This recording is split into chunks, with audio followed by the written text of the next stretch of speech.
Chapter 532. The deepest part of Dingbo Lake was the pavilion in the middle of the lake.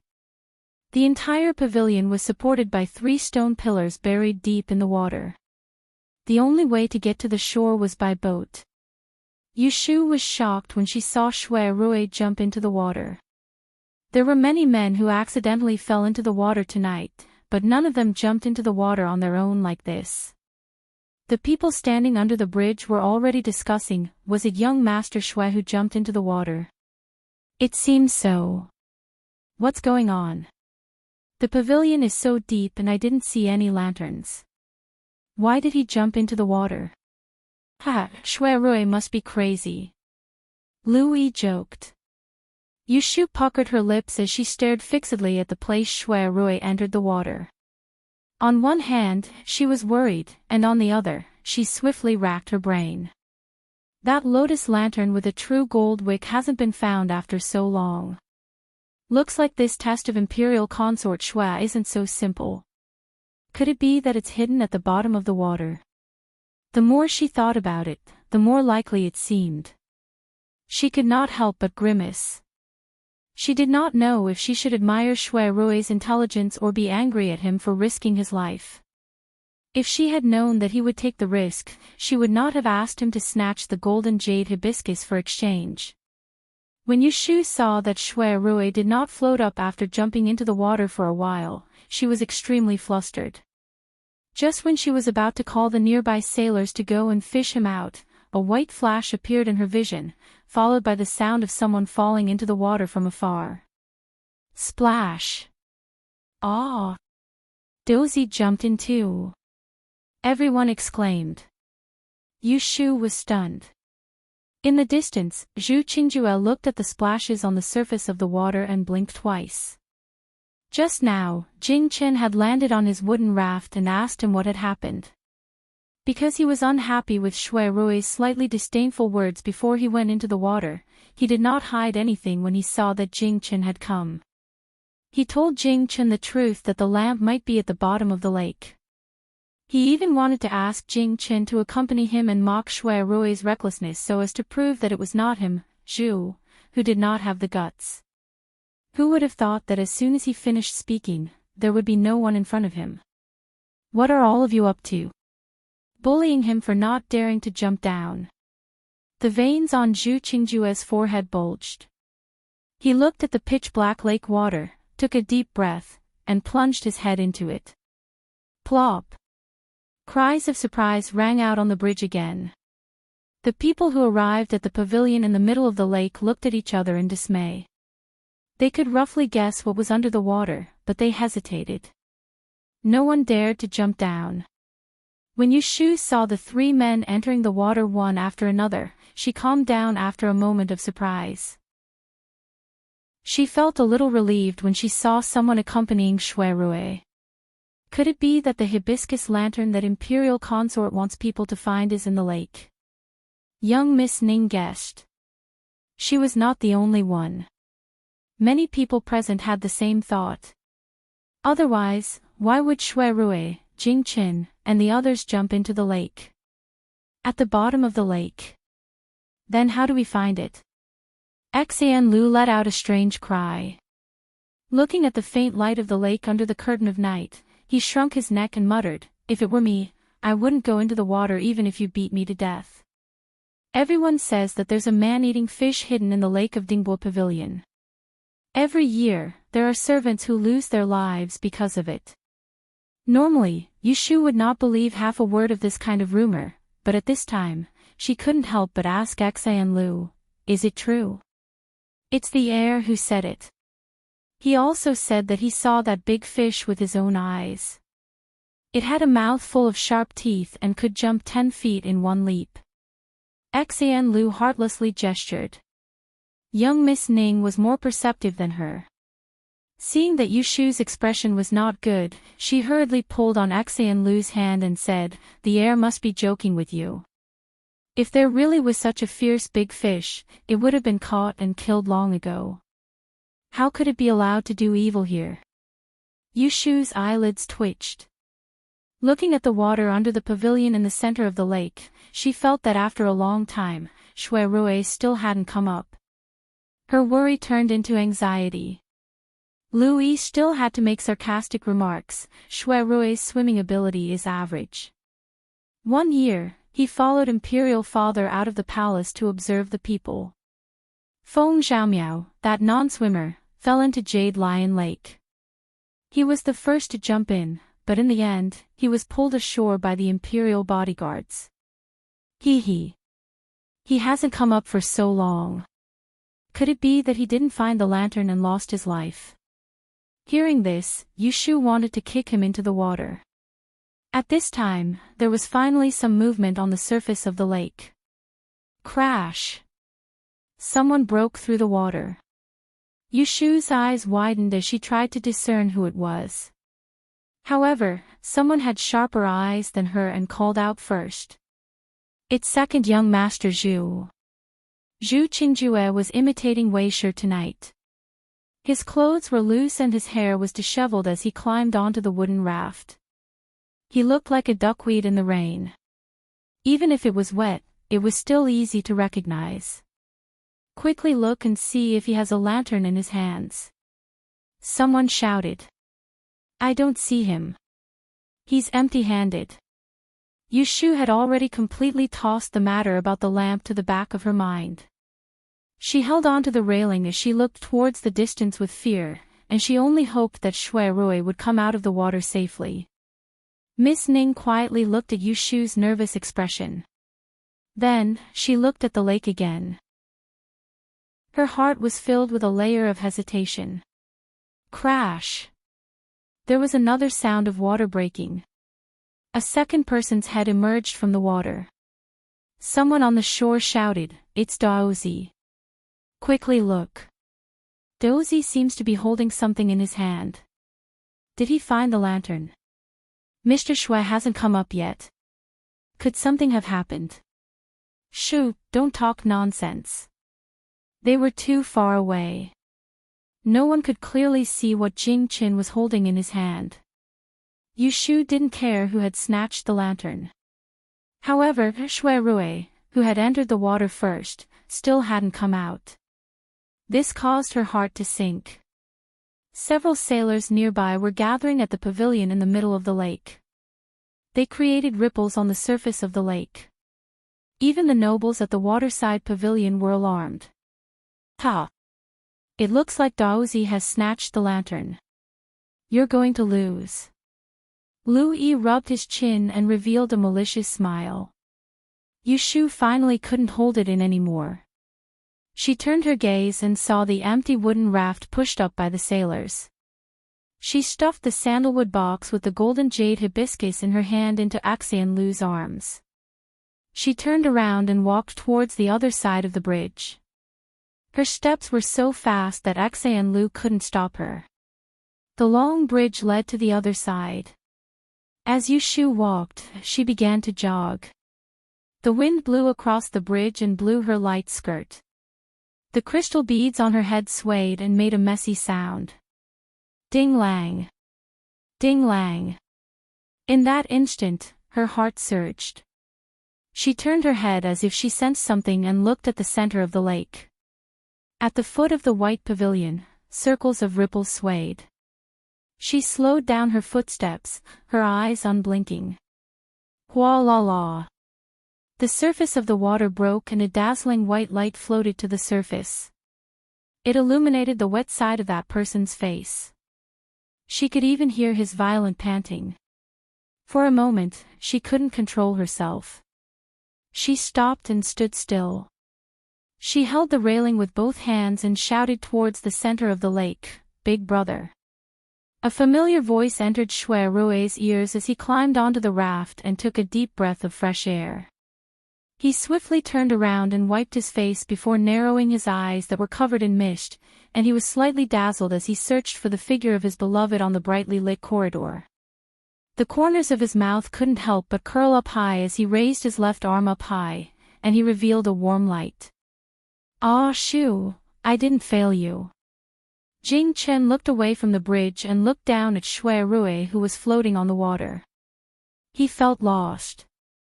Zhu Qingjue looked at the lotus lantern inlaid with luminous pearls in Shui Rui's hand. She recalled what happened in the water just now. In fact, the first person to find this lantern was not Shui Rui who entered the water, but him who jumped into the water last. He was a good swimmer. After entering the water, he climbed a stone pillar under the pavilion and sank. When he was halfway down, he found the luminous pearl lantern fixed on the pillar and the iron cage that locked the lantern. He tried several times but couldn't open it with brute force. He gave up and planned to think of a way when he was above the water. Who would have imagined that even though Shui Rui found this stone pillar a step later than him, Shui Rui had used some unknown method to open the iron cage that had a lock. Hey, Zhu Qingjue couldn't hold back his curiosity. He squatted on the raft and called out to Shui Rui, "How did you open the lock on the cage?" Shui Rui raised his head and smiled at him. He seemed to be in a good mood. "Don't you know there's a thing called a key?" "Nonsense. Where did you find the key? Why didn't he touch it?"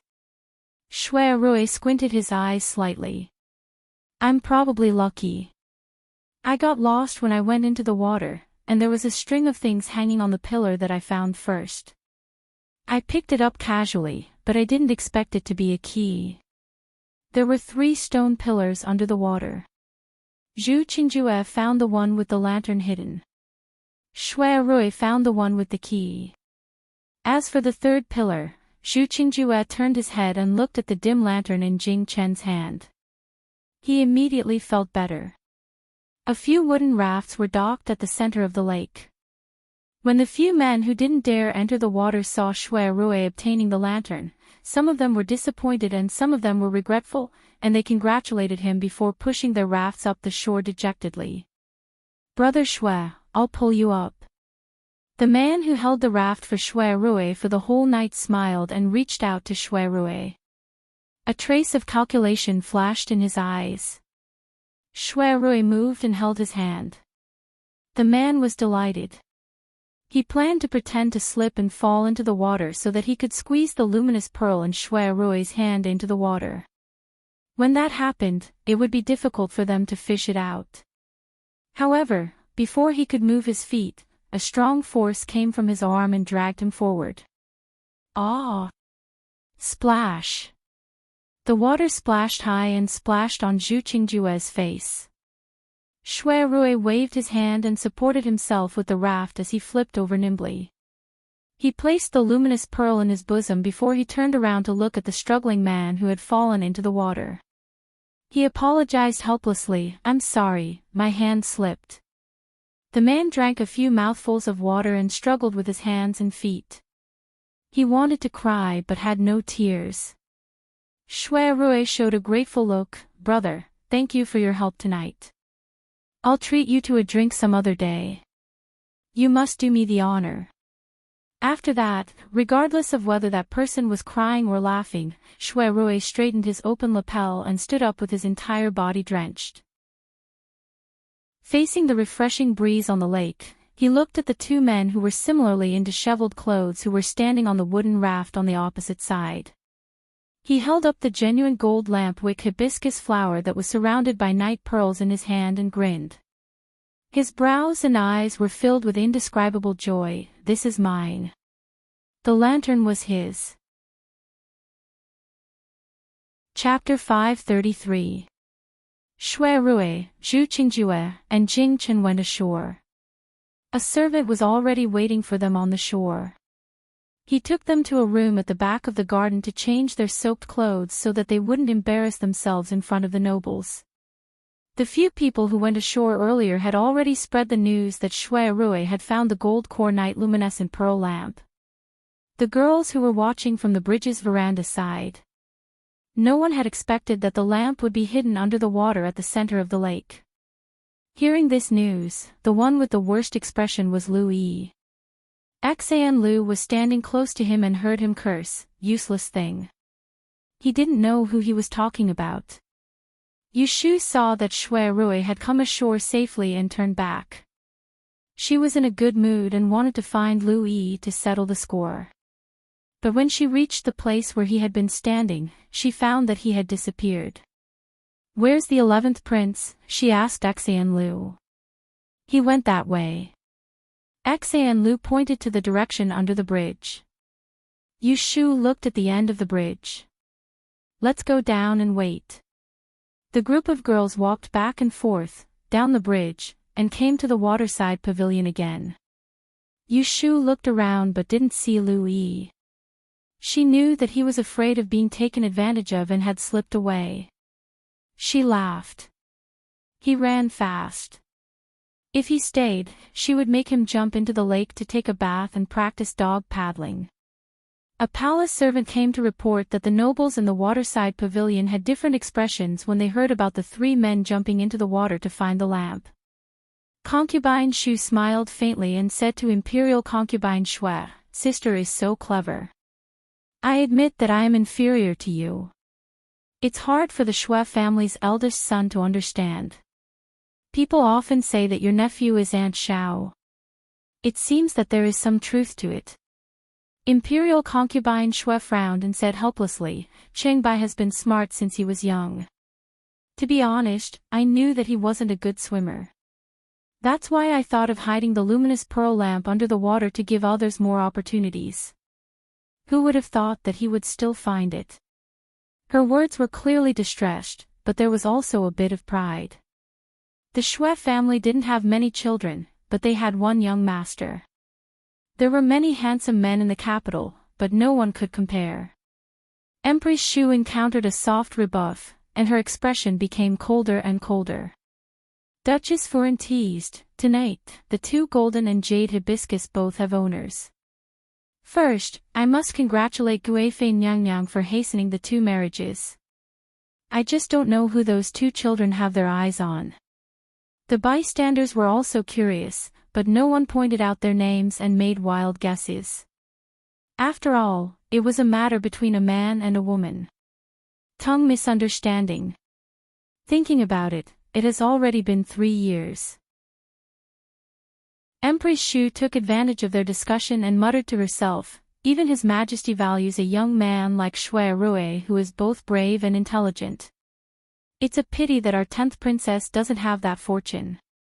Noble consort Shui drank her tea, and a sneer flashed across the corner of her mouth. It was as if she hadn't heard Mo Tianga's words, and her eyes drifted away. "Lotus Room, who do you plan to give the golden jade hibiscus to?" Lu looked at the wooden box in Shu's hand and thought of the beautiful purple jade flower with a regretful look in his eyes. It would be a waste to give it to anyone. "If I were you, I would keep it for myself." Shu smiled and didn't speak. Young Miss Ning pulled Lu and moved closer to her ear to ask, "Does Lotus Room Miss have someone she admires?" Lu stupidly replied, "I haven't heard her mention it." Half an hour later, Shui Rui and the others had changed into clean clothes and were walking back and forth on the bridge. When they neared, the people waiting outside the waterside pavilion finally saw the flower lantern that had tormented the men. They saw that the luminous pearl in Shui Rui's hand was glowing, the true gold wick glistening.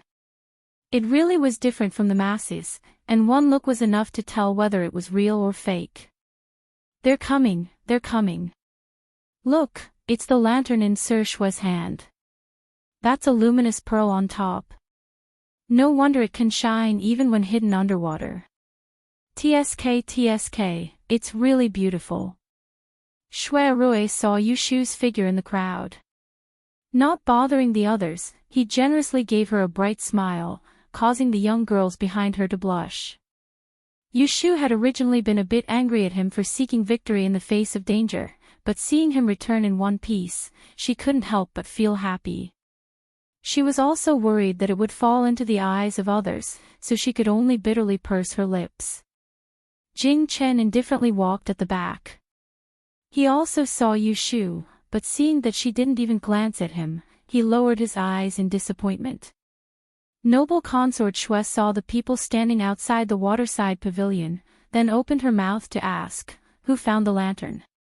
Everyone knew it was Shui Rui, but they still had to go through the formalities. Shui Rui thus came forward with the lantern and replied, "It was this subject, Your Highness, please inspect to see if this is the lantern you were looking for." The palace maid brought the luminous pearl lantern in. Noble consort Shui took it in her hand and glanced at it, nodding in acknowledgement. She immediately opened the slightly long wooden box on the tea table and took out another golden jade hibiscus. Only now did the crowd see the appearance of the golden jade hibiscus. It was actually very different from the one Yushu had previously obtained. It was a complicated purple jade hairpin, the workmanship excelling the heavens. With one glance, it was obvious that it was something worn by a woman. Noble consort Shui had another explanation. "I had people hide the luminous pearl lantern underwater. The flower lantern on the lake has its origin embroidered on its base. As long as someone finds the answer to the riddle, they will naturally know its whereabouts. However, only knowing its whereabouts requires extraordinary courage to dare to enter the water to search.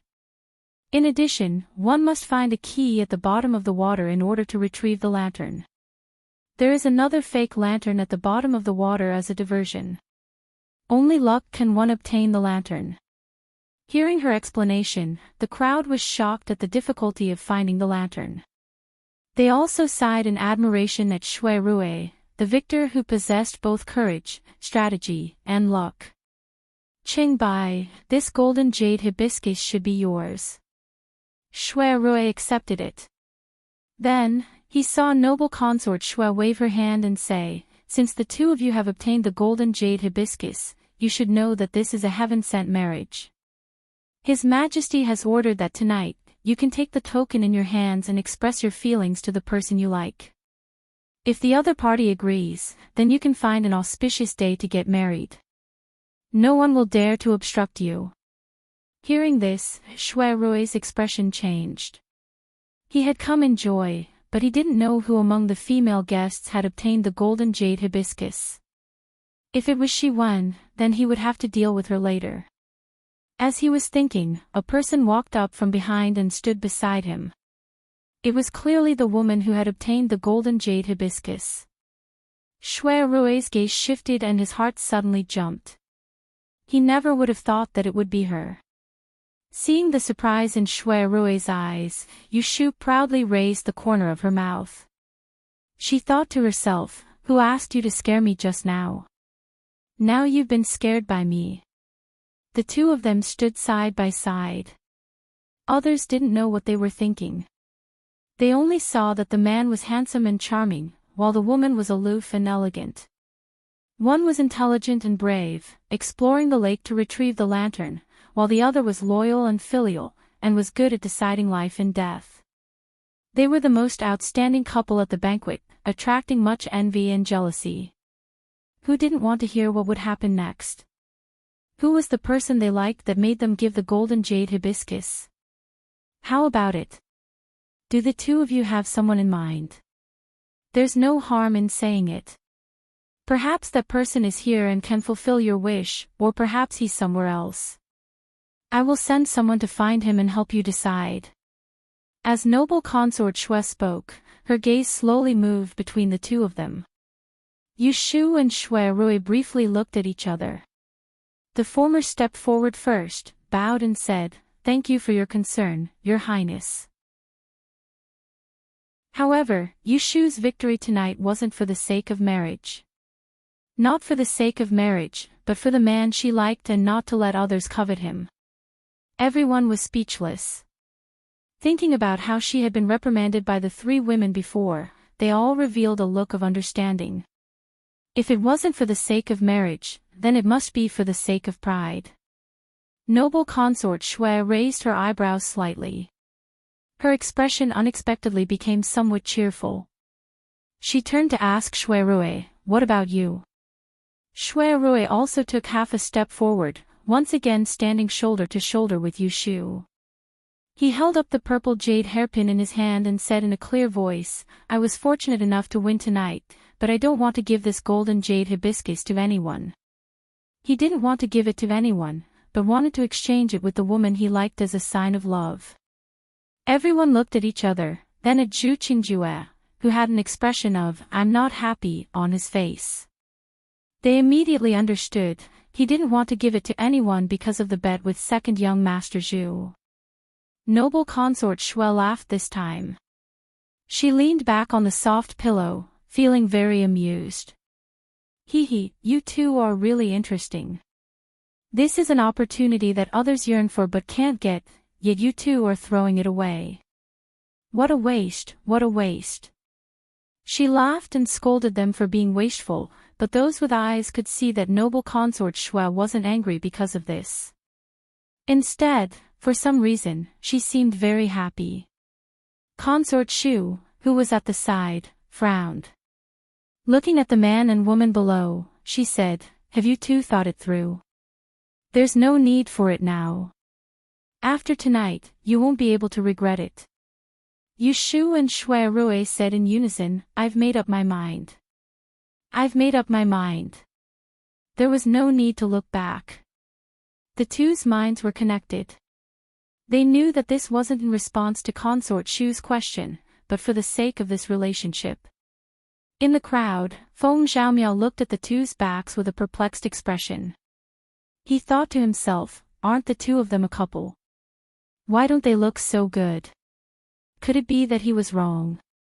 Miss Ning, on the other hand, stared unblinkingly at the pair of figures that she thought were very compatible with. She thought to herself, I can't be wrong. These two people are obviously a pair.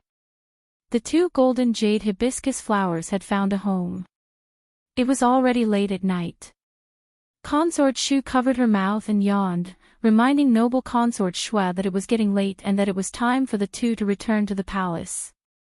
Thus, noble consort Shui gave the order and went ahead with consort Shu. The other noblewomen followed them and left in a crowd. As soon as they left, everyone let out a sigh of relief. They didn't need to raise their spirits to face the situation. It was unknown who brought up the bet between Shui Rui and Zhu Qingjue, but they wanted the two to fulfill it. Especially Feng Zhaomiao, who took the opportunity to mock Zhu Qingjue. Zhu Qingjue wasn't someone who reneged on a debt. He looked coldly at the complacent Shui Rui and said, "If you're willing to bet, you must be willing to lose. If you have anything to ask me, just say it. I'll definitely tell you everything I know." The surrounding people pricked up their ears. However, Shui Rui wasn't one to let others watch a good show. He glanced at Yu Shu, who was waiting by the flower pond, and said to Zhu Qingjue, "Tomorrow morning, I'll be waiting for Brother Zhu at the Forgotten Opportunity Tower. We'll talk then." After saying this, he brought Feng Zhaomiao and walked towards Yu Shu. Chapter 534. Yu Shu sat in the carriage and ordered Lu Zhong, "Go to the south of the city, Huixing Street." Jing Chen followed closely on horseback. After passing Qinyuan Street and heading south, he gradually became familiar with the road. Only then did he realize that this was the direction to the small courtyard on Huixing Street. At dusk, the restaurants and taverns along the street were open for business. The smell of cooking wafted in the air, and the smell of alcohol and oil accompanied the hawkers' calls. Ordinary people came and went. The streets in the south of the city had always been noisier than those in the north.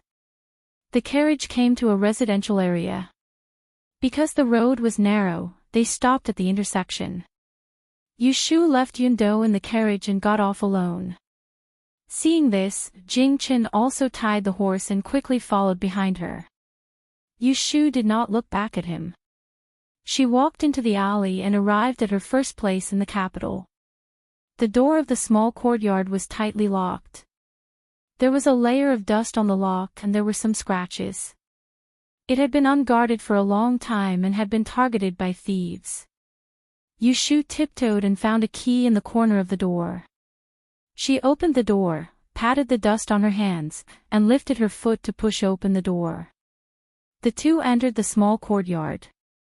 Yu Shu asked Jing Chen to close the door and immediately asked, "Is there anyone following you outside?" Jing Chen hesitated for a moment and nodded honestly. Ever since he came back from worshipping the ancestors, there had been many spies nearby. It was said that they were sent by the emperor to protect his safety. But with his martial arts, there was no need for others to protect him. He only acquiesced to them to make them feel at ease. Can they hear us if we speak here? Jing Chen gathered his internal energy and pricked up his ears to listen outside the door. He said to her, "They are far away. They can't hear us." "That's good." Yu Shu looked around the small courtyard that had a beautiful memory. It was evening. The setting sun peeked through the gray eaves and elongated the shadows of the two people in the courtyard. There was a faint smell of firewood and rice from the house next door. Once, in this small courtyard. It was also full of people. He remembered the beginning, the shy Xiaoxiu, the naive Mingming, and the fool who lost his memory and trusted him wholeheartedly. But now, it was all gone. A trace of disappointment appeared in Yu Shu's eyes. She turned her head. Facing Jing Chen, she slowly said, "There are some things that I haven't had the chance to tell you before. Today, I'll make them clear." That night, after the two of them severed their friendship, they spent a period of time as strangers. Then, Jing Chen confessed to Yu Shu about the fate breaker. Every time the two of them met, Yu Shu would either frown at him coldly or ridicule him. She was never willing to give him face. However, for some reason, Jing Chen was more afraid of seeing her indifferent and alienated attitude than seeing her angry look. "Xiao Yu, if you have any resentment or dissatisfaction towards me, just say it all out. As long as it can help you vent your anger, I'll do it. I'll do whatever you want." Yu Shu listened to Jing Chen's aggrieved words, but she was not moved at all. Looking at his handsome face, she said calmly, "We first met in Yang. Xiaoxiu and I were kidnapped by a group of bandits, and you rescued us. I owe you once. Later, my godmother was seriously injured. I asked you for help, and you accompanied me to raise money. That was how she was safe. I owe you twice. After I entered the capital, I was discovered by the two bandits who hijacked the ship. They sent killers to silence me, and you took the knife from me. I owe you 3 times. She carefully counted, again and again. Although she was talking about Jing Chen's benefits, her clear calculation made Jing Chen panic. When I owed you the first time, I thought you were a trustworthy person, so I thought of ways to get close to you and became friends with you. When I owed you the second time, I thought you were a trustworthy person. Then, you confessed to me about the disaster on Kidu planet. Only then did I truly see you as a friend. When I owed you the third time, I thought you were a trustworthy person. You saved my life, and then you risked your life to protect me. Only then did I fall in love with you. Taking advantage of your amnesia, I coaxed you to be my so-called boyfriend and girlfriend." At this point, she could not help but chuckle, thinking that she was smart at the beginning. Jing Chen, however, had a different feeling. Recently, he often dreamed that in the small forest in the south of the city, she blinked her bright eyes and asked him seriously, "Do you like me?" That bright and vivid little fish had always been buried in the depths of his heart. It was like the small bag of candy that fifth uncle brought back when he was a child. No matter how sad he was, as long as he secretly took one, he would not have to worry. "Jing Chen, do you remember what you promised me?" Yu Shu was silent for a moment, then she suddenly asked. Jing Chen was absent-minded and could not answer for a moment. Yu Shu turned to the side and raised her hand to point at the central room facing south. It was the place where they used to eat. "Here, you and I will make a promise. You will swear that one day when you recover your memory, you will not leave me." She turned her hand and pointed at the room facing east. It was the room Jing Chen used to live in. "Here, you will personally promise me. When you remember everything, you will still remember the promise with me. You will not regret it." She turned back, took back her finger, pointed at her heart, and poked it hard. She opened her eyes wide and looked at him. Her voice was hoarse. "And here, I remember everything you promised me. I remember how good you were to me. So at that time, I was willing to go through water and tread on fire for you. I knew that your fate was Ji Du Xing, but I still kept you by my side and carefully protected you. From the mouth of the Yangtze River to Anling City. Later, I was plotted against by the Ji family and was taken to the Celestial Commissioner. They forced me to ask about your whereabouts. I was kept in the dark and did not know your identity. I was afraid that they would harm you, so I gritted my teeth and did not say a word about your whereabouts. You might not know this, but although I'm a strong-willed person, I'm extremely afraid of pain and death.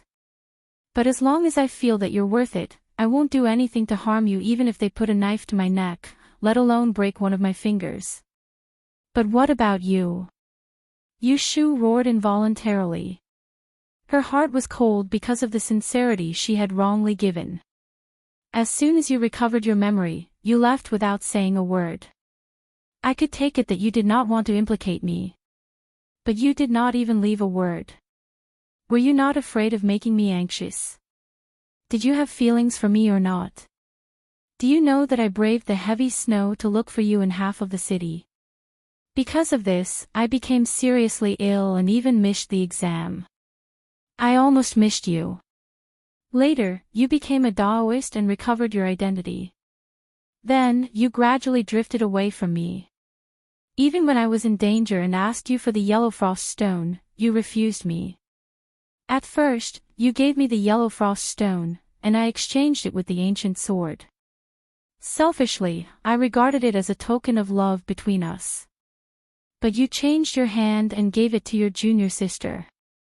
Yes, you have been in the same sect for more than 10 years. As an outsider, I cannot compare to you.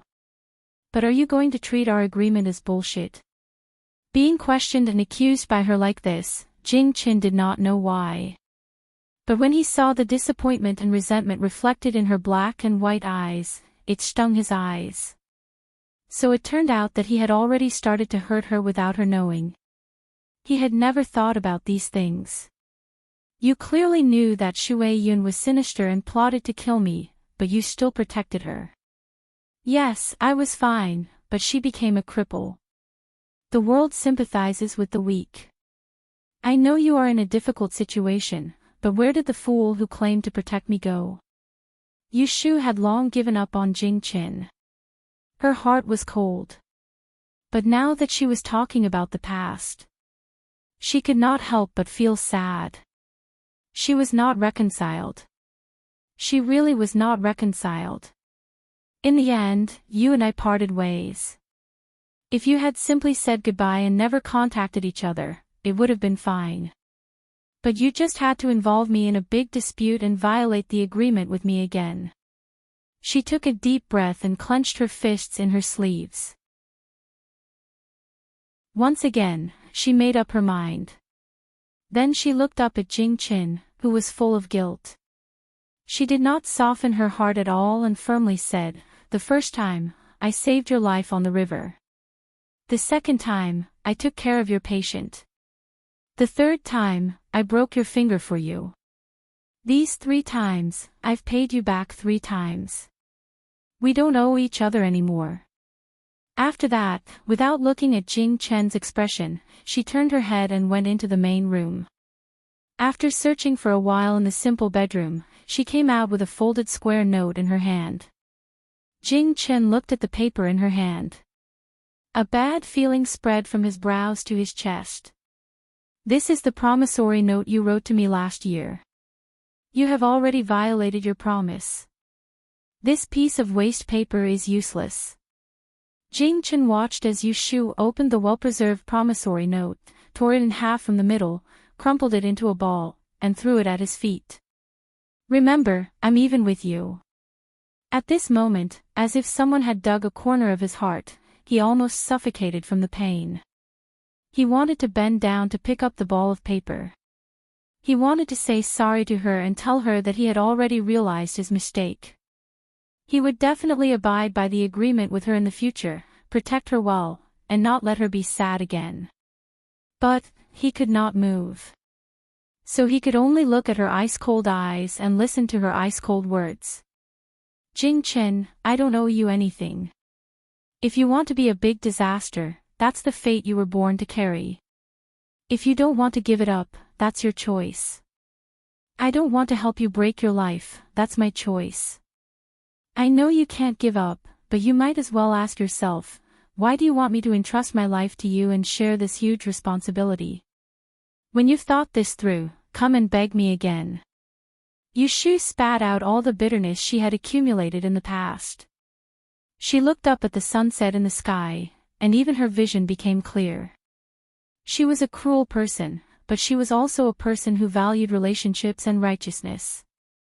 No matter how many harsh words she said to Jing-Chen, she always knew that she would always have a trace of softness toward Jing-Chen, not because of this righteous Taoist in front of her, but because of the pure and cute fool in the past. And it was because of this softness that she came up with a new idea. Her gaze swept past Jing-Chen's face. Without another word, she turned around and walked towards the courtyard gate. Her eyes, which were growing brighter by the day, were filled with an indescribable emotion. Chapter 535. When Yushu returned to Wangji Tower, it was already late at night. She held the sandalwood brocade box with the gold jade hibiscus in her hands. Her good mood was ruined by Jing-Chen on the way. Plus the twists and turns of the night, she felt tired. However, when she entered the backyard and saw the figure waiting in the corridor downstairs, she couldn't help but smile and quickened her steps. Brother is waiting for me. Shui Rui smiled as he nodded, and he stared at her as she walked over to stand before him before stretching out his hand to pluck off the crystal flower that was on the verge of falling from the side of her ear, and he rubbed it in his hand before passing it back to her. Isn't this dress heavy? Go back to the room and change. I will wait for you to have supper. I have something to say to you. Yushu rubbed the back of her stiff neck. She thought that if it weren't for the shining silver, she wouldn't have suffered like this. However, she said proudly, isn't this beautiful? I looked in the mirror before going out and was shocked by myself. Tut, clothes make the man. I can be considered a beauty if I really dress up. After saying that, she raised her eyebrows and smiled at him. She didn't know that such a coquettish look was enough to make people's heartbeat go crazy. Shui Rui's eyes were a bit deep. He raised his hand and gently pinched her face. He said with a low smile, I don't care about beauties. But a beauty with such a thick face is rare. Hey! Yushu hit off his flirting finger. Looking at his handsome face with peach blossoms, she thought of several cases of him. She smiled coldly and poked his chest with her finger. I'll settle accounts with you later. She turned and went upstairs to change clothes, leaving Shui Rui confused. He wondered what he did to provoke her. By the time Yushu had freshened up and changed into a refreshing silk dress, Shui Rui still couldn't figure out what he had done wrong tonight that she needed to settle the score with him. Yushu, who didn't wear any makeup, didn't have the cold and elegant appearance that attracted people's attention at the banquet, but her aura was still there. She put the brocade box on the table and sat opposite Shui Rui. After staring at him for a while, Shui Rui felt his right eyelid twitch, and he had a bad premonition. Sure enough, Yushu tapped on the table and asked expressionlessly, Princess Shiwen is one thing, but what about young Lady Rui from the Count's estate? Could it be that Big Brother has forgotten something that he needs to tell me? Rui Zizhu had leaked the news about the marriage between the Shui family and the Count's estate. When Yushu first heard about it, she was very angry, but she didn't let her anger get to her head. After thinking about it calmly, she decided to first ask Shui Rui about it and see if he knew about it. If he was also kept in the dark, it would be forgivable. But if he knew about it and deliberately hid it from her, Yushu clenched her fists that rested on her knees. When Shui Rui heard her question, he felt a headache coming on. He immediately guessed that she had heard about the marriage between the Shui family and the Shui family. Seeing that she was calm as if a storm was brewing, he knew that she didn't hide the sand in her eyes. If he couldn't give her a reason tonight, this little ingrate might turn against him. As Shui Rui thought to himself, he got up and sat next to Yu Shu. Regardless of whether she was willing or not, he grabbed her hand first. Shu, this is Big Brother's fault. I'll tell you the truth. You can't keep your distance from me. Yu Shu's heart skipped a beat. From his words, it was obvious that he knew about it. Her face suddenly darkened and she said, "So, you really have an engagement with young Lady Rui?" No, Shui Rui denied it without thinking. Seeing that she didn't look well, he was afraid that she would misunderstand, so he quickly explained, "My grandfather has the intention to marry the Count's estate. He's interested in the young lady of the Rui family, but the marriage hasn't been decided yet. It's just that the elders of both families have informed each other, and they haven't formally discussed the marriage." Yu Shu laughed angrily and shook off his hand. She said, "Your family has arranged a marriage for you, but you're hiding it from me. If I hadn't overheard it tonight, were you planning to wait until the marriage was settled before telling me? At that time, you'd coax me, so that you could have two beauties and enjoy the happiness of having two wives, right?" Nonsense, Shui Rui didn't know whether to laugh or cry as he listened to her conjecture. He grabbed her hand back and held it firmly, lest she ran away. "Listen to me first. It's not too late to be angry with me. First of all, the marriage with the Count's estate wasn't my intention. You also know about the matter between me and the 10th princess. Outsiders thought that it was because of the death of my Shui family. My grandfather didn't want to touch the emperor's heart, so he didn't talk about marriage with me these years. The 10th princess is also the empress's daughter. If someone wants to claim kinship with my Shui family, they have to think twice. The Count's estate is the empress's mother's family. My grandfather wanted to marry the 10th princess. On the one hand, he also wanted to repair the relationship with the Rui family. However, whether the marriage would be successful or not, it wasn't up to the two families to decide. Therefore, I thought that this marriage couldn't be done overnight, so I thought about how to make my grandfather give up the idea. At that time, you still wholeheartedly regarded me as a big brother. How could I mention this to you, so I hid it from you." After listening to his words, Yu Shu's anger also dissipated. She sorted out her thoughts and said with a straight face, "It's fine if you didn't tell me before. Why didn't you discuss it with me later? Am I that unreasonable?" In the first place, she didn't believe that Shui Rui would be a fickle person. Not to mention that she personally saw him jumping into the unpredictable depth of Dingbo Lake tonight. He was willing to take the risk because of a single sentence from her. There was no need to doubt this man's feelings towards her. She could only blame herself for hearing about it from Rui Zizhu. Thinking of the delicate Miss Rui's shy appearance, she couldn't help but feel angry. A mouthful of sour water was choked in her throat. Seeing that her attitude had softened, Shui Rui secretly heaved a sigh of relief. He said, "If you want to blame someone, you can only blame God's will. Do you know what my original plan was?" Yu Shu shook her head. For a moment, she couldn't think of any good way for him to reject this well-matched marriage. "I've been eyeing this year's gentleman's hibiscus banquet for a long time," Shui Rui said in a low voice. Yu Shu was stunned. After thinking for a moment, she understood what he meant. Suddenly, her mood became complicated. "I originally thought that if I fought for the golden jade hibiscus, I'd present it to you in front of everyone to show my sincerity. Then, we'd get married. Grandfather wouldn't be able to force me. Naturally, the marriage with the Earl's mansion would be left unsettled. Who knew? Who knew that I'd become the life-breaker? Not to mention one golden jade hibiscus, even if there were 100 of them, it would still be difficult to achieve anything good." Yu Shu's voice was heavy. From the moment that Jing Chen determined that she was the life-breaker, a rope was tied around her neck.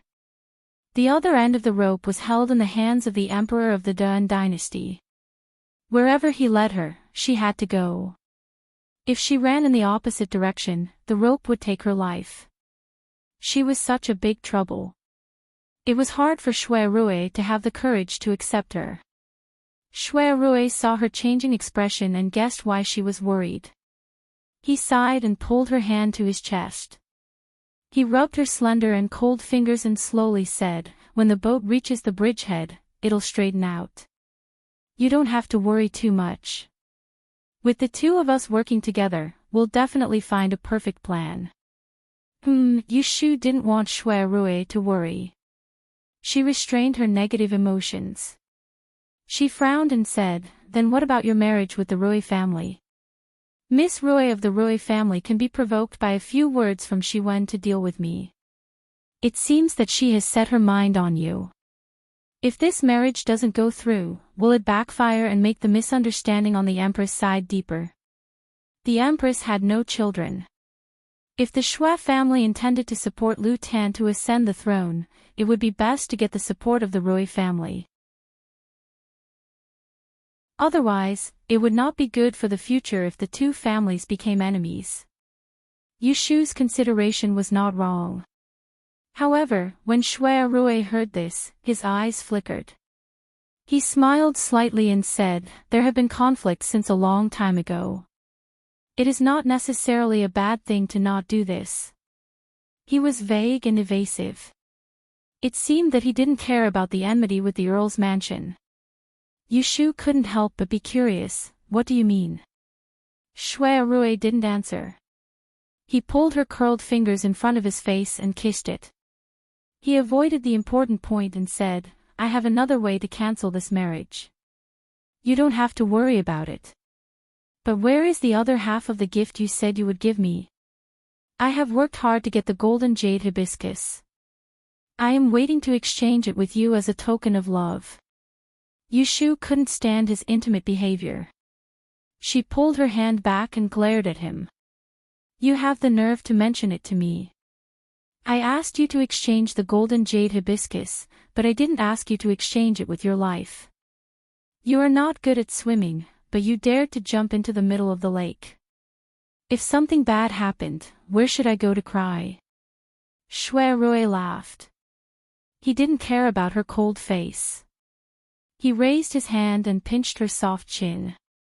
He said, "If I am so useless, I am not worthy of you, a female fortune teller who can determine life and death." After saying that, he got up and went into the bedroom. After a while, he came out with the purple jade hairpin in his hand and gave it to Yushu. This year's golden jade hibiscus is made of ice chiseled from the Great Snow Mountain. It will become cold when it is hot. It is very rare. It is stuffy these days. Put it on the bed and you will have a good night's sleep. Yushu took it and looked at it carefully.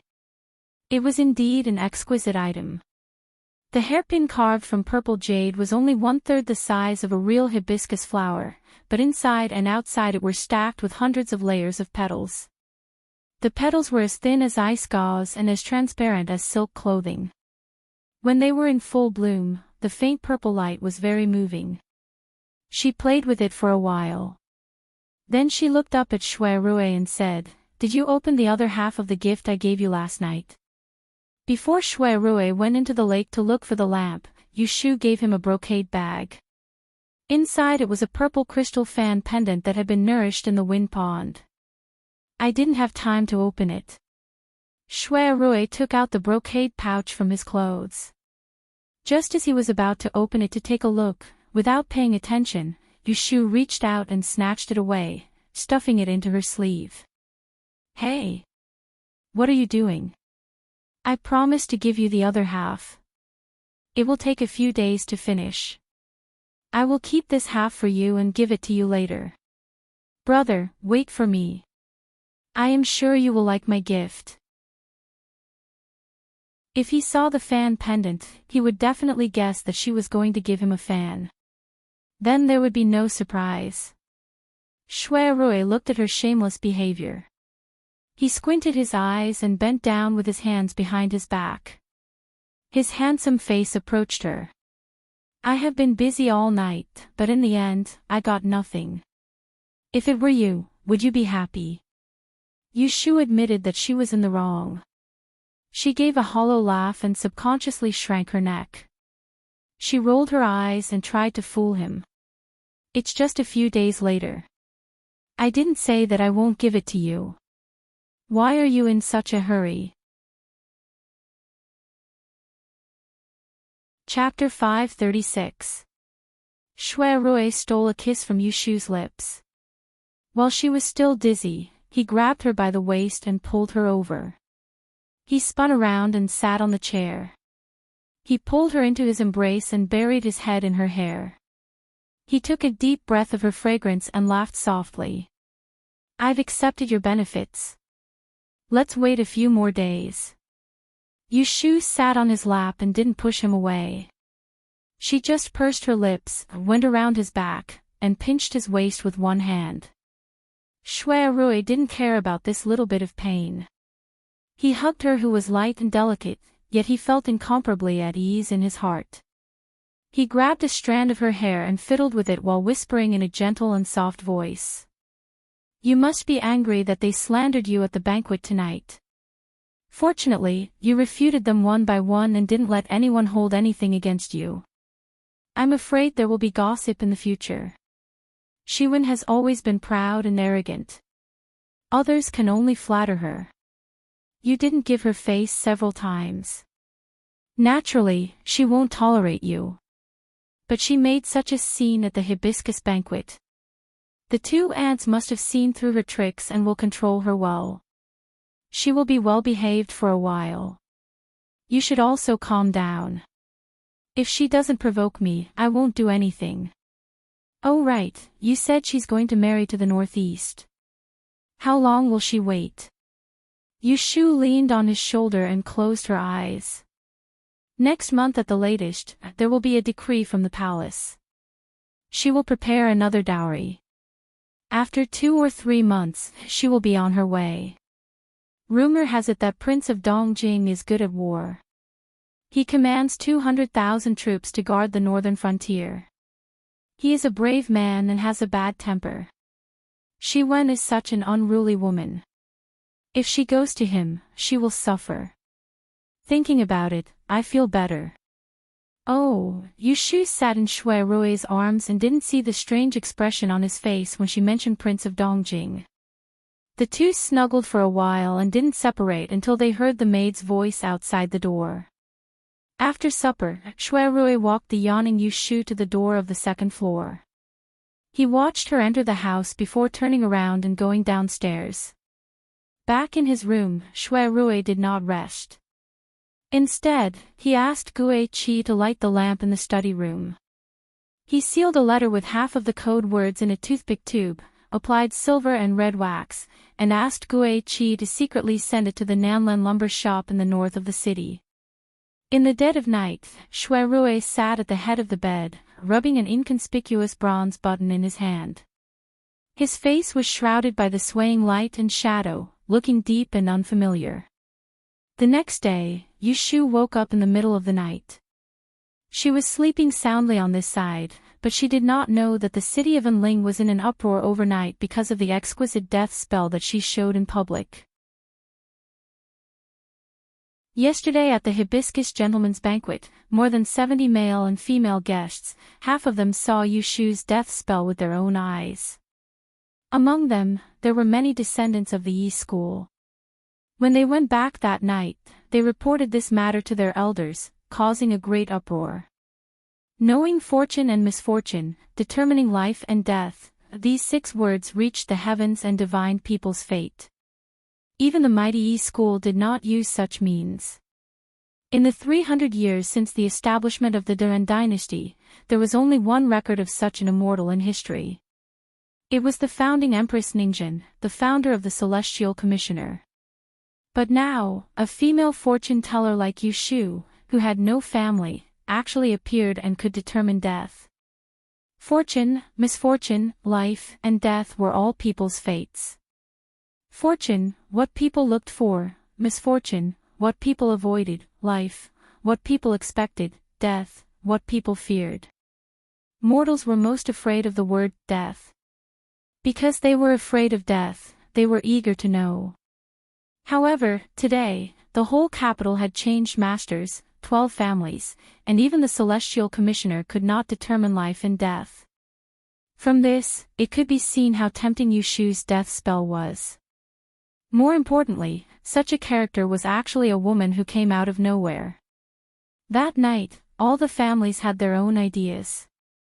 Several families made plans, and all decided to express their goodwill to this female fortune teller who could determine life and death. Therefore, when Yushu got up to wash her face and rinse her teeth, there were already more than 10 visitors coming in and out of the door of her house in the south of the city. The greetings blocked the main door, and greeting cards came like snowflakes. Who knew how many people wanted to see Yushu once? Zhao Hui sent someone to Wang Jilu to find Yushu. She was holding the whole set of crystal masks and was about to go out to find Pei Jing to discuss when to sell it. The person who came was Yushu's personal maid, Yundo. After listening to her talk about the situation at home, Yushu secretly sighed. This reaction came faster than she had imagined.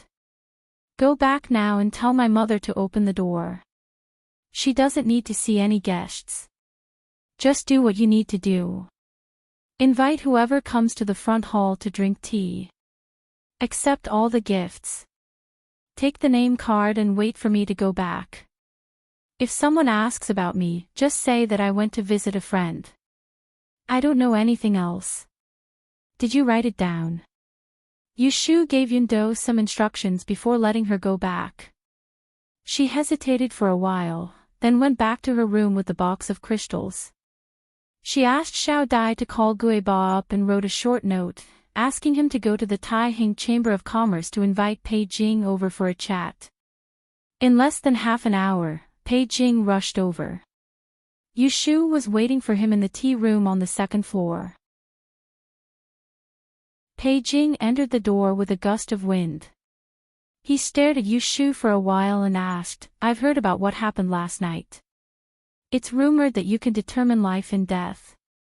As long as you look at the 8 characters, you can determine the time of death. Is it true or false? It was no wonder that Pei Jing was doubtful. He watched Yushu grow up. He thought that his child could see clearly. He didn't expect that she was a swan that spread its wings yesterday, but now she had a bright future. Yushu poured a cup of tea for him and asked him to sit down and rest.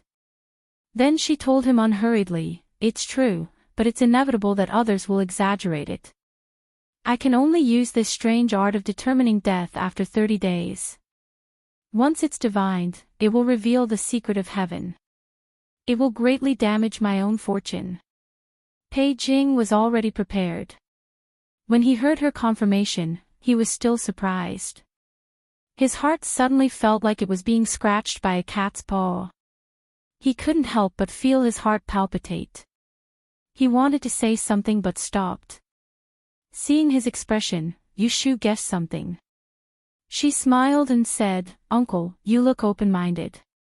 You're a long-lived person. At least you have 30 years of wealth to enjoy. Even if you know when you will die, it will be a long time in the future. Instead of worrying and worrying, it's better not to be afraid. Pei Jing was stunned. He took a deep breath and freed himself from the temptation of curiosity. He sighed and said with a smile, I've lived for a long time, but I can't see as clearly as you. After a pause, he said, now that this matter has been spread out, there will be a group of people who want to take advantage of you. Some are jealous, some are trying to rope you in, and maybe some are threatening and coaxing you. You need to be on guard early and be more cautious in the future. Seeing that Pei Jing did not ask her to predict life and death, Yushu was relieved. Instead, he gave her advice. Uncle, don't worry. I know what I'm doing. I won't be at a disadvantage. After saying that, she pushed the box of exquisite crystals to him. Talking about the limelight at the banquet last night, there should be no one who didn't notice her attire. Pei Jing pinched the straight beard on his lips and said with a smile, "It couldn't be better. The Taiheng Chamber of Commerce has a treasure house in the north of the city. It has an excellent reputation. Every day, the people who come in and out are high officials, nobles, refined scholars, and celebrities. After 3 days, I will put this set of objects there and stamp your name as a fortune teller. I will send out invitations to people to appraise it. You will only look at it and not sell it. It won't be long before you can gather a group of rich people. Just wait for them to raise the price." Yu Shu smacked her lips. Looking at the crystal headwear and earrings in the box, she felt a little reluctant when she thought that they were going to change owners. But very quickly, she remembered that she was in a tight situation, and this bit of reluctance disappeared without a trace. After Pei Jing left, Yu Shu went downstairs to find Shui Rui. Seeing him alone in the hall making tea, she asked curiously, "It's already noon. Why hasn't the second young master Zhu come yet?" Last night at the hibiscus banquet, Zhu Qingjue and Shui Rui made a bet on who could snatch the golden jade hibiscus. In the end, they lost to Shui Rui, so they owed a bet and made an appointment to meet at Wangji restaurant this morning. Early in the morning, Shui Rui went to the Supreme Court's roll call. Yu Shu was still asleep. When he came back, he heard from the maids that Yu Shu was receiving guests upstairs, so he did not show up. Perhaps the two of them had spent the night together in the Forgotten Opportunity building last night, which would cause others to think too much. He just sent a message. "He'll be here soon." Shui Rui invited her to sit next to him and asked her why Pei Jing came. Yu Shu didn't intend to tell him that she was going to sell the set of crystal headwear, so she answered vaguely. "Uncle heard about what happened last night and came to me for confirmation. He asked me if the art of absolute death was real or fake." Shui Rui raised his eyelids. "What did you say?"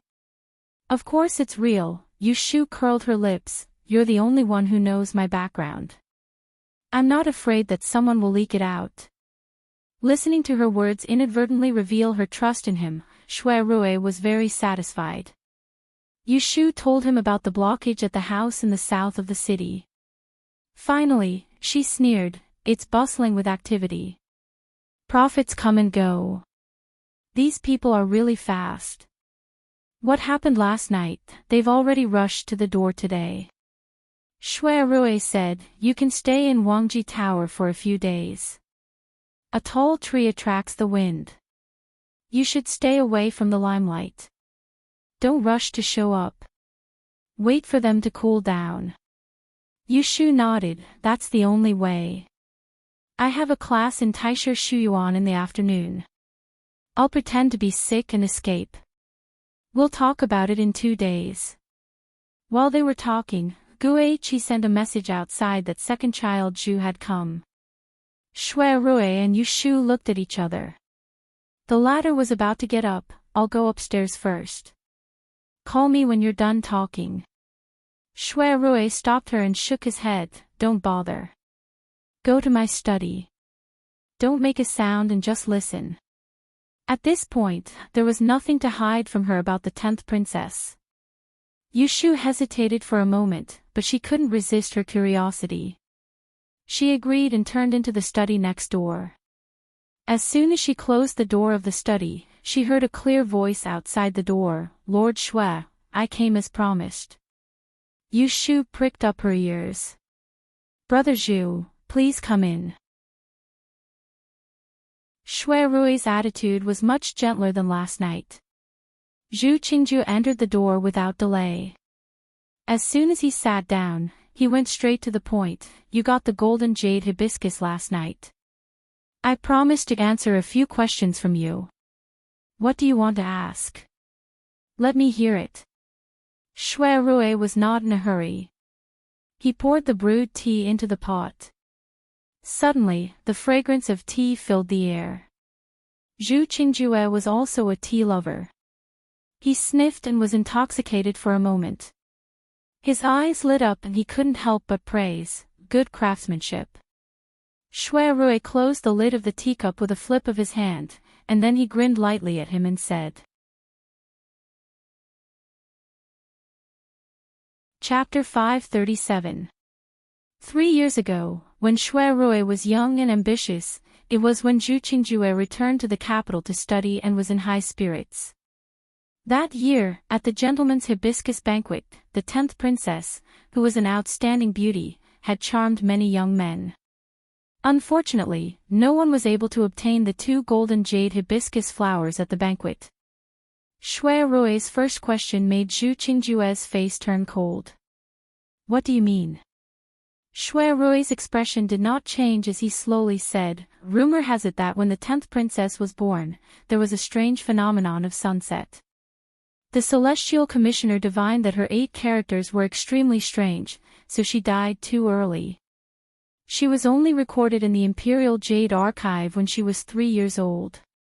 Before she reached the age of 15, she had been living by the side of the Imperial Ancestral Temple. After the Emperor inherited the throne, your father became the Celestial Commissioner and was in charge of sacrificial ceremonies. He often entered the forbidden area of the Imperial Ancestral Temple. As the only son of the Grand Preceptor, Brother Zhu was highly valued and often taught by him.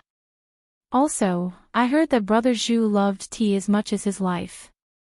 This was similar to the 10th princess, so I guessed that Brother Zhu and the 10th princess had known each other for a long time. Shui Rui had been appointed as the Shaoqing of the Supreme Court. In the past year, he had handled countless cases. He was best at connecting all the clues together, dispelling the false and keeping the true. A little tea was enough to reveal the secret relationship between Zhu Qingjue, the son of an important official, and the 10th princess of the Imperial Ancestral Temple. Seeing Zhu Qingjue frown, Shui Rui did not need to admit it to know that he was right. The second young master Zhu did have a friendship with the 10th princess. So what? Zhu Qingjue said bluntly. Instead, he questioned, your old friend is already dead. Now you are investigating her when she was alive. What are your intentions? Shui Rui saw that he was not afraid and had a plan in mind, so he did not beat around the bush. Brother Zhu, why do you think the 10th princess passed away? Hearing this, Zhu Qingjue's expression suddenly changed, as if he had heard a joke. Lord Shui knows the cause of the 10th princess's death better than anyone else. Why are you still asking me? Shui Rui shook his head and said, how the 10th princess died is something that only the person that schemed against her knows the best. Could it be that Brother Zhu is like the others, believing those rumors and thinking that she was harmed by my younger sister? Zhu Qingjue narrowed his eyes. Of course I won't listen to rumors. I know what's true and what's false. Your sister is still young, so she might not have the intention to harm others. However, whether or not she was instigated by others, I don't know. You can tell. How are you going to tell? Shui Rui raised his brows. Since when did Brother Zhu learn the death sentence mystic art? I didn't know about it. Zhu Qingjue's expression changed as if she suddenly thought of something. She straightened her back and looked at Shui Rui suspiciously for a while before she suddenly said, you asked that female fortune teller to tell the fortune of the 10th princess. Then, without waiting for Shui Rui to answer, she said to herself, yes, others can't ask for it, but she is your sworn sister. Shui Rui didn't interrupt. He would wait for him to sort out his thoughts and then see how he would react. Zhu Qingjue only lost his composure for a moment before he came back to his senses. He stared coldly at Shui Rui and asked, what did that female fortune teller say? Shui Rui said calmly, I can tell you, but you have to answer my last question first. Do you have an affair with the 10th princess? You! Zhu Qingjue was furious. He stood up from the chair and clenched his fists. It's not him. Shui Rui instantly concluded in his heart. Then there's nothing, he said to himself. He picked up the purple clay teapot and poured a cup of tea for Zhu Qingjue. I was presumptuous. Brother Zhu, please don't take offense. This cup of tea is my sin. Please sit. Zhu Qingjue didn't move. Shui Rui glanced at him, then turned to the door of the study and said, Shu, come out. Zhu Qingjue was startled. He turned to look at the lightly closed door. Inside the room, Yu Shu was eavesdropping when she was suddenly called by Shui Rui. She touched her chin, tidied up her clothes, pushed the door open, and came face to face with the black-faced second young Master Zhu. Young Master Zhu. Yu Shu walked to the soft chair next to Shui Rui and sat down.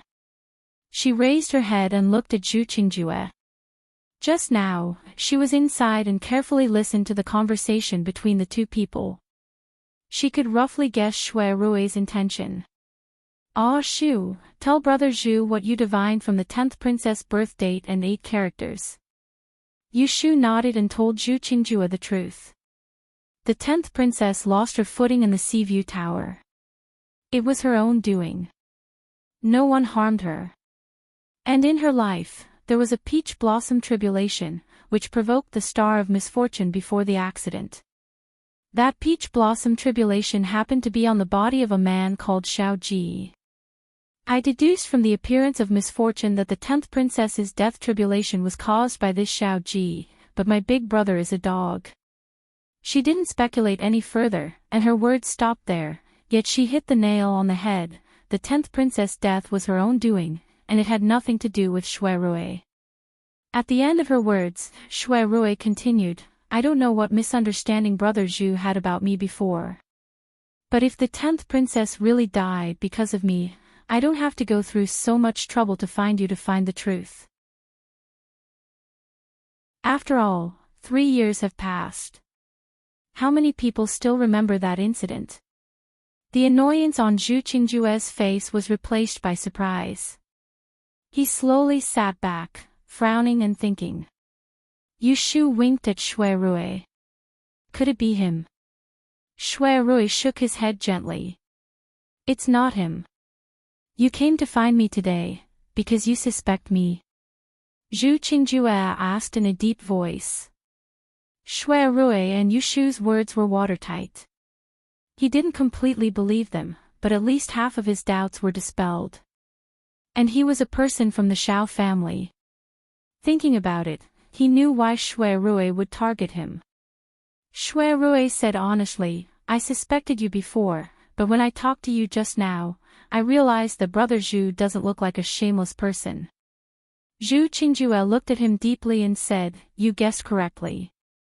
I was able to enter the Imperial Ancestral Temple because of my father.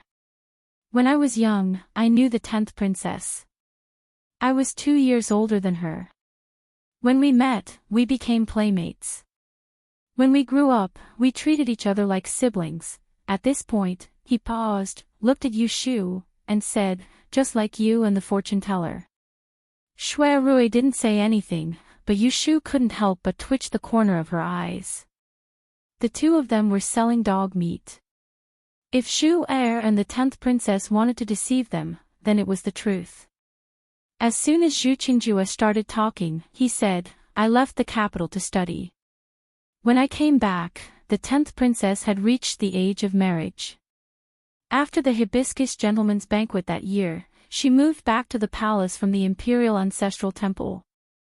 I was happy for her, but I also heard about you asking for an imperial edict. I secretly inquired about you. I knew that you were a romantic person, but you didn't go too far. I was relieved. I also took the opportunity of working in the Imperial Physician Bureau to check the 10th princess pulse and talk to her about you. He looked a little strange. He hesitated for a while before continuing, she once told me that she didn't like you. However, His Majesty had spoken, so she had no choice but to secretly write you a letter to express her attitude.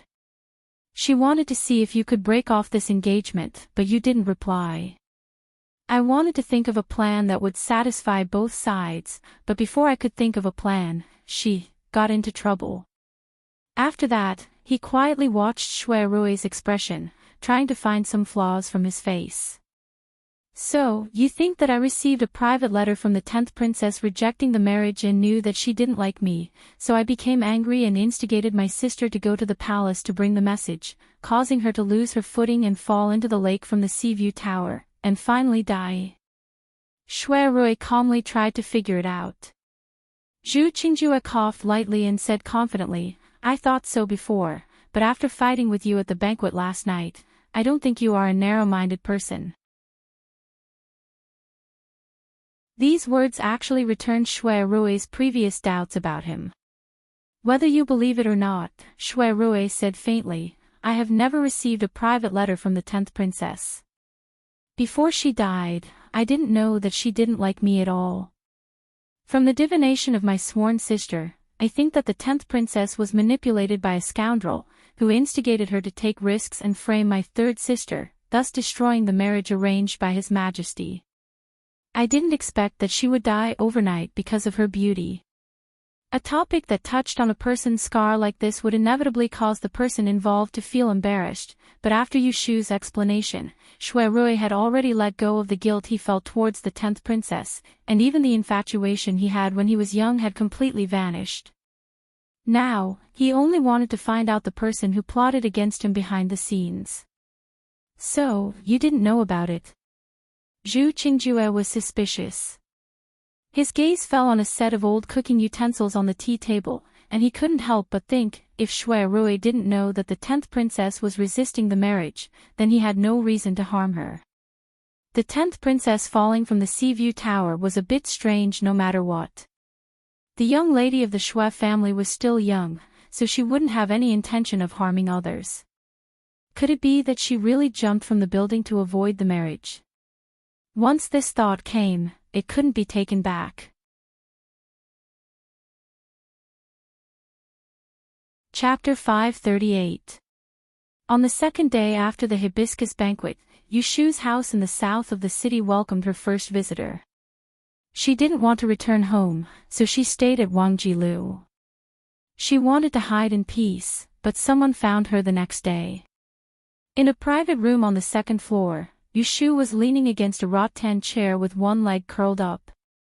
She was flipping through a rare edition of the Spirit Chess scripture that Xia Jiangmin had previously copied for her.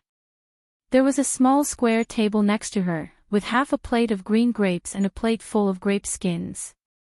My grandfather asked me to invite you to our house as a guest tomorrow. He said he wanted to thank you in person for saving me in Xianchun Garden. Xian Lu awkwardly sat on the chair opposite Yushu, passing the message on behalf of the elders in the family.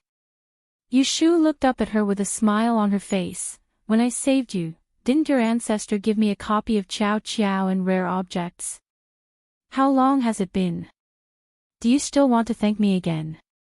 If it was someone else who was invited by the master of the Xian family, such as Celestial Commissioner Xian Zhua, to be a guest, they would immediately agree. But Yushu wasn't someone else. She was a female fortune teller, and her value had increased exponentially. She was a master of changing her body from white to white. To put it bluntly, she was like a fragrant and piping hot bowl of red braised pork. If it was placed in front of a group of people who had never eaten fish before, who wouldn't want to come closer to smell it and take a bite? Today, Xian Zhua invited her, and tomorrow, he would invite her to Taishi Lu for tea. This Xian Zhua Gui was really uninteresting. It was clear that he came for her death sentence strange technique, but he still found a dignified excuse to order Xian Lu around. Xian Lu scratched his head. He also felt that his grandfather's excuse was too fake, so he might as well tell the truth. Father called me over to ask about you, and also wanted me to bring you back. I was also afraid that he would have designs on that strange technique of yours, so I especially repeated what you said at the hibiscus banquet. Grandfather promised me that he wouldn't ask about your secret, so I agreed to look for you. After that, he looked at Yushu eagerly, waiting for her reply. Yushu put down the book and sat cross-legged. She asked her, "Don't you get anything out of this trip?" Xian Lu blushed a little and said in a small voice, grandfather said, if you are willing to come, you must give me the 2 longevity beads that he treasures. Those are my 5th brother's treasured items, I will exchange them with him for some small toys. Hearing her honest confession, Yushu was not angry. After thinking for a while, she said straightforwardly, okay, I'll go with you. Tomorrow, I'll go to LoveLore Library first. I'll look for you after class. Xan Lu was delighted to hear this. He twisted his body and sat next to Yushu. He hooked his arm and said intimately, Lotus Room, you're so kind. Tomorrow, I'll have the mansion prepare good food and drinks to entertain you. Yushu pinched her round cheeks. After talking for a while, Xan Lu happily went back to report on the completion of the mission. As soon as she left, Yushu calmed down. At this critical moment, she agreed to visit the Xan family. On the one hand, it was because of Xan Lu. On the other hand, it was for her own consideration. Although she clearly stated the interests of the death-severing magic art at the banquet, there would still be a large group of people who did not give up. Among these people, some were easy to get rid of, and some were not. She could not always hide from them. With Xan Lu's relationship, the Xan family would not do anything outrageous. She could use this trip to review their attitude and spread the news through the mouths of the Xan family. If she met someone in the future, at least there would be a precedent and it would not be difficult. In the evening, when Shui Rui came back, he heard Yushu mention Xan Lu's invitation. He knew that she accepted. After thinking for a while, he said, it's good for you to go. But I have something to tell you about Left Judge Xan's character. Big brother, please speak. Xania has held the position of the Celestial Commissioner's left judge for 10 years. It's not that she doesn't have any methods. Ji Huaishan, you have seen it. To be able to become a high-ranking official like the Celestial Commissioner, which one of them is not a schemer? My second aunt is a daughter of the Xan family. Although the 2 Fu are in-laws, they are not close. Do you know why? Shui Rui answered his own question, that is because the 9th prince is away from the capital. He thought himself clever and went to get close to the 7th prince. Grandfather does not like him being two-faced, so they rarely interact. This is to tell you privately. A few months ago, he helped Ning Wang to trip up Jing Wang. His Majesty is still angry. Yushu raised her eyebrows. She thought that Xan Lu was a good bamboo shoot. Why did it sound like her grandfather was a bad bamboo? I'm telling you this because I want you to be careful.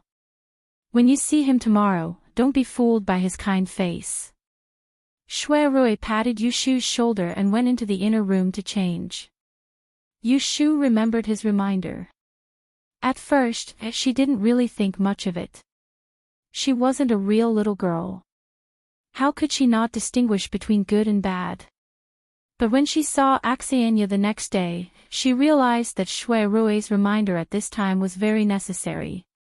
On the 9th day of the 6th month, Yushu returned to Taishu Shu Garden for class. In the morning, there were many people in the garden. She did not deliberately take the small path and received a lot of attention along the way. She arrived safely at Shushui Tang where Fang Zijing was lecturing. It was inevitable that some tales followed behind her. But strangely, on the way, no one dared to come forward to strike up a conversation. Situ Qinglan had already reserved a seat for her. When she sat down, she looked at the figures lingering outside the door and said to her, I thought you wouldn't come today. Yushu put down the pen, ink and books and joked with her, I'm afraid that Academician Fang will be angry and remove me from the list. All the affairs of Taishu Shu Garden were decided by the 18 academicians. For those who were disobedient and stubborn, the academicians could remove them from the list at any time and never teach them again. This was a punishment second only to dropping out of school. Grandfather won't do that. Situ Qinglan winked at her and whispered, you cherish it now. The two talked in a low voice. More than a dozen people in the same hall wanted to talk, but they couldn't find the right time. It was because Yushu rarely interacted with these people, so everyone felt that she was not easy to get close to. After a while, Fang Zijing arrived. Seeing a group of people outside the door, none of them were his students. He angrily drove them away. When he entered the door, he didn't even look at Yushu. When the class was over, the sloppily dressed old man hurried away with his books again. From beginning to end, he didn't show any extra attention to Yushu, which made Yushu puzzled. Fang Zijing, who was proficient in all kinds of magic, should be the one who was most interested in her. After class, Yushu found Axayan Lu, who had been waiting for a long time at the front door of Taisha Shu Garden, and went to Axayan's house with him. It was not the first time she came to Axayan's house. Yushu came to Axayan Lu's hairpin ceremony, so she went back to the side courtyard. Today, Axayan Lu directly took her to the main room.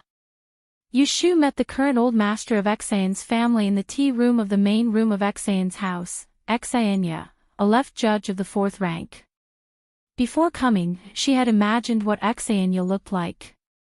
But when she saw him in person, she couldn't help being stunned. This is Axayan Lu's grandfather? Are you sure he's not Axayan Laowu, who sold fans in the south of the city, who changed his clothes and bleached his hair? Chapter 539. Axayanya was Axayan Guangnian's father. It was not surprising for a son to be like his father. However, he was an old man in his 60s with a ruddy complexion. Other than a few strands of white hair, he did not show his age at all. This made Yushu curious. Axayanya and Axayan Guangnian had the same appearance, but the way he behaved was very different from the unscrupulous businessman. As a junior, Yushu stepped forward to greet him. He saluted back politely and invited her to take a seat.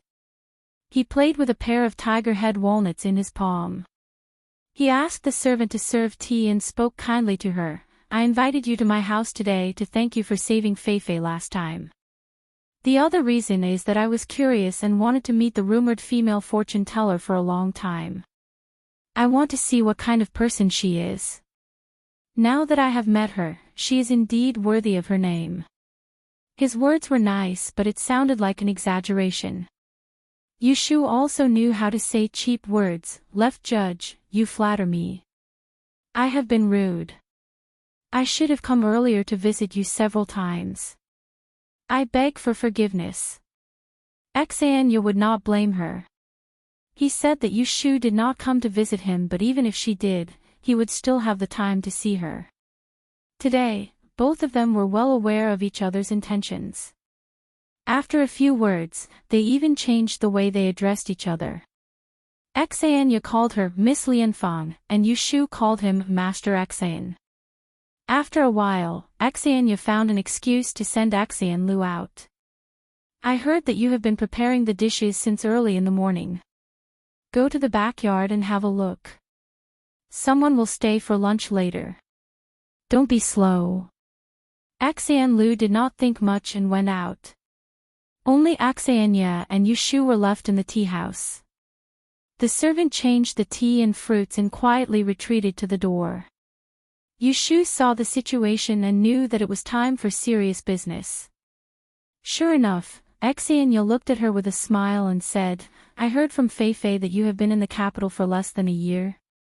You used to be from Yiyang in Jiangnan. Yes, Yushu said casually, last year, I went to the capital for Dian. By chance, I was able to settle down. Axayanya nodded and said with a tinge of emotion, things are different now. Back then, you were just a commoner. Now, you're a female fortune teller that everyone envies. Back then, I was just a bastard son of an aristocratic family. Later on, Axayanya reminisced about the past. When Yushu heard the beginning, she could already guess that this was an inspirational story of a bastard son's struggle. Logically speaking, such a topic could easily resonate with a scholar from a poor family, but Yushu was a person with a lot of thoughts, so how could she be moved so easily? When Xenia was done talking about herself, she looked at Yushu and said, I suffered a lot when I was young, so I'm happy to promote ambitious young people like you. My Axian family isn't at the top among the 12 families, but our reputation is well known outside. Every year, when the Diyan rankings are released, the teachers of various professions will be replaced. Many people volunteered to serve under me. Today, a portion of them have a bright future ahead of them.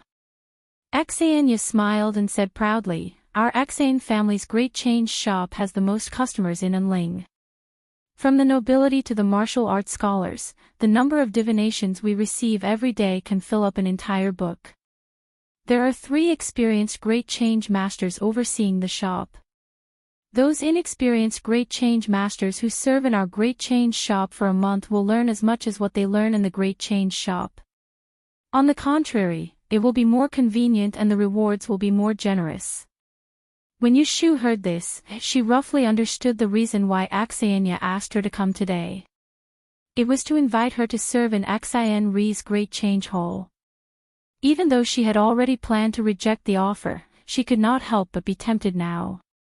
She did not care about the reward, but it was a rare opportunity to come in contact with more difficult divination questions and exchange knowledge with experienced Great Change masters. She had studied the law of time of calamity for so long and she already had a way to make up for it. The only thing she lacked was time. This was the foundation of her life and there were many uses for it. This was a breakthrough in her learning of Great Change, but it also reminded her of the bottleneck she was about to face. After completing the law of time of calamity, she had to learn what she should study next. The Chaotic Sky Divination record that she got from Jing Qin was an amazing book on astrology. However, without Jing Chen's guidance, it would be difficult for her to improve in this field. As for the rest, such as the law of rain and feng shui, these were all small skills. As for physiognomy and writing, she was just a beginner and could not even be considered a dabbler. Thinking about it this way, other than the law of time of calamity, she had no other skills that she could use. Of course, the art of 6 trigrams was not inferior to the Chaotic Sky Divination record.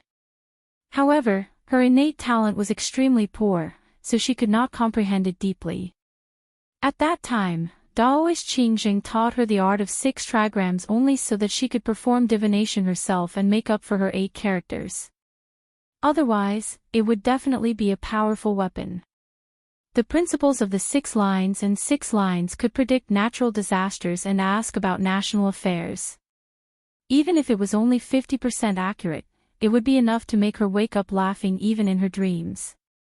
Just as Yushu was reflecting on her actions, Xenia finally returned to the topic at hand.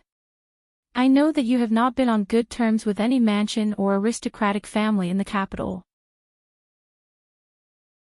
You only have a name in a restaurant and manage some accounts. However, listen to my advice. Those who learn Great Change should avoid wasting their talents. In the long run, it will not be good for their reputation. Moreover, you are a genius. Why don't you find a Great Change hall in the capital? Yushu thought about it and smiled bitterly. It's not that I have never thought of working in a Great Change hall. To tell you the truth, before I finished my studies, I set up a stall in the south of the city to tell fortunes when I first came to the capital. I earned some traveling expenses. However, after I passed the Dian examination, I offended the sage fortune teller, Han Wengguang. I believe that many Great Change halls did not look for me because of this reason. Xenia's eyes flashed.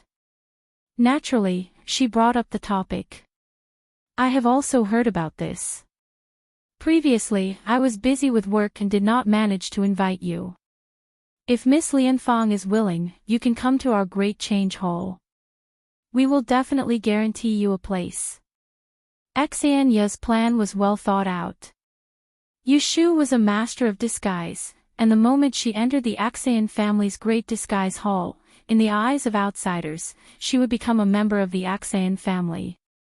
With this stamp, even if she did not do anything, she would be able to use her death-sealing art to bring her family's reputation to a whole new level. In the future, if anyone mentioned the art of death, they would look for either the female fortune teller or the great change hall of the Axayan family. They would ask for many benefits. In comparison, it was not worth mentioning whether Han Wenguang would mind. Xianya knew that Yu Shu was not a fool. After hearing his invitation, she hesitated for a moment and shook her head. Thank you for your kindness, old Master Xian. However, I am currently studying at the LoveLore Library. I have no other distractions. Xianya smiled. He switched to the pair of walnuts with his right hand. He lifted his sleeve and pointed a finger at her. If Miss Lianfang is willing to come to our Great Change Hall, I can promise you a great benefit. Why don't you listen? Seeing that he had a card up his sleeve, Yu Shu could not help but be curious about what he had in mind. Xianya stood up and pointed behind the curtains. Please follow me inside. Yu Shu hesitated for a moment before following.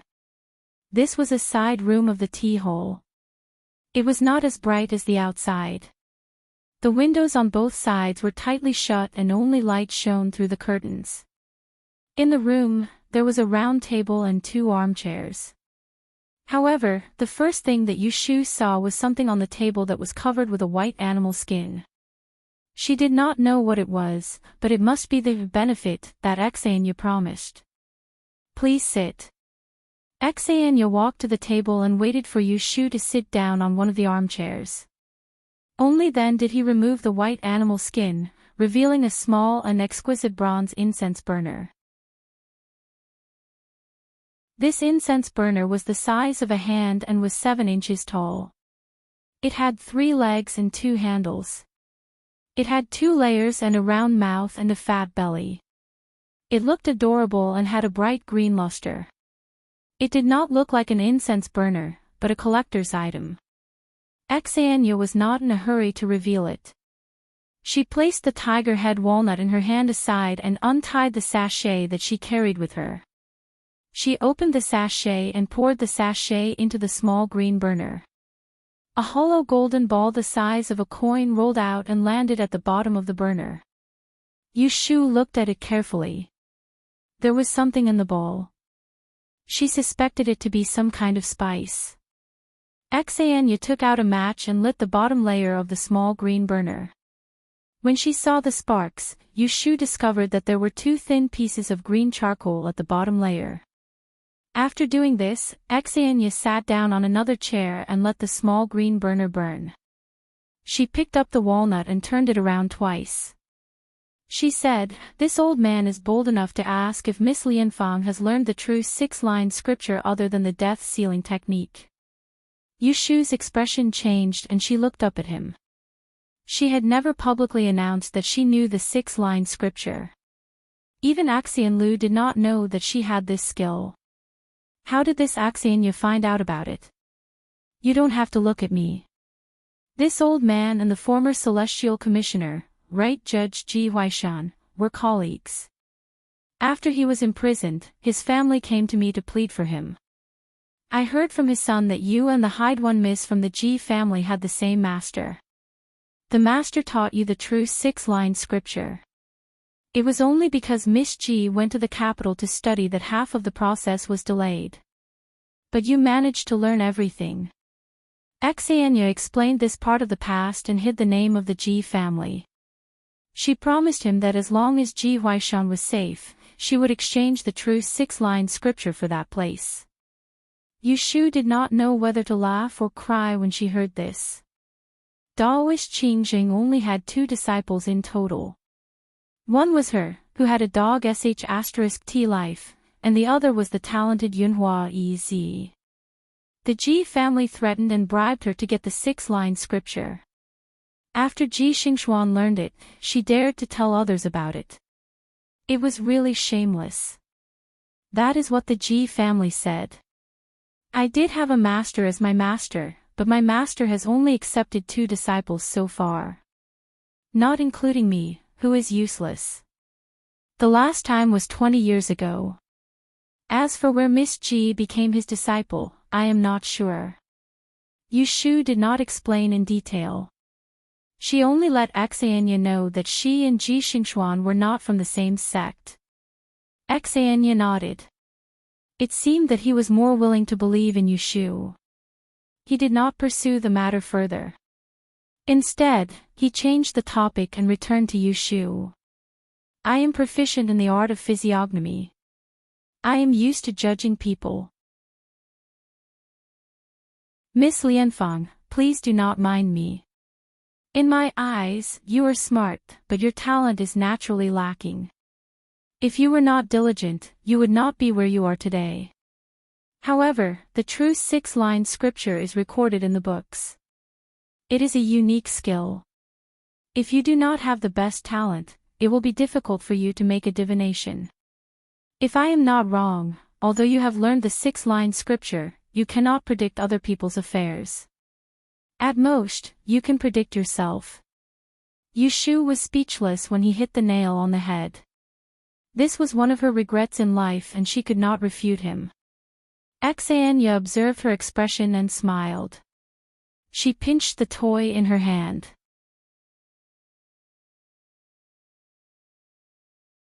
Chapter 540. In my opinion, there is a way for you to use the art of 6 lines. It is not limited to talent. Are you willing to make an exchange with me? Yu Shu did not expect that Xania would throw out such a sweet bait. Her heartbeat sped up and her breathing quickened. She knew that there was no such thing as a free lunch in this world, but she could not help but be swayed. The art of 6 lines was also known as the art of answering all requests. 1 question, 1 divination. Whether or not the divination could be completed depended on one's constitution. It was because of one's constitution that one could not change unless they were reincarnated. That was why she had always treated the art as useless even though she had it. She was sitting on a mountain of treasures but could not get it. That was how she felt now. What advice does Lady Axian have? I would like to hear it first. Yu Shu reminded herself not to fall into Axianya's trap. Xania glanced at Yu Shu's cautious expression and asked, "Does Lady Lotus Room know about the 6 founding artifacts?" Yu Shu had participated in the Saint Ancestor Sacrificial Day not long ago. As the artificer, she knew what Xania was talking about. It is a compass, a sword, a book, a ruler, a cauldron, and a rui scepter. It was said that 300 years ago, Emperor Anwu relied on these 6 treasures and with the help of Empress Ningzhen and her followers, he conquered the world and unified it. After peace, Ningzhen passed away and Emperor Anwu buried her with the 6 treasures. They were still buried in the underground palace of the Imperial Mausoleum. The bronze artifacts that they held on the Saint Ancestor Sacrificial Day were just a set of bronze molds. They were not the real thing. Xania nodded and said, when the dynasty was first established, the Saint Ancestor used the 6 treasures to rule the world. Unfortunately, after Empress Ningzhen passed away, the 6 treasures were suppressed in the forbidden area of the Imperial Mausoleum. There were not many historical records. Gradually, even their names were forgotten. They were only known as the book, sword, ruler, cauldron, compass, and rui scepter. Yu Shu asked with interest, what other names do they have? I am ashamed. I only know one thing but not the other, Xania shook her head. Seeing the disappointment on Yu Shu's face, she twirled the walnut in one hand and pointed at the charcoal burning bottom with the other. A wisp of silver smoke was rising from the small green stove. What do you think this is? Hearing this, Yu Shu stared at the little green stove. Her nostrils moved and she smelled a strange fragrance. She couldn't help but close her eyes and take a deep breath. She felt extremely refreshed and comfortable. She shuddered and opened her eyes. Looking at the little green stove with smoke curling up from it, he said suspiciously, Lord Axian, please don't tell me that this incense burner is one of the 6 artifacts. Stop messing around. The 6 founding tools were antiques that were at least several hundred years old. Although this little green furnace wasn't new, it was at most a dozen years old. What was that supposed to mean? If you want to scam people, you should be more professional. Without explaining, Xenia smiled mysteriously and said, among the 6 treasures, there are 3 of them. There was a cauldron. According to legend, burning incense in this cauldron could enlighten a person's 7 orifices, make a straw dog understand human nature, and make a fool gain wisdom. Wise men live a long life. This cauldron. Its name is Tai Ching. Tai Ching cauldron, this was the first time Yu Shu heard of one of the 6 treasures. However, before she could think about it, Xenia threw down a bolt of lightning. The incense burner in front of you is obviously not the Tai Ching cauldron. However, it is indeed a fake artifact that the Xan family spent many years and countless resources to build with reference to the Tai Ching cauldron. Although it is not as good as a real artifact, it is enough to help you use the 6 trigram lines. If you don't believe me, you can try it. Try it now. Yu Shu clenched her fist and smelled the strange fragrance without batting an eyelid. She slowly pressed her hand to her waist and took out the 3 divination coins that she always carried with her. Xenia looked at her actions and smiled. How about this? I am old and have moles on both my arms. Why don't you try and see how many moles there are on my left hand? As he said this, he pulled up his left sleeve and placed it on the table. Yu Shu looked calm on the surface, but in reality, she was almost unable to suppress her excitement. Seeing that Xenia's suggestion was not inappropriate, she nodded. It's possible. As long as Master Xen tells me, how old are you this year? The 6 trigram lines asked about human affairs. It was always based on the person's fate. It was called Eye of the Trigram. If one did not know the Eye of the Trigram, they would not be able to divine anything. The moles were something that regenerated on a person's body. As such, one needed to know the person's age. I am 57 years old this year. Yu Shu nodded and rubbed the 3 divination coins. She took a few breaths to get rid of all distracting thoughts. She quietly asked for her request and focused on the divination. She had to do her own divination every day. Occasionally, she would ask others. However, 8 out of 10 times, it would be an empty divination. The small matter she was asking now actually became a divination without any effort. Yu Shu licked her lips and carefully calculated the number of lines. Very quickly, she got the result. How is it? Xenia asked. Yu Shu raised her head and looked at Xenia. Sorry for offending Master Xen. Please roll up your sleeves and let me meet you. She did not hurry to say the divination because she wanted to prevent Xenia from playing any tricks. Xenia knew what she was thinking but did not expose her. She raised her hand and lifted up her sleeve, revealing her left arm. She first showed her one side, then the other. It was a well-maintained arm. The skin was smooth and there were 2 black moles, one on top and one on the bottom. It was very eye-catching. Yu Shu held her breath and felt her heart jump to her throat. She got it. Xenia looked at her face and knew that it was a success.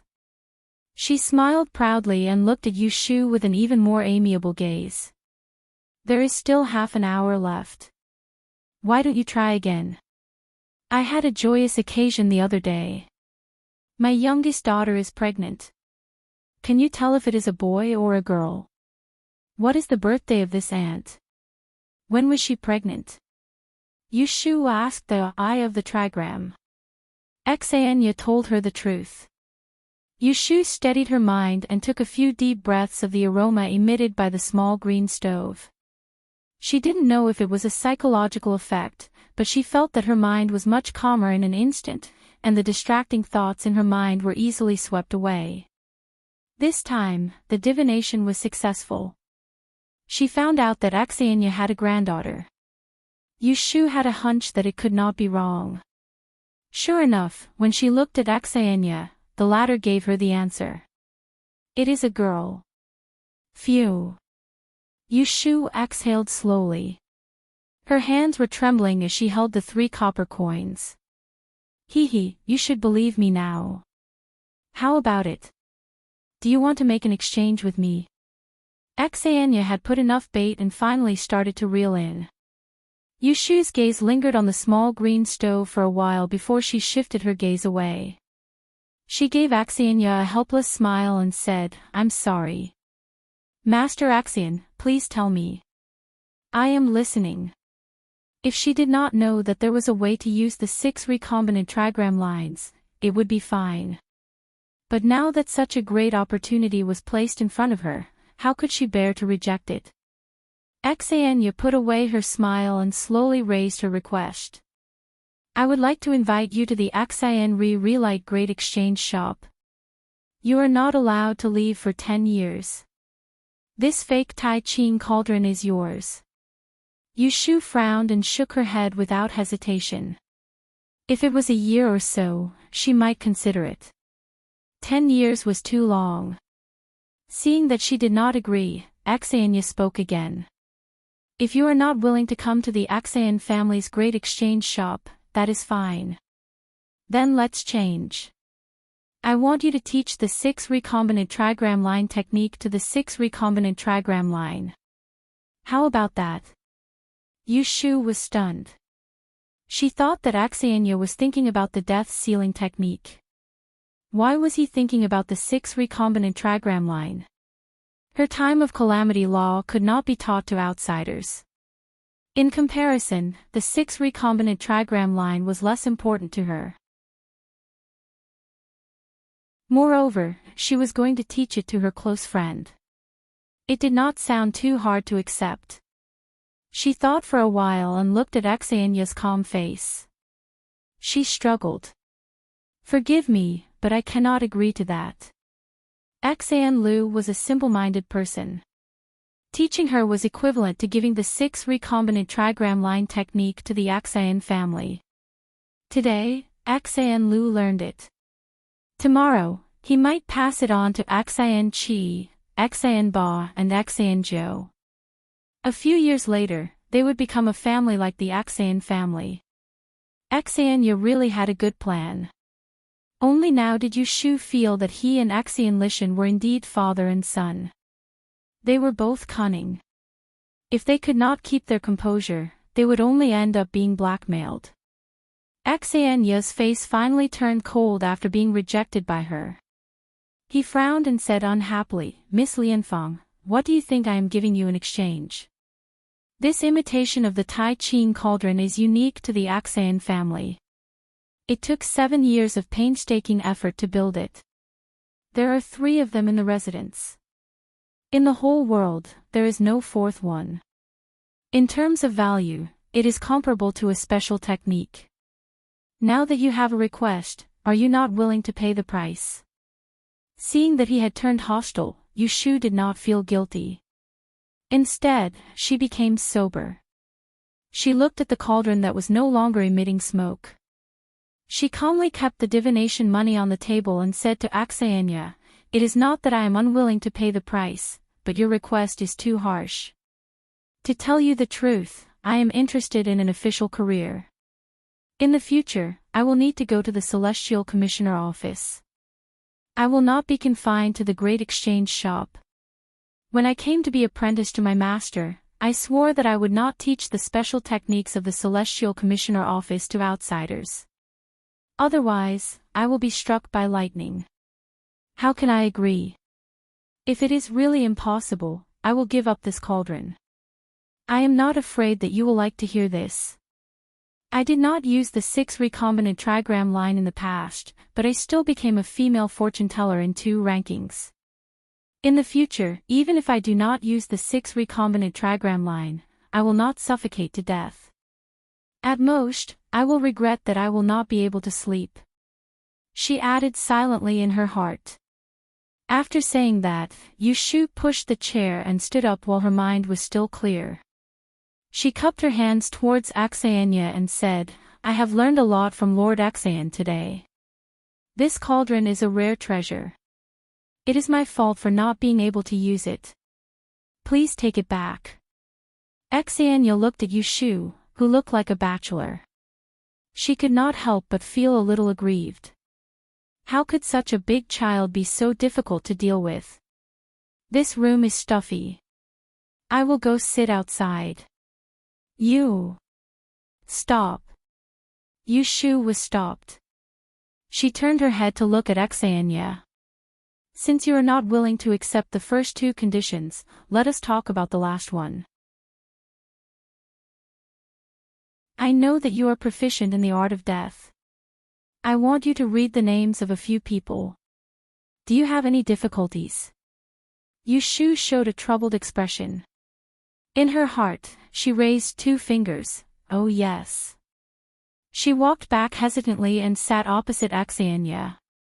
She reached out a hand and touched the little green cauldron that was still warm. She smiled at him.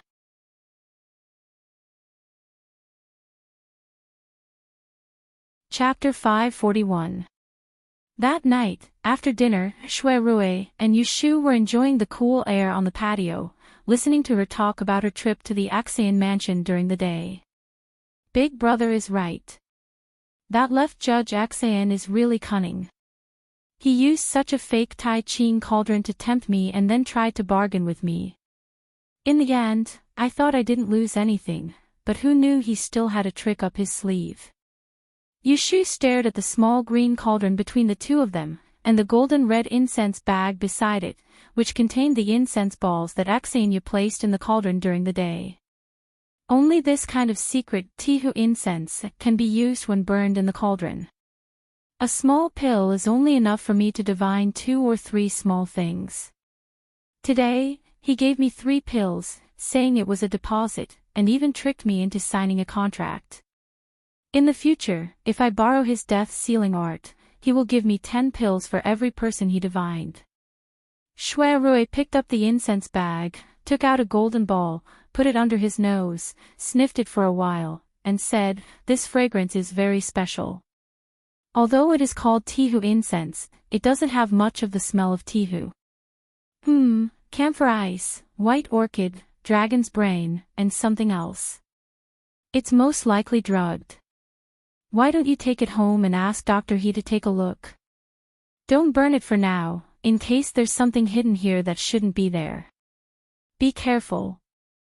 Yushu nodded, feeling that it was necessary. Axayanya said it was the 6 founding tools, but this small green cauldron and golden incense balls were very rare, they might be hiding something strange. Shuerui saw that she was still a little unhappy, so he comforted her, "Don't be angry. You didn't get any benefits, but you didn't lose out either. This incense cauldron is not an ordinary item, it will be very useful to you. Axayanya doesn't know that your death-sealing art is just a bluff, otherwise, she might not be willing to trade it with you." Yushu curled her lips, "But without the incense balls, this cauldron is useless to me. When the incense runs out, if I need anything, I will have to rely on the Axayan family. In this case, I still can't use my 6 yaw lines. Better than nothing." Shuerui laughed.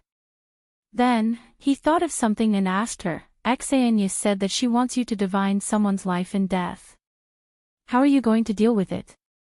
Other than Yushu herself, he was the only one who knew that her method was more accurate than the last for the dead, but it was hard to say for the living. Yushu slyly curled up the corner of her mouth. "If he asks about a dead person, I will definitely calculate for him. If he asks about a living person, I can also calculate for him. I won't just brush him off. If he has good intentions, he will remind the person he divined that there is an 80% chance that the person won't die. If he has bad intentions, even if the person doesn't die, he will still obstruct the person, and there is an 80% chance that the person will die." Hearing this, Shuerui immediately frowned and said in a low voice, "If he really wanted to harm someone, wouldn't you?" He had almost never said anything harsh to Yushu. The words helping a villain do his evil deeds were at the tip of his tongue, but he couldn't bring himself to say it. But Yushu knew what he was looking at. She immediately snorted and said in annoyance, "Am I that wicked in your eyes?" What I said just now, and the last two sentences, were the exact words I said to Aksayanya. I was afraid that he would have bad intentions and use me to harm others. That's why I made an agreement with him. If he wants to divine a dead person, it's fine. But if he wants to divine a living person, he can only do it if it's the entire Aksayan residence.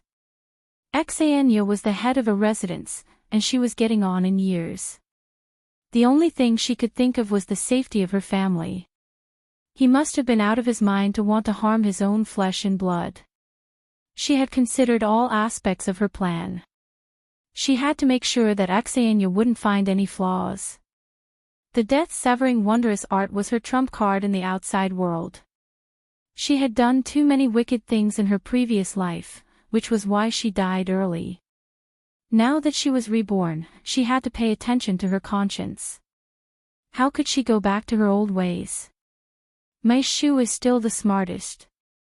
Shui Rui knew that he had misunderstood her. He smiled and held her hand. But Yushu was not in a good mood. She dodged his hand and hit the back of his hand. She glared at him. "Don't pull me around in the future. Men and women shouldn't touch each other. We don't have any status. I'm at a disadvantage to let you hug and kiss me." Shui Rui couldn't help but chuckle. "How is there no status? Aren't you my fiancé?" Yushu raised her eyebrows. "Then Miss Rui from the Count's residence is your fiancé. What are you looking at? What are you laughing at?" Yushu saw Shui Rui smiling at her. She didn't know why, but she felt unhappy. He, you're jealous of me. You obviously like me very much. Can't I be happy?" Shui Rui laughed heartily. His shoulders shook. He didn't hide his joy. Yushu suddenly knew why he was unhappy. "You're happy." She shook the hem of her dress and got up from the couch. She grinned at him. "As long as your marriage with Miss Rui is not cancelled, let's not get close. I don't like to be at a disadvantage. You know that." Ever since she became friends with Shui Rui, she stopped thinking about Jing Qin. She wouldn't allow herself to be half-hearted. Of course, she wouldn't allow Shui Rui to take advantage of her. This was also because Shui Rui didn't have any feelings for Miss Rui. Otherwise, she would have fallen out with him. After Yushu finished speaking, she walked back to the room with the small blue stove and the sachet. She left Shui Rui leaning against the railing and sighing alone. Such a bad temper and a cruel heart. I like her so much. After the Hibiscus Gentleman's Banquet, Yushu hid in Wangji Tower for 3 days. In addition to Aksayan Lu, she also received a letter from Xia Jiangmin. The letter was nothing more than asking her about the death sealing technique. Yushu replied to her letter with a mixture of truth and falsehood. She said that she would visit her after a while. Her family in the south of the city sent Yundo to pass the message every day. She said that there were many guests and gifts today. Her house couldn't hold them anymore. Yushu saw that this group of people didn't slow down. She felt a headache. It was good to receive gifts, but if it continued like this, it would disturb the peace of her family. The house in the south of the city was not big. There were only 2 courtyards in front and back. If there was more noise in the front, the backyard would not be peaceful. He Fangji left early and came back late. Yu Xiaoxiu had to go to school. It didn't matter if they were the 2 of them. But it was not a good thing that there were only old people, women and children left in the house. With such troubles, Yu Shu remembered the house Lu Tan gave her. Qiu Jiming, the assistant minister of the Ministry of Works, owed her a favor. He took the initiative to help her renovate the house. Shui Rui found a wood shop to buy furniture for her. It had been a month. She didn't know how the decorations were going. Today, there was no need to go to Taisho Shuyuan. Yushu had nothing to do in Wangji Tower, so she planned to go and have a look. Unfortunately, as soon as she went out, she ran into someone she didn't want to see. At the door of the backyard, Yushu was followed by the little maid Yundo. When she was about to get on the carriage, she heard someone calling her, Xiaoyu. She didn't need to look back to know who it was. Yushu turned her head and looked at Jing Qin, who was standing not far away with a horse. She frowned slightly. This person wouldn't give up until he reached the Yellow River. Did he not listen to the warning she gave him on the way back from the banquet? You are really here. Jing Qin didn't wear a Taoist robe today. He was wearing a blue and white long-sleeved robe, which made his face more like jade. However, his eyebrows and eyes looked a little haggard.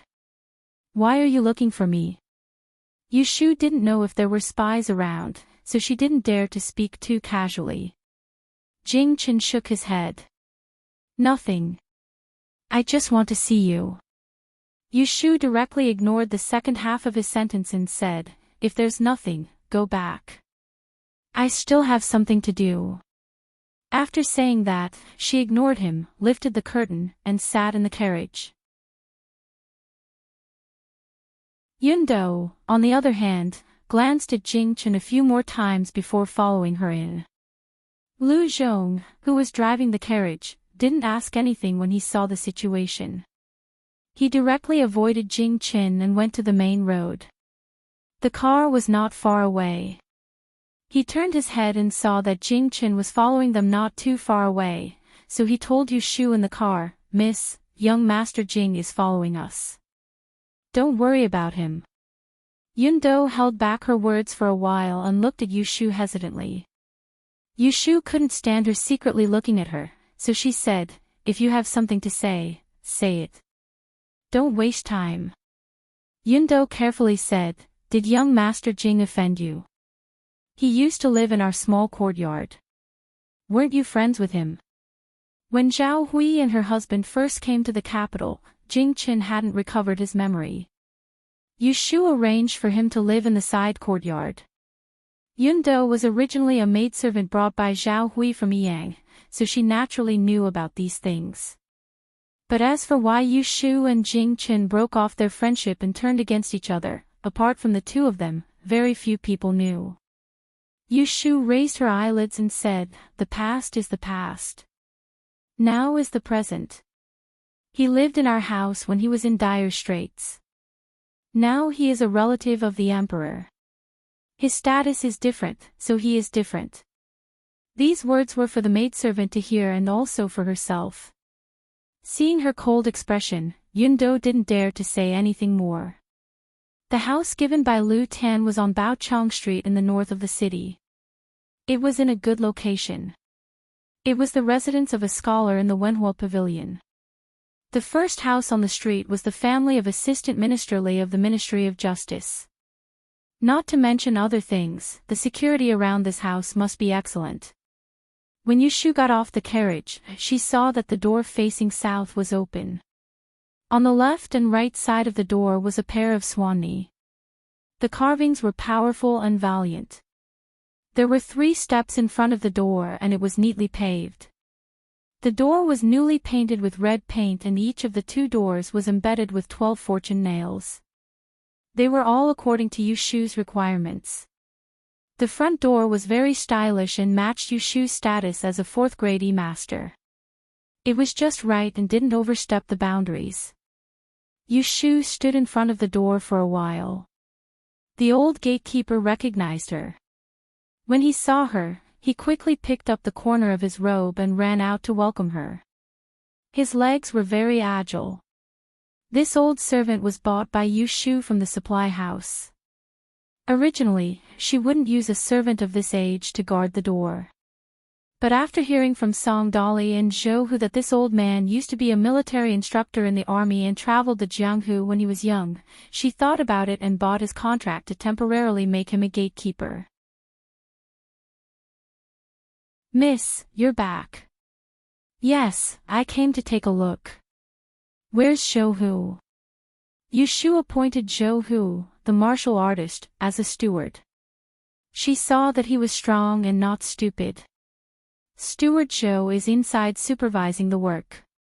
This old servant will go and call him now. There's no need to trouble yourself. I'll go in and take a look. You stay here. Yushu waved her hand and led Yundo into the house. Jing Chen tied up the horse and followed. Although the old servant saw that he came with Yushu, he didn't know him. After hesitating for a while, he reached out to stop them. So before Yushu could go far, she heard Jing Chen calling her. Xiaoyu.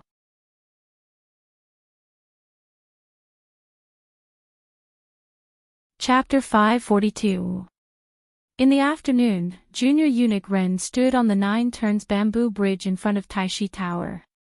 He looked at the fish swimming in the water expressionlessly. Qiming. Zhu Muzhao was dressed in a purple-green robe and a crown. He walked over from the cobblestone path. A cold-looking black-robed guard with a saber followed a few steps behind him. Imperial Secretary. Ren Qiming bowed his head in greeting. Seeing his superior's thick robes, he knew that he had just come out from the palace. Why are you standing here? Why don't you go in and wait? Zhu Muzhao asked him gently. This lowly official saw that a few of the 1,000 life carps in the pond are missing, Ren Qiming said. Zhu Muzhao smiled. There was a hint of helplessness in his voice. The day before yesterday, Prime Minister Yin came and asked for them. I told him to fish them up himself. Who knew that he would disregard his status and go into the pond himself? He caught 4 or 5 carps in one go. A smile appeared on Ren Qiming's stiff face. Prime Minister Yin is an interesting person. There were 2 prime ministers in the imperial court. If Xue Lingnan was known to be heartless, then Yin Tianho was known to be an old urchin. There were not many prime ministers in the imperial court who cried and pretended to be pitiful in front of the emperor at the age of 61. The 2 of them walked into the hall. The black-robed guard stood outside the tower. Zhu Muzhao sighed as soon as he sat down. The smile on his face disappeared. Seeing this, Ren Qiming asked, Did His Majesty summon you to the palace today to ask about the female fortune-teller? Other than that, there's nothing else. Zhu Muzhao said tiredly, The gentleman's hibiscus banquet has ended. In just a few days, it has caused an uproar in the city. Now, everyone knows that this female fortune-teller knows the death sentence art. Even His Majesty has heard of it. It's inevitable that His Majesty will be moved and wish to see her. Ren Qiming frowned slightly. His Majesty wants to see her personally. It was not easy for me to persuade her. Zhu Muzhao shook his head and slowly said, Originally, after worshipping the ancestors and confirming the identity of the Mingpa person, His Majesty had an objection to seeing the person in person. However, for no reason to see a Yi Shi who has no official position, it would arouse suspicion. Thus, he dropped the matter. Who knew that such a strange incident would occur? It was a good excuse to deceive people. His Majesty was moved and just said that he wanted to summon her to the palace and use the divination matter to bestow her with an official position. When Ren Qiming heard the words, Fate Breaker, there was not the slightest bit of surprise on his face. Obviously, he knew about the great disaster.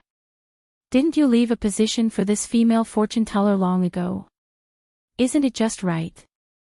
Did you suggest it to His Majesty?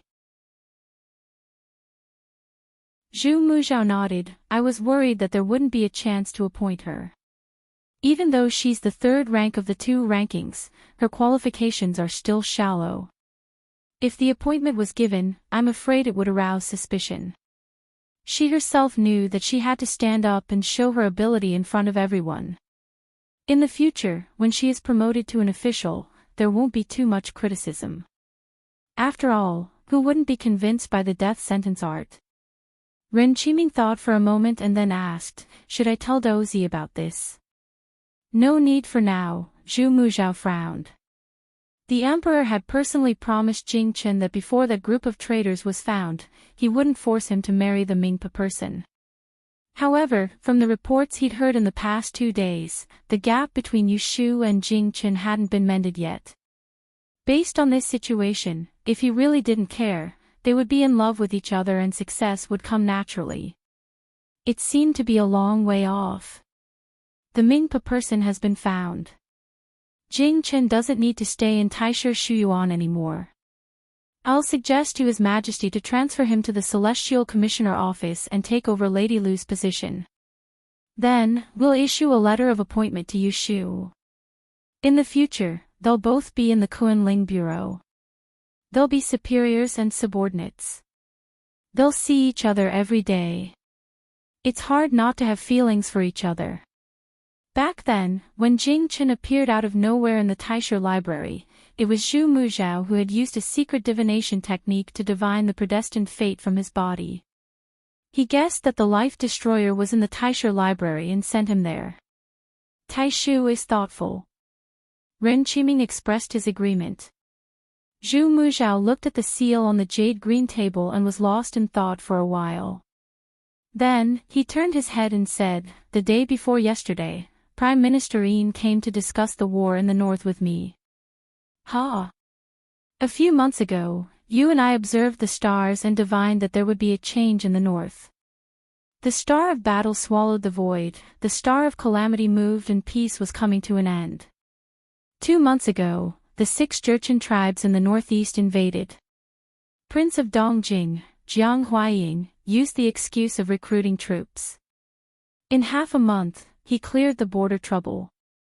However, the troops and horses didn't disperse. His Majesty was afraid of his great achievements. After discussing with Prime Minister Xue and Prime Minister Yin, they decided to marry Prince of Xiang's beloved daughter far away. However, His Majesty was uneasy and ordered the Empress to send a decree to the north. She found an excuse to summon Prince of Dongjing's mother and sister to the capital. The title of Prince of Dongjing had been passed down for 3 generations. Tracing back to Jiang Huaying's ancestor, he was a relative of Shizong. His maternal great-grandmother was once the empress. In his generation, the bloodline had thinned. Jiang Huaying was almost 30 years old and had yet to marry. His father died in battle and his mother was titled Lady of Wei. Other than his 2 concubine siblings, he only had his younger sister. This time, the emperor summoned Jiang Huaying's closest relatives after pretending to be the empress. Hearing this, Ren Qiming showed a strange expression. Is Jiang Huaying willing? Throughout the year, the Jiang family worked hard and made great contributions. Prince of Dongjing's reputation spread far and wide. However, the northeast was cold all year round. How could it compare to the prosperity of the capital? Jiang Huaying stationed troops every year. Who would believe that he didn't have any ulterior motives? Zhu Muzhao closed his eyes. I have done a divination. He is already on the way. Prince of Dongjing's thoughts are really hard to guess. The 2 of them fell silent. They were both worried about the unknown disaster in the north. It was already dusk when Yu Shu walked around the new residence in the north of the city. Zhou Hu followed her and reported the work of the craftsmen these days. The courtyard with 4 entrances and 3 gates was considered a luxurious residence. There were 2 courtyards in the north and south with 2 small gardens. Letting Qiu Jiming, the assistant minister of the Ministry of Works, be in charge was a waste of his talents. In less than a month, they had tidied up 7 or 8 times. The soil and lime were all cleaned. Only the painting was left. It would take at most half a month to complete. Yu Shu looked at the cleanliness of the garden and was very satisfied. In order to move in as soon as possible, she asked Zhou Hu to find a pen and paper to write down the various entrances and corridors. When she went back today, she would carefully study the feng shui layout. When the set of crystal jewelry was sold, she would buy bonsai, flowers, gold, stone, jade, and other things. You're a good steward. You're just a commander without any subordinates. Yu Shu praised Shou Hu, who was busy working with her. She smiled and said, when it's finished, we'll go to the conclave and buy some servants to train. We'll also send some people for you. Shou Hu smiled sincerely and cupped his hands at Yu Shu. I'll listen to your arrangements. Yu Shu came out of the residence and walked to the gate. She saw Jing Chen standing on the steps and staring at the old gatekeeper. She raised her eyebrows and walked over. Why haven't you left yet? She had been in there for at least 2 hours. Under the scorching sun, did he just stand there and wait? Xiao Yu. When Jing Chen saw Yu Shu finally come out, his expression relaxed. He looked at her nervously and couldn't help but feel a little wronged. I'm waiting for you. Yu Shu glanced at him thoughtfully. As she walked out, she said, Don't worry. Come with me.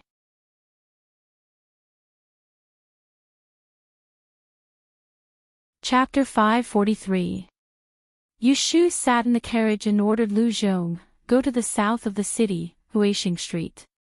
Jing Chen followed closely on horseback. After passing Qinyuan Street and heading south, he gradually became familiar with the road. Only then did he realize that this was the direction to the small courtyard on Huixing Street. At dusk, the restaurants and taverns along the street were open for business. The smell of cooking wafted in the air, and the smell of alcohol and oil accompanied the hawkers' calls. Ordinary people came and went.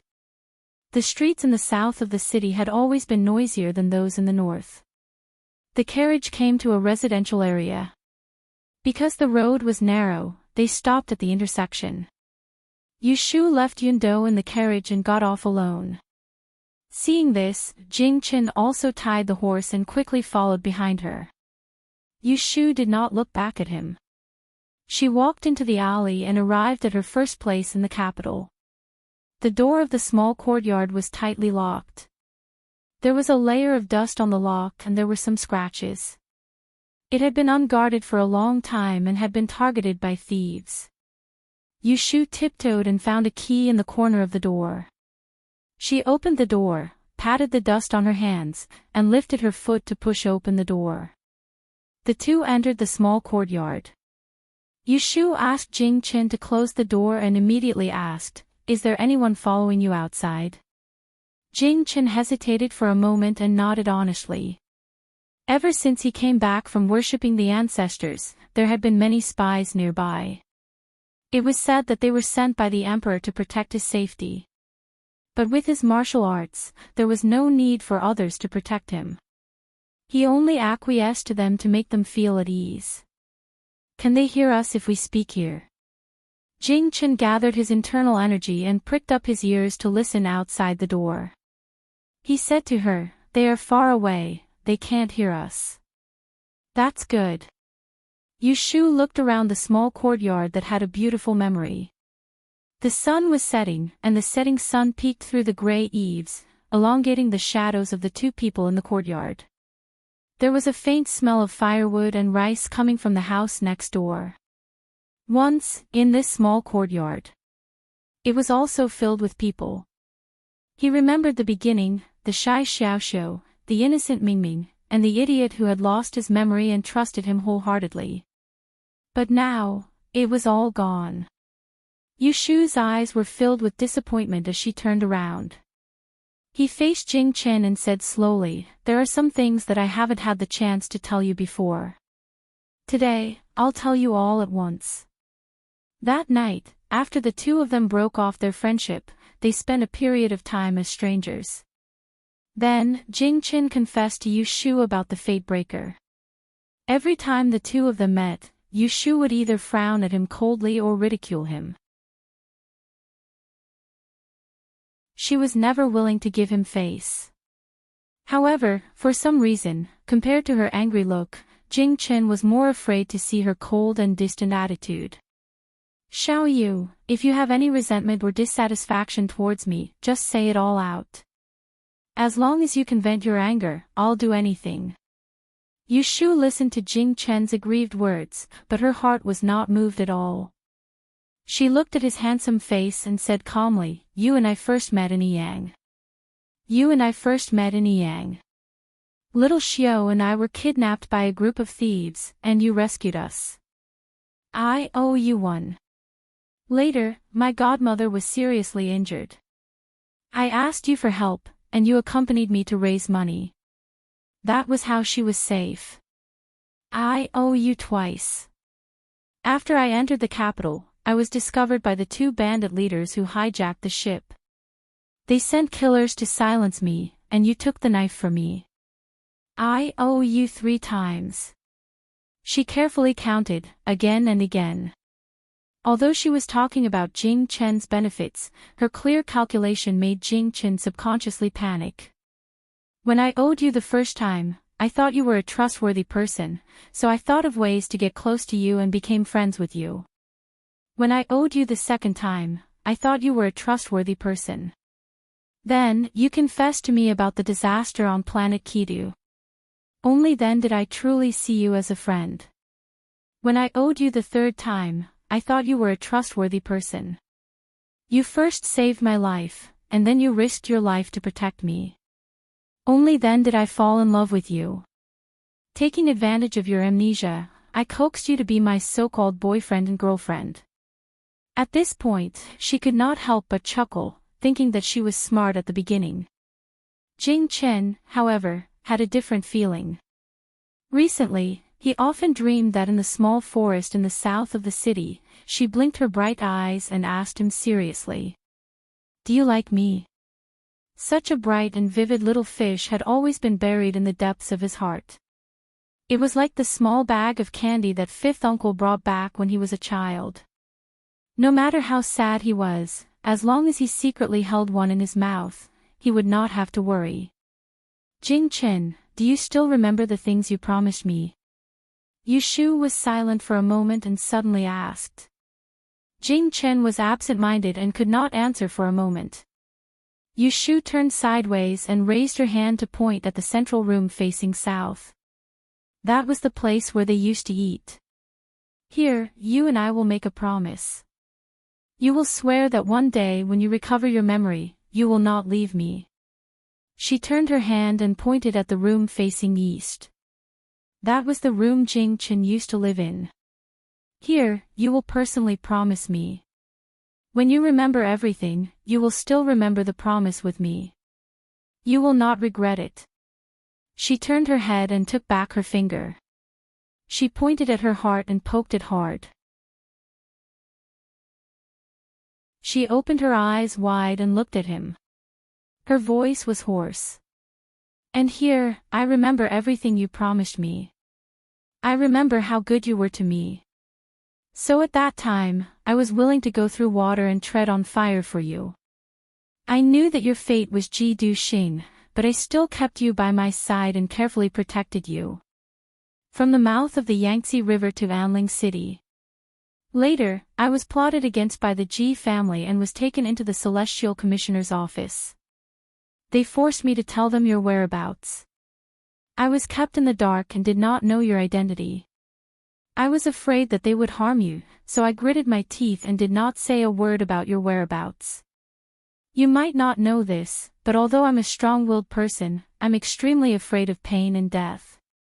But as long as I feel that you're worth it, I won't do anything to harm you even if they put a knife to my neck, let alone break one of my fingers. But what about you?" Yu Shu roared involuntarily. Her heart was cold because of the sincerity she had wrongly given. "As soon as you regained your memory, you left without saying a word.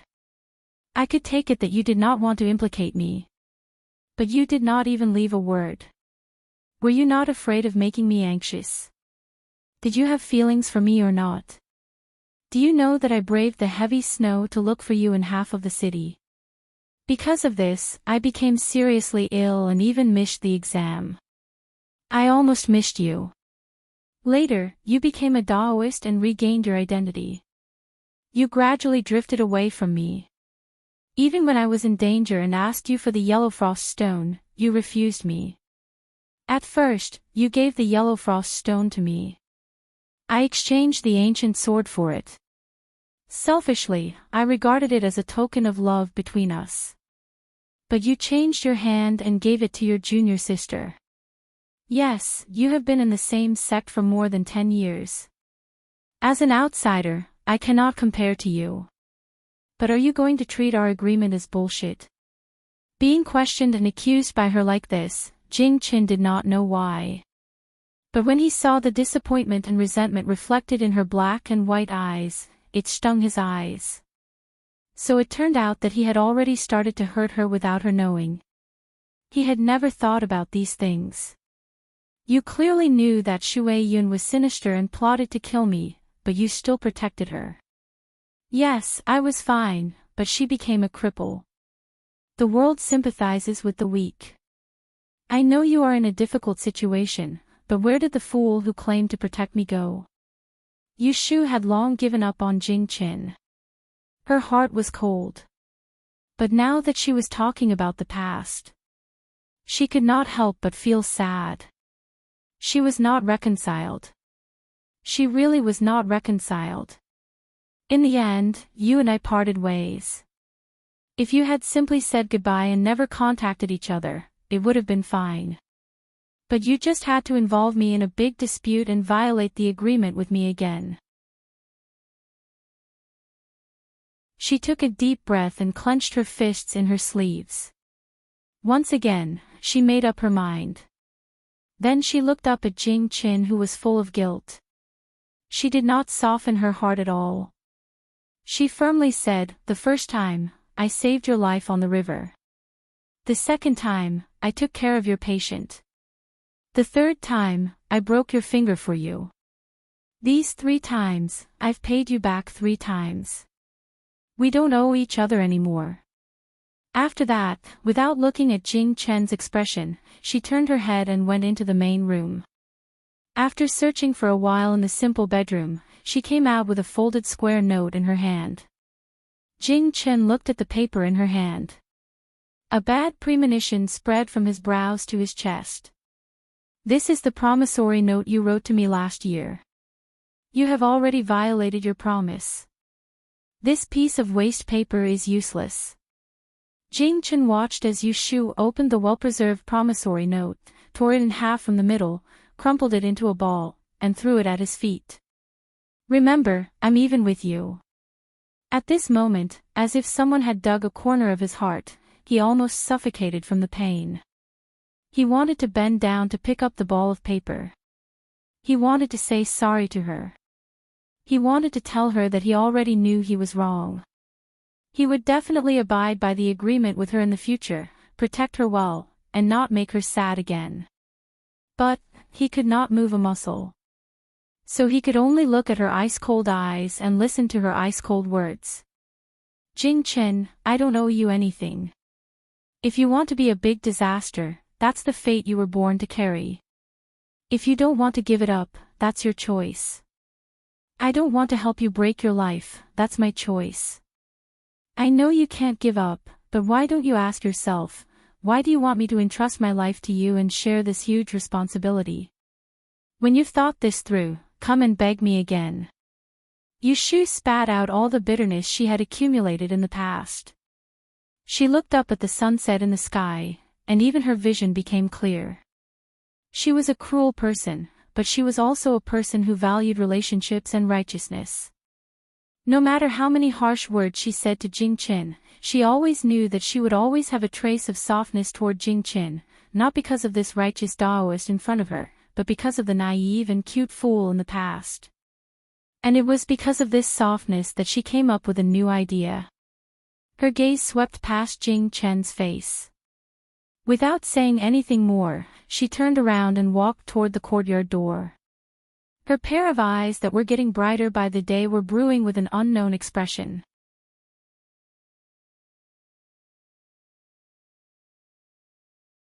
Chapter 544. In the princess residence's bedroom, Shui Yun heard a maid report that Jing Qin had returned. She had someone push her to Sushi Pavilion. That was the favorite residence of Jing Chen's birth mother, Princess Liue. Before her injuries had healed, she had always lived there. But a few days ago, the tendons in her hand had healed and she could lift her wrist a little, so Jing-Chen had arranged for her to move to another place. Ever since the matter of her scheming against Yu Shu had been exposed, Jing-Chen hadn't turned against her and still took care of her injuries. He had personally treated her every day and helped her recuperate. But Shui Yun knew that this senior brother of hers, who had always been easy to talk to, had never forgiven her for what she had done. Shui Yun sat in a wooden wheelchair. The guards at the door didn't stop her, so she entered the pavilion unimpeded. Looking around the front hall, she saw Jing-Chen sitting by the east window. He was holding something in his hand, lost in thought. "Senior brother, where have you been all day?" The sky was dark and it was just past dinner time. Shui Yun knew that Jing-Chen had left early in the morning on a horse without even bringing a guard with him. Shui Yun's popularity in the princess residence was very good. In such a large residence, there were dozens of servants, but only Jing-Chen was a proper master. The servants all knew that the 9th prince had to call her little martial aunt when he saw her, so they didn't dare to slight her. It wasn't difficult to grasp Jing-Chen's whereabouts. When Jing-Chen heard this, he raised his head and looked at her. "You don't need to know." Seeing his cold attitude, Shui Yun's eyes darkened. It wasn't that she didn't feel bad, but if he asked her if she would regret it, the answer was no. Senior brother was a great calamity. His life had been saved by her father and her martial uncles. He couldn't abandon righteousness for the sake of a woman's love. If she had to do it again, she would still make a move on the woman who had moved senior brother's Dao heart, forcing him to cut off his love. Shui Yun had the maid push her in front of Jing-Chen and had them withdraw. When they got closer, she could clearly see that Jing-Chen was holding 2 crumpled pieces of paper. What did senior brother take out? Before Shui Yun could see the words clearly, Jing-Chen had already folded them again and stuffed them into the front of his shirt. Nothing. Jing-Chen turned to look at her. "What are you doing here instead of resting?" Shui Yun's hands were crossed stiffly on her knees. She lowered her head slightly and said, "You haven't come to see me recently, and there is no one in the princess mansion who can talk to me. I somewhat miss senior sister and junior brother." "Senior brother, is there any letter from Taoism?" "My father knows that he can't walk, so he must be sad." The palace lanterns in the outer hall were all lit up, illuminating the loneliness and worry on her thin little face. Shui Yun like this was very pitiful. However, Jing-Chen looked at her for a while and said, "Since you are so worried, why don't you go back to the sect? Your death tribulation has been broken, and the person who broke it has also been found. There is no need for you to stay here. After you go back, Martial Uncle will definitely find a way to cure your leg injury." Shui Yun stiffly raised her head. Was he driving her away? She forced a smile and said, "My leg is inconvenient, how can I go back? Not to mention that you are alone in the capital. I am even more worried." "Worried?" Jing-Chen nodded. "That's why you've been keeping an eye on me all day, trying to find out my whereabouts. Even the guards by my side have been sending you messages from time to time. Do you feel at ease now?" Shui Yun couldn't smile anymore. The man in front of her who had seen through her little tricks with an expressionless face made her feel a little unfamiliar. The sound of cicadas outside the window came in intermittently. Occasionally there was the sound of partridge birds, and there was the croaking of frogs outside the building. But it seemed that the attic in the night was exceptionally quiet. "I am just concerned about you," Shui Yun finally found her voice. "You found the person who broke your life, but you are not willing to tell me who that person is. I want to help you, but I don't know where to start." As she said this, she smiled bitterly. "I know you still hold a grudge against me for scheming against Miss Yu, but you have to think about it. This is related to the lives of the elders in the sect. How can I just watch you mess around? If you really implicate them in some disaster and harm them, you will definitely regret it. I would rather you blame me and stop you. Senior Marshal brother, I was wrong, but did you do the right thing? Jing Chen listened to her words and was in a daze. He thought of Yu Shu's disappointed eyes in the small courtyard at dusk.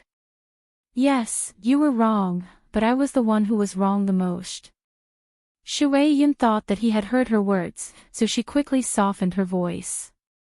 She clumsily moved her right hand, grabbed a corner of his sleeve, and gently pulled. Senior Marshal brother, it's been so long, your anger should have subsided by now.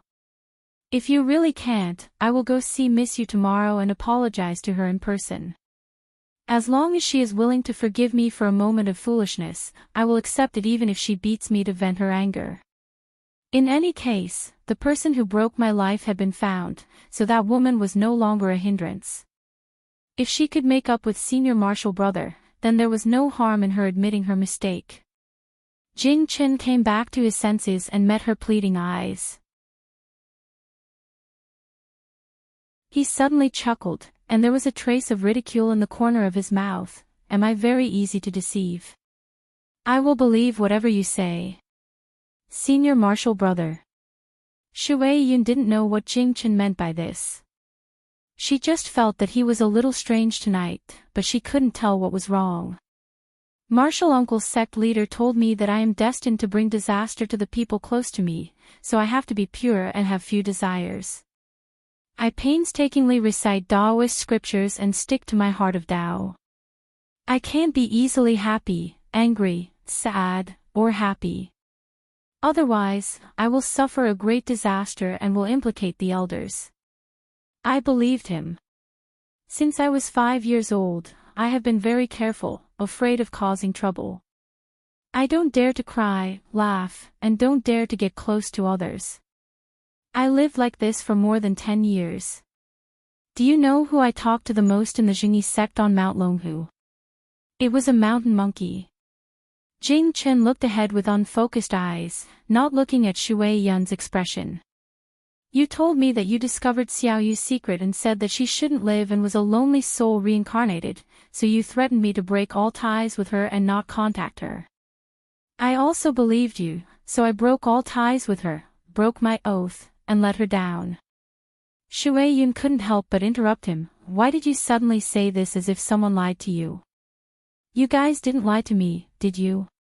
Jing Chen's voice was a little cold. Shui Yun moved her shoulders uneasily, opened her mouth, and said helplessly, okay, even if I was wrong, there is no problem with Miss Yu. What the sect leader said should be the truth, right? All these years on Mount Longhu, it's true that whoever is close to you will suffer. Even I often stumble. Senior brother, what are you thinking? Why are you speaking in such a disorderly manner? Why are you so suspicious? Jing Chen lowered his head and said to himself, now that things have come to this, I don't know what is true and what is false. The sect leader, who had cared for him since he was a child, lied to him and didn't let him fall in love for more than 10 years. It had nothing to do with the evil spirit of Qi Star, but she was afraid that after he met the person who broke his life, he couldn't bear to kill the man and was unwilling to marry the woman. His junior sister lied to him and wanted to kill the woman he liked, forcing him to make a choice. It had nothing to do with his joy or anger, but he was afraid that he would implicate her family. Even his master, who raised him until he was an adult, lied to him. He knew that he was a great disaster, but he never mentioned it to him. In this world, the people closest to him would treat him unscrupulously in order to achieve their goals. What else could he believe? Only her, only that person. She lied to protect him. Senior brother, what's wrong with you? Shui Yun was full of suspicion. A few days ago, Jing Chen was still fine. Today, he went out and came back with a change. He must have seen someone and heard something. She thought about it and soon had a guess. She frowned and asked in a low voice, did you go to see Miss Yu again today? Ever since he came back from worshipping the ancestors and found the whereabouts of the person who destroyed his life, senior brother no longer had to worry about the disaster on Kidu Star. He sent the tiger bones to Yushu and reported to the Imperial Historian's Library every day. Shui Yun had heard of these things. However, her relationship with senior brother was stiff, so it wasn't easy to dissuade him. She could only keep an eye on his whereabouts. However, she expected that Yushu wouldn't make up with him so easily.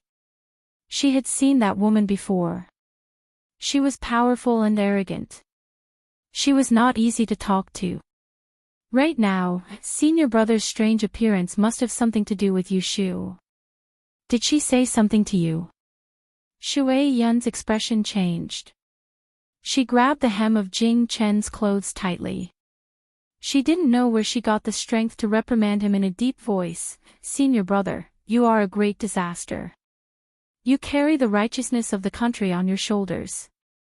You haven't broken your life and haven't escaped from the calamity. You still have the mind to listen to the gossip of an outsider.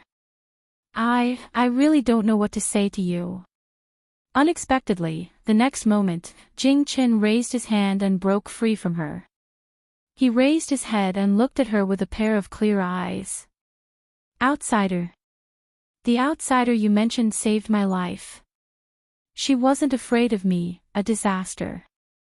She stood up for me when I was in danger. In your eyes, she is an outsider. But in my eyes, she is the only person in the world who sincerely treats me well. Jing Chen pressed his hand against his chest. Through the fabric of his clothes, the two thin halves of the promissory note actually made him feel a lot of hatred for a moment. He hated his gullibility, his naivety, his ruthlessness, his helplessness, and even more so, he hated the fate that he was born with. Why was he the great disaster? When he was born, his parents died. He was originally a bad omen, but because of the agreement between the royal family and the Taoist sect, he survived. So in the eyes of those people, his life was not his, right? But what else could he do except accept this fate? Ha, Jing Chen laughed. At this moment, he understood a truth. He stood up and was about to walk out. Shui Yun wanted to stop him and ask him. But she had just recovered from her injury, so she couldn't grab Jing Chen. She could only whisper behind his back, "What happened to you?" Senior brother, senior brother.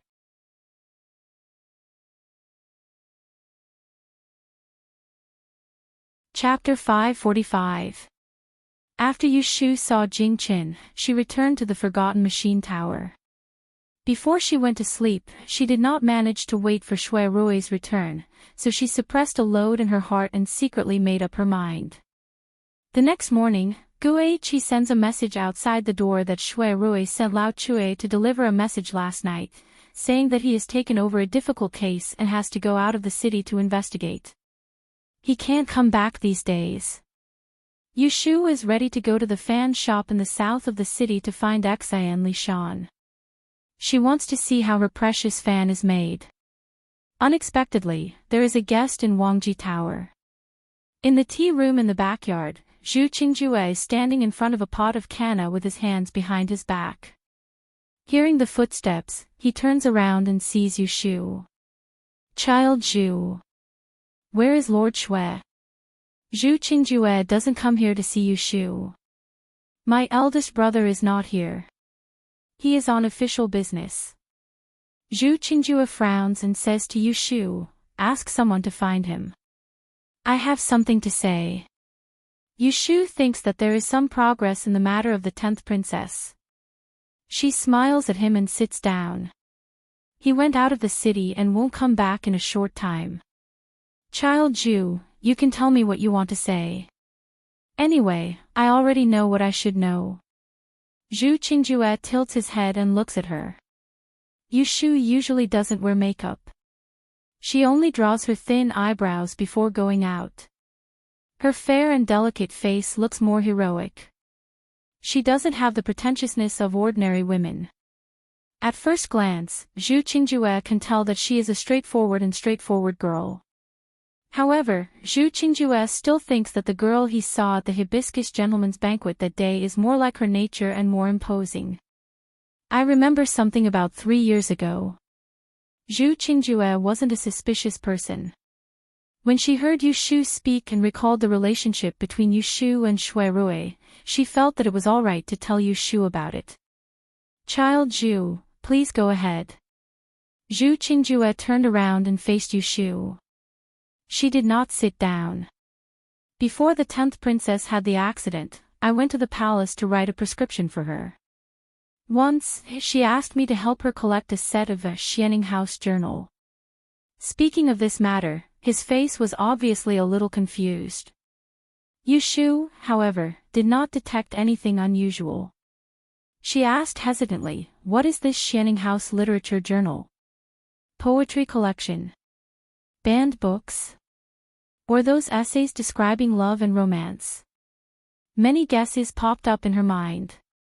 Zhu Qingjue glanced at her with slight disdain and said, "That is a chess manual written by Mr. Ning Mufang, the great Qin scholar of the previous generation.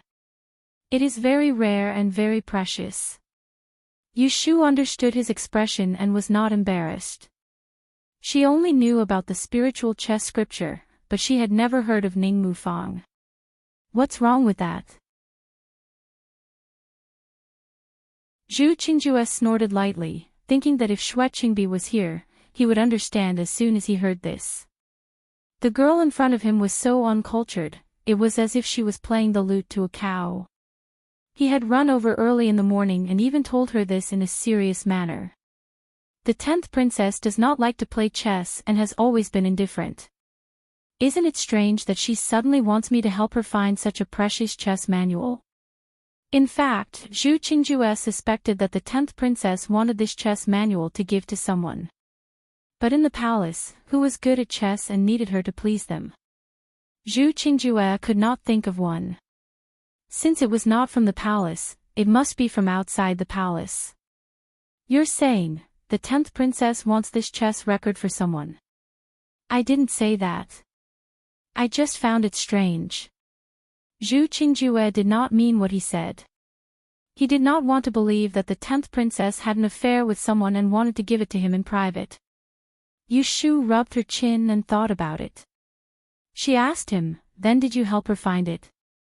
"Yes, that set of chess manuals. There were 4 volumes in total. I searched for them for half a month before I collected them all. I had just sent them to the palace when something happened to her a few days later." Zhu Qingjue's voice was a little low. It was obvious that he thought of the 10th princess's sudden and unclear death. Yu Shu had an idea. Did the 10th princess give the chess manual away after she got it? If she gave it away, then who has the chess manual now? If she didn't give it away, then who was she going to give it to? There was no doubt that the man named Xiao Ji was the most suspicious. The 10th princess had most likely given this chess manual to him. Yu Shu was a little depressed. If Shui Rui was here, she might be able to find a few suspects based on this. However, she was not familiar with the people in Anling City and did not have the ability to know everything. "Young Master Zhu, is this the only thing you remember? Is there anything else?" Zhu Qingjue hesitated for a moment and took out a piece of paper from his sleeve. He took 2 steps forward and handed it to Yu Shu. Yu Shu took it and saw a poem written on the paper. It said, "Time is limited, don't wait for the flowers to fall. Mountains and rivers are empty, take pity on what is in front of you." In her opinion, it was different from those sad poems. As for the deeper meaning, as an illiterate, she could not understand it. This is 3 years ago, about a month after the hibiscus gentleman's banquet, the 10th princess copied this poem and asked me to evaluate it. What do you think of it, Yu Swansea? If Zhu Qingjue knew that Yu Shu was illiterate despite having more than a year of money, she probably wouldn't have shown this to her. Yu Shu said, She pretended to read the few lines of the poem in her hand again. After a while, she said, "The writer of this poem should have a good mind. Otherwise, it would not be comparable to the sentence, "Mountains and rivers are empty." However, it does not sound like a woman. Half of this was a guess, and the other half was purely bluffing. Unexpectedly, Zhu Qingjue actually nodded cooperatively when she heard this, and she said, "Indeed, this poem doesn't seem to be written by the 10th princess. At that time, I heard of many dissolute deeds of Shui Rui, and I felt that it would be written by him. I've come today to seek confirmation." Yu Shu looked at Zhu Qingjue's matter-of-fact tone, as if Shui Rui was a dissolute ruffian who would secretly write love poems to young girls. She felt displeased in her heart and instantly said coldly, "My brother is a very polite person. How can he be so sneaky?" Even if Shui Rui was not here, Yu Shu could not bear to see him being wronged. Zhu Qingjue saw her serious face and raised his eyebrows, saying, "You believe in his character. What if it was really written by him?" "If it was really written by him, I will eat this piece of paper." Yu Shu did not frown and shook the paper in her hand. "I will keep this poem with me. When my brother comes back, I will tell him what you said. Child Zhu, if there is nothing else, please go back first." After asking what she wanted to ask, Yu Shu felt that he was not pleasing to the eye. She opened her mouth to send him away, which was not the kind face she had when she asked him to stay. Zhu Qingjue suddenly felt the back of his molars itching, but he endured it. He thought that it was difficult to deal with a villain and a woman, so he would not argue with her. But at this time, he did not know that the person in front of him was a villain and a woman. "No hurry. I have one more thing to ask the fortune teller for help." Zhu Qingjue suppressed her restless temper. Because she was asking for help, she forced a smile at Yu Shu. She had been standing still for a long time, but now she walked over and sat down opposite her. Yu Shu wanted to go back upstairs to have a divination. Seeing that he was not leaving, she became a little impatient. "I'm afraid I can't help you, child Zhu." She did not want to help him even if she could. First, Zhu Qingjue was not on good terms with Shui Rui. Second, he was the son who urged Jing Qin to marry and have children with her. They were not the same kind of person, so she did not need to be on good terms with him. "Don't talk so rashly, fortune teller. Now there are few people in the capital who do not know your ability. I am not asking for your help for free. If this thing is done, I will reward you greatly, and I will definitely make you satisfied." That was because Yu Shu had heard his last sentence. She remembered his identity and thought of an idea. She lifted the corner of her mouth and asked, "Tell me first, what do you want from me?"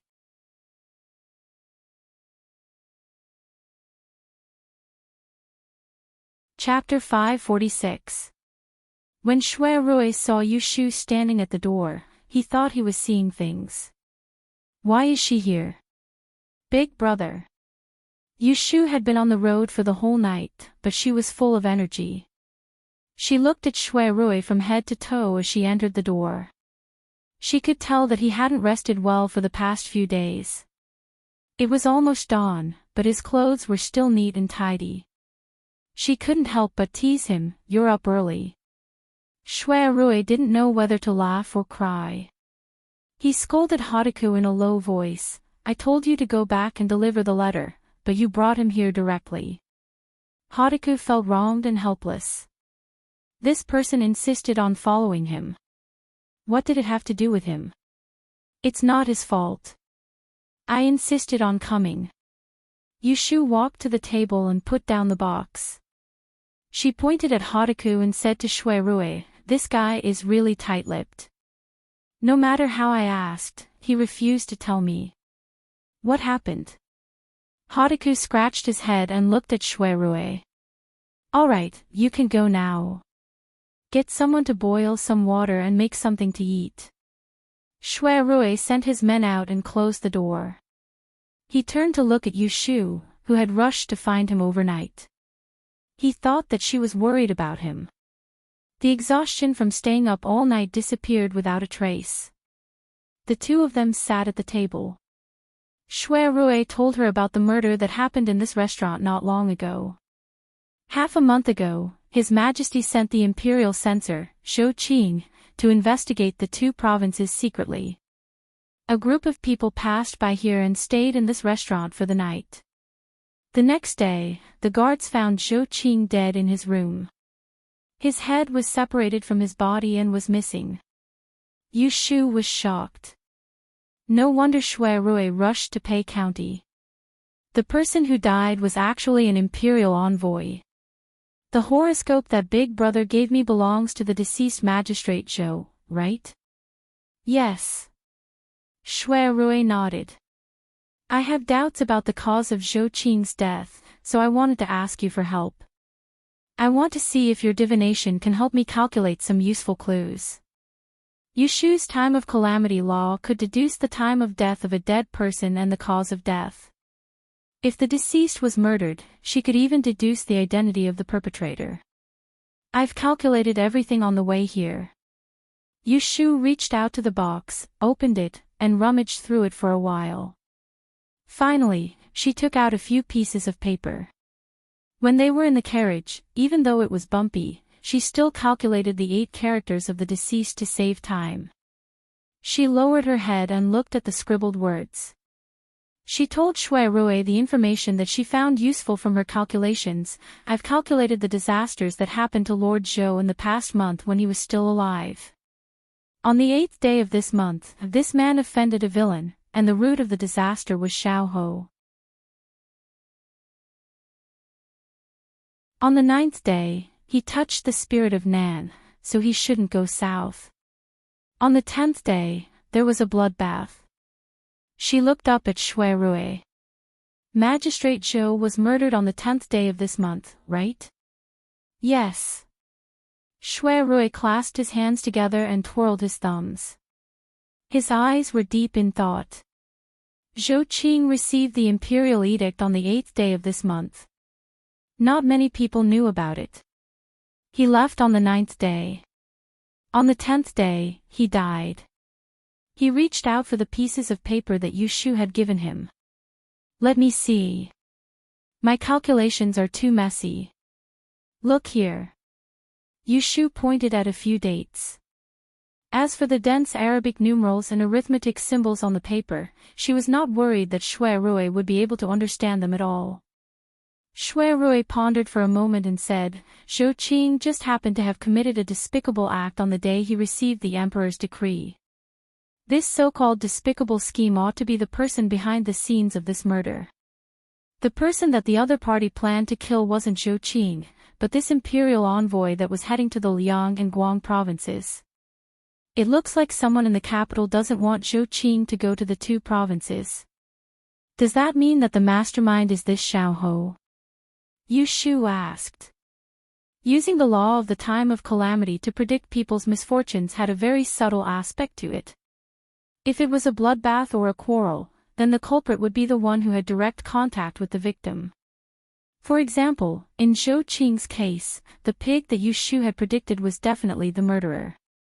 But if it was a villain, then the villain corresponding to the root of the misfortune would be the mastermind, and not the one who had direct contact with the victim. Xiao Ho. Shui Rui's gaze settled. After a while, his eyes suddenly sharpened. He laughed coldly. That's a good plan. Yu Shu saw that he seemed to understand, but she was confused. She asked curiously, Big Brother, do you know who it is? Shui Rui returned to his senses and looked at her before he said, I roughly know what's going on. But there's one more thing that needs to be confirmed before we can come to a conclusion. Yu Shu's eyes lit up. Tell me quickly. At this moment, because Shui Rui came to an understanding in his heart, the pressure he'd been feeling for the past few days disappeared. It was already daybreak outside, and the morning light shone through the window. When he saw the red strands of exhaustion in her eyes, his heart softened, and he said, After you've eaten breakfast later, go take a nap first. I'll talk to you once you've rested well. Yu Shu protested. How can I sleep if you don't finish your sentence? No, you have to make it clear to me first. However, Shui Rui ignored her protest. As he tidied up the divinatory box that she messed up, he said to her kindly, "Even if you're not going to sleep, I have to sleep as well. I haven't slept for 3 days because of this case." Hearing this, Yu Shu immediately shut her mouth. Shui Rui smiled and naturally held her hand on the table. He said, "I haven't been in the capital for a while. Did you cause any trouble?" Yu Shu raised her eyebrows and said, "Don't worry. I'm in the limelight now, and no one dares to provoke me. It's just that there are people sending gifts and invitations to my house every day. It's annoying. Isn't it good to have gifts?" Shui Rui touched her hand. He was in a good mood. Yu Shu grinned, and she couldn't help but want to laugh when she thought of the house full of good things that she'd gathered recently. However, she still had to put on an act in front of Shui Rui. "What's so good about it? It caused me to have to be sneaky even when I returned home, and I had to wait for the sky to turn dark." Shui Rui knew that she was stingy, but he didn't expose her. It's just that he hasn't seen her for half a month. Hearing her lively tone and looking at her sly eyes, his heart felt itchy. "Then, did you miss me?" He suddenly changed his tone and asked. Yu Shu glanced at him. She was used to his cheeky face from time to time. So, she calmly asked, "Did you miss me?" Shui Rui nodded without hesitation. "Yes." After that, he turned around, patted his thigh, and said to her, "Come sit here, let Big Brother hug you." How thick can this person's face be? When Shui Rui saw that she wasn't moving at all, he pinched her hand. His peach blossom eyes were alluring as he said, "What's wrong?" Yu Shu rolled her eyes and pulled her hand back. She wasn't tempted. She firmly said, "Did you forget what I said last time? The matter between you and Miss Rui is over. Don't think that I will get close to you." Hearing this, Shui Rui immediately put away his joking expression. He didn't play around with her. He seriously said, "When this case is solved, I will talk to grandfather when I return to the capital." Previously, Shui Rui didn't directly refuse Shui Lingnan's arrangement. On one hand, he didn't want to have a conflict with the old man. On the other hand, he wanted to repair his relationship with Yu Shu. He was worried that Shui Lingnan would know his thoughts and stop him. In any case, his relationship with Yu Shu couldn't be put on the table for the time being. It could only be used as a cover-up, so it wouldn't be a problem for him to refuse the marriage with the Earl. Even if Yu Shu didn't say anything, he felt that it was inappropriate for the two families to misunderstand each other. While the two were talking, Haruka knocked on the door and brought in hot water and breakfast. After eating breakfast, Shui Rui arranged for Yu Shu to live in the empty room opposite him. He also sent 2 guards to stand guard in the corridor. He also went back to his room to catch up on sleep. This sleep lasted until the afternoon. Yu Shu woke up before Shui Rui. It was not a good feeling to stay up late on the road. She didn't feel it in the morning, but when she woke up, she felt dizzy. Staying in the room was stuffy, so she wanted to go out to get some fresh air. She changed her clothes and walked out of the room. Seeing that the door opposite was closed, she knew that Shui Rui was still asleep. She didn't knock on the door and was about to go downstairs. The guards standing in the corridor didn't stop her. When they saw her going downstairs, they sent one of them to follow behind her. This restaurant was more imposing than Forgetful Airport, but it was not small. It had 3 floors. There was a hall in the front and 2 floors. Because Shui Rui ordered the local government to close the door, there were no guests inside or outside. The door downstairs was closed. Yu Shu came down from the corner of the stairs. Looking around, there were only empty tables and chairs. Where are the people working in this restaurant? Yu Shu turned to ask the guard who followed her. They are all in the backyard. His Excellency has ordered that they are not allowed to walk around.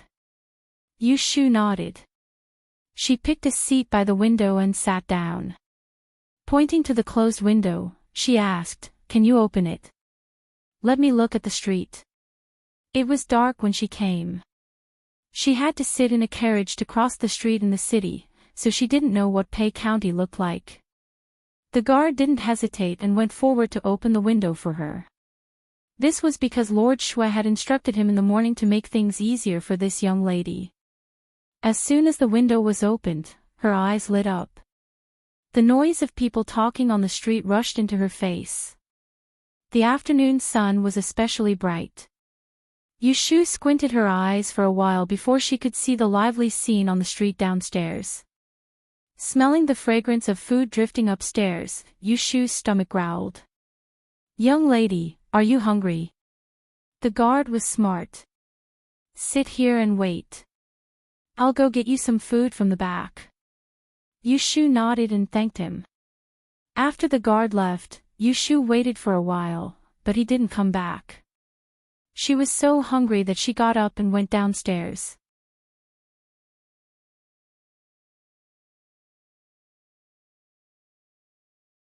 Chapter 547. Yushu was not surprised that Axian Lishan would make such a request. She was in a good mood at the moment. It was not a big deal to agree with him, but she still had to say something polite. "Uncle Wu, I can only perform the death-cutting skill once a month. I just promised someone 2 days ago. If you want to ask about it, you have to wait for a while. Also, I have something to tell you. In order to avoid doing bad things, I only count the dead, not the living." Axian Lishan saw that she did not want to refuse, so he grinned. "It doesn't matter. I just want to ask about the 2 dead, so I asked you. It doesn't matter if it's a month or 2 later. As long as you agree, it's a deal. You can give me a number, don't forget." Yushu said, "Of course not. I have only promised to ask about 2 people. As for those who have nothing to do with me, I don't care even if they come to me with mountains of gold and silver." Ha! Axian Lishan knew that Yushu was joking, but he was amused by her. He leaned half of his body on the counter, waved the cattail leaf fan, and asked casually, "Who is in front of me in the queue?" Yushu thought, Axian Lishan was expelled from the Axian family by his father. If I tell him that I have accepted Axianya's business, he may have doubts. So she said vaguely, "It's not easy to tell you. I promise to keep my mouth shut. If you ask me about it later, I will never tell anyone." Axian Lishan immediately straightened his face. "If that's the case, then I won't ask." There was a taboo in this line of work, and that was gossiping. For example, Zhang Shuiyuan had casually revealed Yushu's background in front of so many people at the banquet that day. It was definitely a despicable act. The fact that a female fortune-teller, who only appeared once in 10 years, had a dog-shit life was supposed to be a big news. Fortunately, the shocking news of the death termination magic art suppressed the limelight and stole people's attention. Therefore, Yushu didn't hear anyone gossiping about her these days. Yushu and Axian Lishan talked about something else. After a while, the profiteer revealed his gossipy side.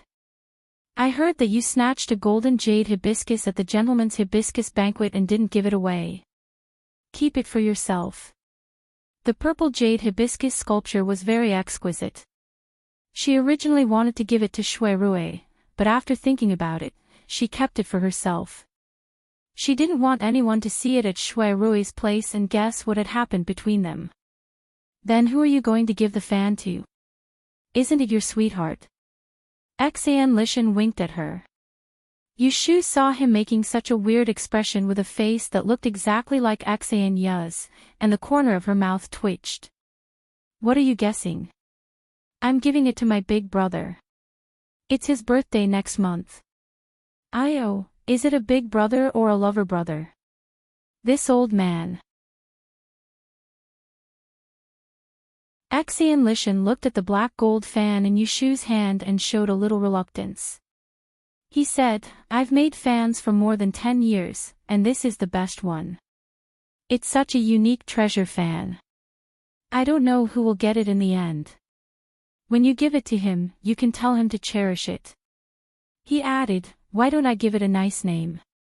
This fan has Reiki, so it shouldn't be treated as an ordinary thing. Yushu rolled her eyes and said, save it.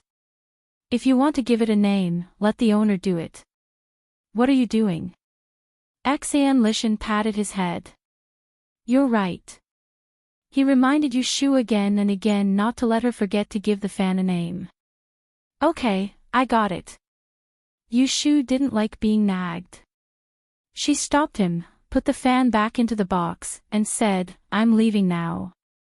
Write down the 8 characters of their birth and the date of their death. If you don't know the specific year and month of their death, just write down the approximate date. I'll be able to distinguish it. However, Xian Lishan waved his hand and said, there's no hurry. Help me calculate it first. When it's convenient for you, come and find me again. Isn't my baby still with you? When it's about time, bring it over to me. Okay. Yushu said goodbye and left with the fan. The shop became quiet again. Xian Lishan held the jar of aged wine left by Yushu and sat back on the lounge chair. He opened the seal and slowly drank a mouthful of wine. He let out a long breath and murmured with his eyes closed, I'm not going to drink anymore. Brother Yun, Xian Laowu, am sorry, Shui Rui had been handling cases outside for the past 2 days, so Yushu stayed alone in the Wangji Tower. She went to bed early at night. When she woke up at dawn, she had just eaten breakfast when Xian Lu came looking for her in a hurry. Lotus Room, I have good news for you. What good news? Look at how happy you are. Yesterday when I went home, I heard from my grandfather that Zhanshu Yuan's 7th grade Zan's birth date was solved. Yushu immediately sat up straight and asked, what happened? Xian Lu raised his chin and said gloatingly, she asked for it. At the hibiscus banquet, she hit you when you were down and revealed your bad birth date. That day, many daughters of noble families saw it with their own eyes. They all said that she was a loose mouth, who was not afraid that she would take this official position and stab people in the back. Several people went back home to complain. As a result, yesterday morning, during the morning court session, someone submitted a memorial to impeach this female official, and not just one, saying that she neglected her duties, that she was unfit to hold this position. When His Majesty heard the whole story, with one word, he removed her from her position. Hey, this time she really showed her face. This result was somewhat beyond Yushu's expectation. She thought that Zhanshu Yuan was selected by the higher-ups as a target to lure the snake out of the hole.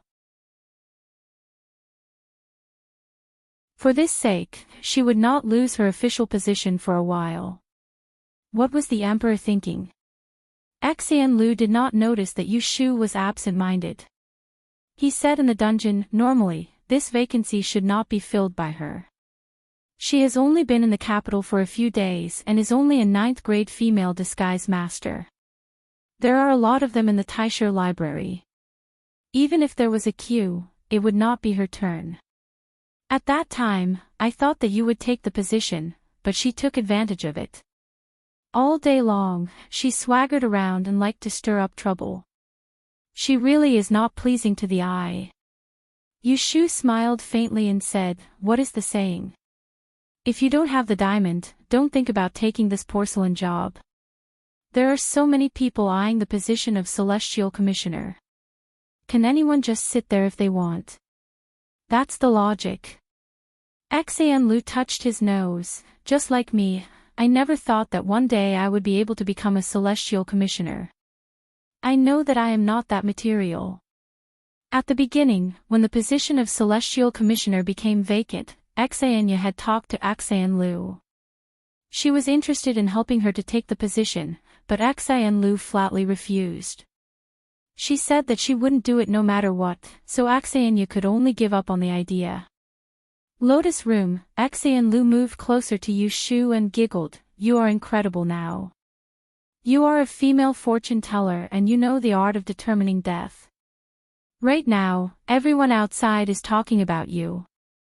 I think that sooner or later you will be promoted by the Celestial Commissioner." Yu Shu raised a hand to pinch her chin and said, "Thank you for your auspicious words. When I become an official, I will treat you to wine." I don't like to drink wine. Do you have more of those crystals? Give me another one. Xian Lu shook her arm and said coquettishly. Yu Shu suddenly realized, "I was wondering why you came here so early in the morning. You even made up an excuse. It turns out that you were thinking about my things." "Not at all." Xian Lu denied flatly, but her face was a little red. Yu Shu didn't tease her anymore. "Just sit here, I will go upstairs to get it for you. Next time if you have something to say, don't beat around the bush with me. You are not smart. If you beat around the bush a few more times, you might get cramps." Pfft, Xian Lu was not angry at being teased by her. She pushed her, "Go quickly and bring a few more. Let me choose." Xian Lu stayed for lunch. The dishes at Forgotten Airport were really delicious. After a meal, this girl ate until she was full. At noon, the sun was scorching and it was not good to go outside. Yu Shu asked the maid to clean up a guest room in the backyard and let her rest. Yu Shu did not have the habit of taking afternoon naps. When she returned to the room, she played with the little green stove that she exchanged from Xianya. Shui Rui was worried that there was something wrong with the Tihu incense and told her not to use it for the time being. She endured the itch and did not burn the incense even once. But when she thought that she could use the 6 unique skills of the 6 lines technique, she was really excited. "This Xianya asked me to help him read a few people. I don't know what he is planning." And Uncle Xian Wu, Yu Shu pondered in her heart. Both the father and son of the Xian family wanted to ask her for divination and borrow the death-severing technique. She couldn't tell what made her feel a little strange. At this time, there was a maid outside the door. "Miss, there is a young man in the restaurant ahead. He said he is your friend and wants to see you. The manager asked me to ask him." "I don't want to see him." Yu Shu refuted without thinking. Most of the people who were friends with her had come to Forgotten Airport for a meal. The manager, Lin Fu, had a sharp eye. He knew who she was. This person thought he was smart and pretended to be her friend. Did he think he could sneak in? "Wait, go and tell old Lin. If anyone comes to the restaurant to ask about me, ignore them." "Yes, I will go now." Xiao Dai answered outside the door. After a while, the person came back. "Miss, it's the same person. He said his surname is Wen and he studied at Taisha Shuyuan with you. He also said that if you don't see him, he will wait for you outside and won't leave." Surname Wen. Taisha Shuyuan. Yu Shu frowned and thought of a person. She turned her head and said to the door, "Go, invite him to the back and wait in the tea room." "Yes." Yu Shu put away the precious little green stove and muttered, "How did he find this place?" In the tea room downstairs, a thin young man was sitting expressionlessly. When he heard the footsteps outside the door, he turned his head and stood up from the chair. The next moment, he saw Yu Shu in a long gown and a plain face walk in. "Miss you." Yu Shu looked at the person and said with a smile, "I was wondering who it was. How did Wen Xiaolong find me here?"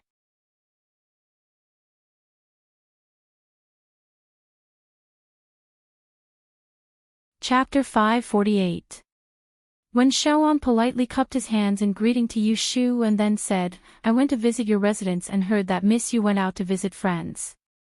I guessed that you were trying to avoid idlers, so I asked around and finally found this restaurant. So, I came to try my luck." "You're lucky. Please sit down." Yushu reached out her hand and invited him. She walked forward and sat on the seat next to him. Wen Xiaoan cautiously sat back, touched the teacup in his hand, and slowly took 2 sips. Yushu still remembered clearly that when she first met Wen Xiaoan, he was very down and out. That was before the Dian examination. He was living in a crowded payron hole. He was poor and even got beaten up because he overcharged someone for a word reading. Later, he got into the top 3 in the Dian examination and was recruited by Lu Tan. A month ago, he became a substitute like her and participated in the ancestral worship at the Imperial Mausoleum. In fact, she had always been curious about Wen Xiaoan's background. He was obviously the son of the Wenqian aristocratic family in the north, but he didn't look like a young master taught by a noble family in the north at all. He looked like someone who didn't have a father and mother who didn't love him. I took the liberty to meet you today because I have a favor to ask. Wen Xiaoan's voice was stiff, but he looked into Yushu's eyes directly. Yushu thought, this is another person who wants to learn the death technique. I want to worship Miss Yu as my master. What? Yushu blinked her eyes as if she didn't hear clearly. What did Wen Xianglang say just now? Wen Xiaoan stood up and took a step forward in front of Yushu. He lifted the corner of his clothes and knelt down in front of her. Please take me as your disciple and teach me the death technique. Yushu looked at the person kneeling on the ground and was amused.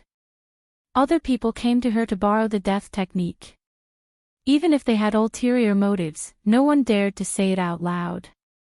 This Wen Xiaoan, however, openly worshipped her as his master. Wen Xiaoan looked up and saw that Yushu did not speak. His heart was beating fast. He wiped the sweat off his palms, gritted his teeth, and said fiercely, if Miss Yu is willing to accept me as your disciple, I will definitely listen to everything you say in the future. As long as you are willing to teach me the death sealing technique, even if you want me to commit murder and arson, I will dare to do it without so much as a frown. Yushu raised her eyebrows, clasped her hands on her knees, and took off the polite expression on her face. Wen Xiaoan, how many mastery do you think there are in Anling City who want to learn the death judgment technique? If everyone kowtowed in front of me and said that they wanted to be my disciple, I would accept them and teach them the ultimate techniques of my sect. Do you think that their brains are not clear, or that I am not clear? Wen Xiaoan looked ashamed, but he did not change his original intention. I am different from them. I sincerely want to be your disciple.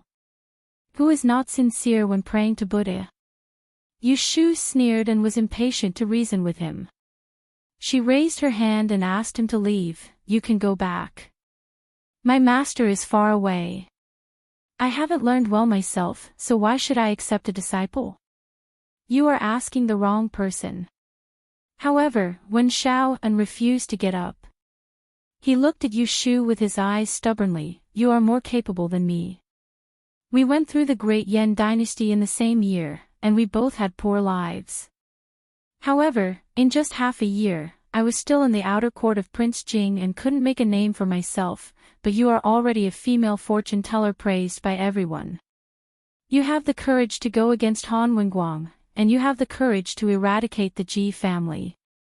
You are also the brother and sister of the eldest son of the Shui family, and you are on good terms with the future Princess Jing. No student in the entire Imperial Historians Library can surpass you. I admire you from the bottom of my heart. I want to be your disciple not only for the death judgment technique, but also because I want to learn your methods and become outstanding. His words were sincere, but Yushu only listened to the last sentence. Her eyes turned and she narrowed her eyes to look at him for a while before saying, if I remember correctly, you are the young master of the Wenqian family in the north. If you want to become outstanding, instead of coming to beg someone who is not related to you, why don't you go home and pay your respects to your ancestors? Hearing this, Wen Xiaoan's body stiffened. He lowered his head and said in a low voice, you probably don't know my background, that's why you said that.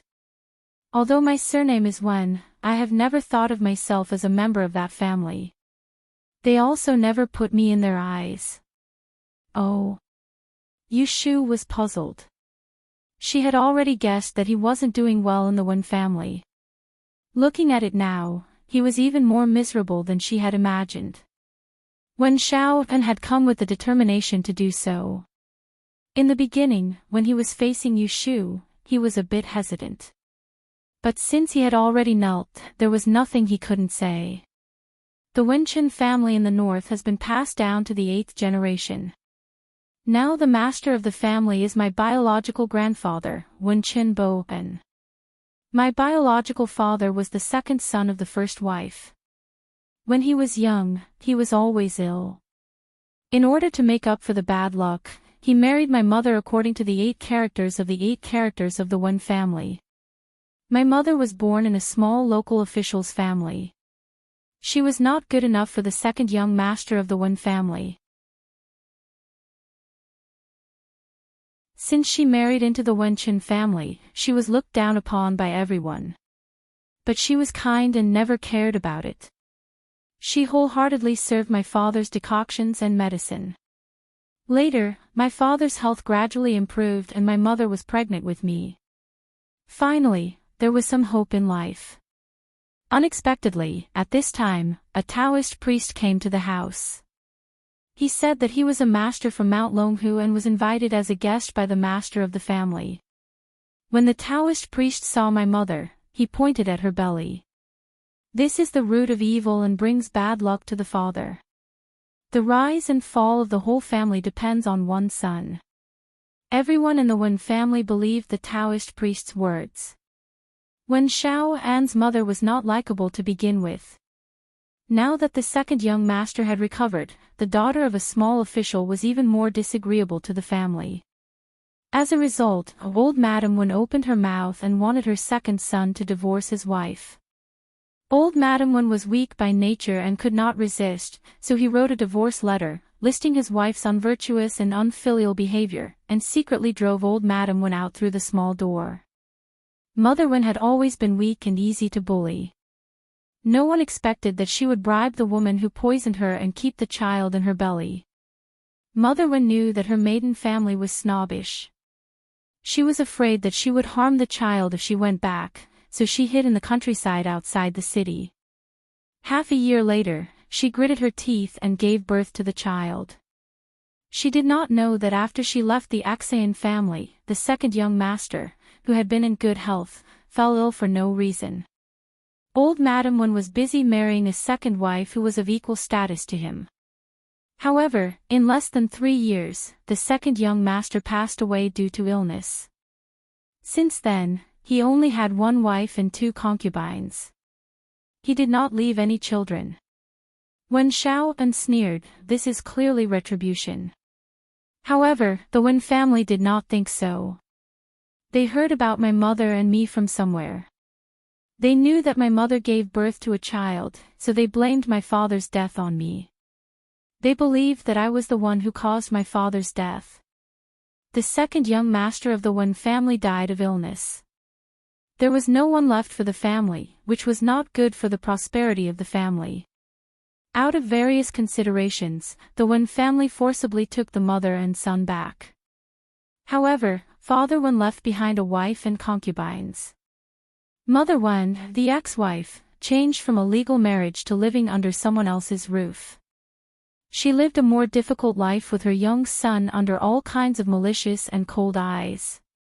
Since Wen Xiaoan was sensible, he knew that he was different from others. In the Wen family, his status as the young master was lower than that of a servant. Even the maids of his stepmother could beat and scold him at will.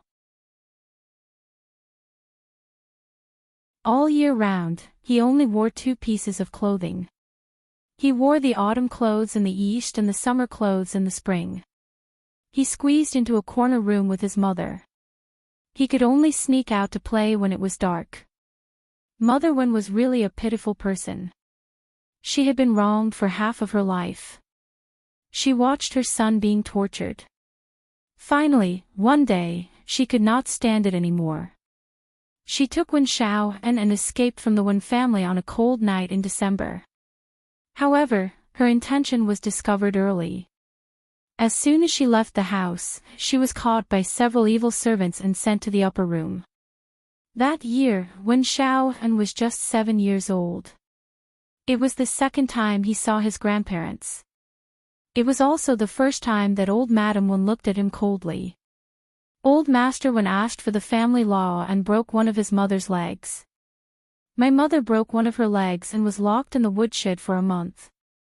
Every day, I stole some cold food from the kitchen to feed her. She gritted her teeth and survived. My mother said that she was afraid that if she died, would suffer alone and no one would accompany me. Wen Xiaoan's voice became hoarse. Those nightmarish days were something that he could not forget even if he wanted to. He was silent for a while and said in a low voice again, Mother Wen didn't dare to run away with her son after she broke one of her legs. However, she didn't want her son to be bullied for the rest of his life. She wanted to teach her son well. Sooner or later, he would leave the tiger's den and the wolf's den. However, she was an incompetent woman. What could she teach her son? Fortunately, Wen Xiaoan's father was not a heartless person. When Wen Xiaoan's mother left home, he secretly sent someone to follow her. Even a tiger would not eat its own cubs. He knew that Wen Xiaoan was born, so he didn't want to hurt him. When he was dying, he found his trusted servant and gave him a book of the Wen family's fortune-telling skill that he secretly copied. He asked the servant to find a suitable opportunity to give it to his poor ex-wife. Although my mother was born in a small family, she was literate. The Wen family didn't allow me to go to school, so she secretly taught me. In these years, I learned the fortune-telling skill that my father left for me. After that, I dared to go to the capital alone to take the imperial examination. Wen Xiaoan was undoubtedly talented. The fortune-telling skill that Wen Xiaoan's father left was only a part of the Wen family's unique skill. However, he mastered it without any guidance from teacher Yi. In order to go to the capital, he knelt in front of Master Wen's courtyard for 2 days before he was allowed to go. When he left home, he didn't care about the ridicule and sarcasm. He just kept his mother's words in his heart. My son, after you go, don't come back. Find a job and live a good life. That's what my mother told me. She told me not to go back. But even if I die, I won't leave her behind. Wen Xiaoan suddenly raised his head. His eyes were already red. He stared at Yu Shu, and there was a deep obsession in his eyes. From the day I left my mother, I made a vow. 5 years, give me 5 years, and I will take her out of the Wen family in a grand manner. No one will dare to look down on her, laugh at her, or humiliate her.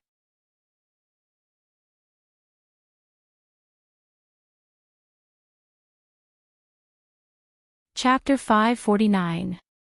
The thin young man knelt on the ground.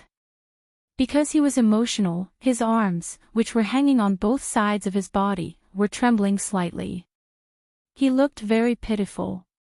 After a short burst of anger, there was a dull silence. Yu Shu did not loosen her fingers, and her left leg was already flat. After he calmed down a little, she said, Your story is very touching, but I will not teach you the death sentence magic just because of this. Wen Xiaoan clenched his fists, and his voice was a little hoarse. I told you this not to make you sympathize with me. I just want you to know that I sincerely want to be your disciple. Wen Xiaoan had an inferiority complex, but he also had his pride. Today, he was willing to kneel in front of her and expose his scars. This action showed his sincerity. Yu Shu was a good judge of people. She could distinguish between sincerity and sincerity. However, things were not that simple. Get up.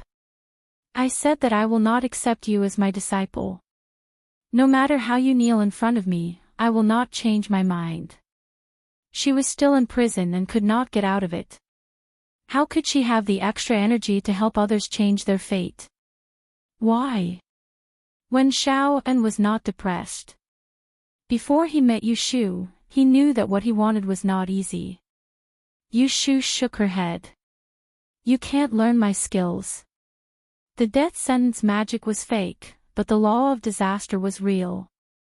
This set of divination was based on the mathematical theory of 500 years later. It was impossible for her to teach it to an outsider. Wen Xiaoan was a talented person. His fate made people sigh. This young man was ambitious and unyielding. The experience he had when he was growing up meant that he was not willing to be mediocre. However, after all, he was a lonely young man. The suffering he had experienced in the past had tempered his extraordinary perseverance, but it did not temper his ability to climb up. As the saying goes, the heart is more than enough, but the strength is not enough. Yushu wanted to help him, but the premise was that he should know what was good for him. Go back, I can't teach you. She once again asked him to leave.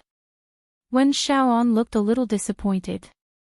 Seeing that Yushu was unmoved, he didn't argue. He stood up with his hands on his knees, bowed to Yushu, and said in a low voice, I won't give up. Leaving behind this declaration, he straightened his back and turned to leave. Yushu held her chin and pondered for a while before muttering to herself, why are the Taoists of Mount Longhu always up to no good? When Wen Xiaoan came out of the corner tea house, he met Axian Lu, who was walking up the stairs. They met face to face. Axian Lu recognized Wen Xiaoan. When he raised his hand to say hello, he saw Wen Xiaoan's red eyes. His words were stuck in his throat. Wen Xiaoan acted as if he didn't see her. He looked straight ahead and walked away. Axian Lu turned her head and stared blankly at his disappearing figure at the top of the stairs. She bit her lips and whispered, he is so pitiful, no wonder. After standing outside for a while, she walked into the corner tea house to find Yushu. I saw Wen Xiaoan just now. Why did he come to see you? Axian Lu pretended to ask casually. Something. Yushu didn't know that she had been eavesdropping outside for a long time. What's the matter? I think he looks scary. Axian Lu sat down next to Yushu. Xiaoqing came in and changed the tea for them. Then she left. Yushu pondered for a moment and asked her, you often come to Taisher Shuyuan. Have you heard anything about Wen Xiaoan? Him. Axian Lu thought for a while. Her eyes flickered, he is from the Wenchen family in the north. His family doesn't pay much attention to him. He and I are both apprentices of Madame Lu, who teaches physiognomy. Every time I see him, he is alone. However, he is very diligent in his studies. He is the first one to arrive for every class. Madame Lu likes him very much and often arranges things for him. Then she asked her, what's wrong? Did he offend you? This person is not likable. I don't think he has any bad intentions. Don't bother with him. Yushu came back to her senses and smiled at her, you are speaking for him. Axian Lu said embarrassedly, of course not. I am just afraid that you will be unhappy. How am I unhappy? Yushu didn't want to talk about Wen Xiaoan with her anymore. She looked at the sky outside and said, it's getting late. You should go back. I am going home tonight. I won't ask you to stay for dinner. Axian Lu answered absent-mindedly. She couldn't forget what Wen Xiaoan said in her mind. In the evening, Lu Zhong drove the carriage to take Yushu back to the house in the south of the city. Zhao Hui knew that she would come back today, so she asked the servants to clean up the house early in the morning. She moved the piled-up gifts to the empty room next door. Yushu washed her face in the room before going to the upper room to talk to the elders. He Fangji was still in the clinic. Yu Xiaoxiu went to look for them after school. Both of them were not at home. Old Madam He sat on the soft couch with Yi Xiaochuan, who had just woken up, in her arms. I haven't come back for a few days. I have starved and lost weight outside. Zhao Hui pulled Yu Shu to sit next to her and pinched the back of her hand. She talked about how people came to give gifts every day these days.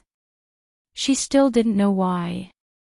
Shu Jiu explained, the day before yesterday, I went to the hibiscus gentleman's banquet at Xiang Wangfu and showed my skills in front of the nobles.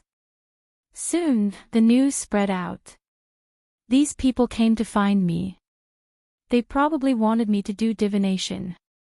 Although Zhao Hui was in the backyard and didn't see any guests, she heard some words. She asked curiously, they all said that you can tell when people are going to die. I didn't believe it. Is it true? It's not that incredible. They exaggerated it. Yu Shu shook her head. This time, she was telling the truth. That's still amazing. Zhao Hui sighed. I don't understand these things, but your father is very knowledgeable. He said that you're famous now, and there aren't many people in the world who know this death-breaking technique. Yu Shu laughed foolishly. She rolled her eyes and held Zhao Hui's hand. Mother, did you forget? I told you a long time ago. You can live to 89. Zhao Hui still remembered this. It was Yu Shu who said this to her before she left Yang City. She immediately smiled. At dinner, He Fangji and Yu Xiaoxiu returned home. Yu Xiaoxiu didn't see his sister for a long time. He happily ate 2 bowls of rice. He couldn't help talking about the rumors about Yu Shu at the table. He Fangji didn't ask too much.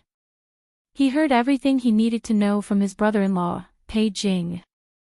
After dinner, Yu Xiaoxiu followed Yu Shu back to her room. Sister, when did you learn this skill? How come I didn't know this before? Was it also taught to you by that master of yours? Over the past few days in Baichuan Academy, he had been harassed quite a few times. His classmates all knew that the female fortune teller was his sister, and even the academician had asked him to talk to her. Now, everyone was smiling whenever they saw him, and the masters in class took care of him even more than before. Yu Shu pulled him to sit on the bed. She teased, What? Do you regret learning medicine? Why don't you go talk to father and don't go to the clinic anymore? I will teach you this strange skill of breaking death. What do you think? If this was said to an outsider, 10 out of 10 people would happily agree. Yu Xiaoxiu shook his head. He said seriously, I said I want to learn medicine. How can I give up halfway? Silly boy. Yu Shu rubbed his head. She wasn't joking. If Yu Xiaoxiu wanted to learn her law of time of misfortune, she wouldn't hide it. But if he didn't want to learn, she wouldn't force him. Squeak. Yu Shu looked down and saw a fat ball crawling out from under the bed. It was bashful. She almost didn't recognize that it was the little yellow-haired beast. She frowned and said to Yu Xiaoxiu, What have you been feeding it every day? It's so fat that it's going to crack. I didn't feed it. It sneaks into the kitchen every day. I can't catch it. Yu Xiaoxiu tried to deny it. Yu Shu bent down. She pinched Kim Bao's soft nape with 2 fingers and brought it in front of her. Squeak. Kim Bao waved its 4 claws clumsily and tried to struggle with its round belly. Yu Shu flicked its head and it became quiet. Yu Shu had some special feelings for this little mouse. It warned her several times when she escaped danger. When she first came to this dynasty, it was the first living thing she met in the ancestral hall of the Ji family. Although she didn't take care of it much, she couldn't bear to see it die because of its gluttony. Thinking of this, she stood up and found the bamboo cage where Kim Bao was kept on the desk.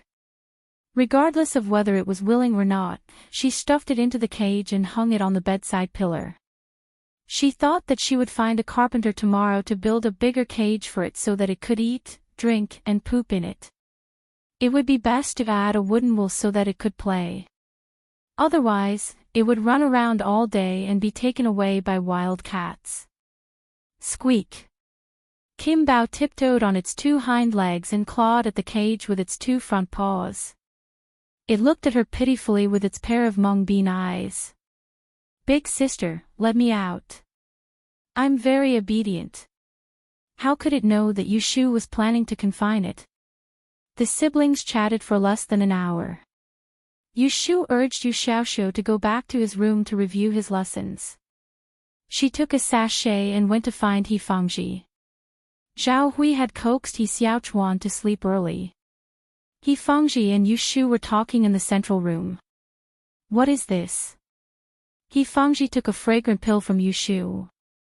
This thing is called Tishi incense. It's used for burning. It said that it can refresh one's mind. It's similar to the ambergris that masters often use. Can you help me take a look at the herbs in this incense ball? Is it harmful? He Fangji pinched the grayish-white ball and used some force with her fingers to break it open. She crushed some of it and brought it to her nose to smell it. Not long after, she said to Yushu, it's mixed with a few herbs. It's hard to tell for a while. I'll take it to the clinic tomorrow to check. Is there any more? Give me another pill. Yushu had obtained a total of 3 pills from Axayanya. She had not used them yet. She took out another one from the sachet and handed it to He Fangji. Godfather, this thing is rare. If there's no problem, don't throw it away.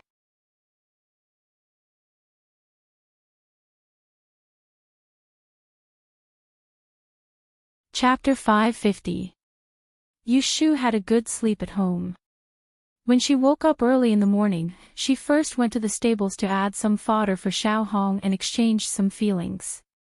After breakfast, Yushu had the gatekeeper bring over the visiting cards that had been sent over the past few days and started to count them. It had only been 6 or 7 days since the end of the Hibiscus Gentleman Banquet, but there were no less than 100 gifts. In total, there were more than 10 people every day. Among them, there was no lack of invitations from the nobility, and there were also many from the Grady sect. Just the Celestial Commissioner and the officials of the 6 ministries took up a third of the invitations. Yushu spent the entire morning copying and organizing these invitations, dividing them into 3 categories. The first category was those that she kept a respectful distance from, such as Prince Jing Lu Tan, Count Zhongyong's Fu, Ning Wang Fu, Celestial Commissioners Wu Ling Chao Fu, etc. She wouldn't take the initiative to look for trouble with this kind of person, but she had to be respectful and proper in replying to them.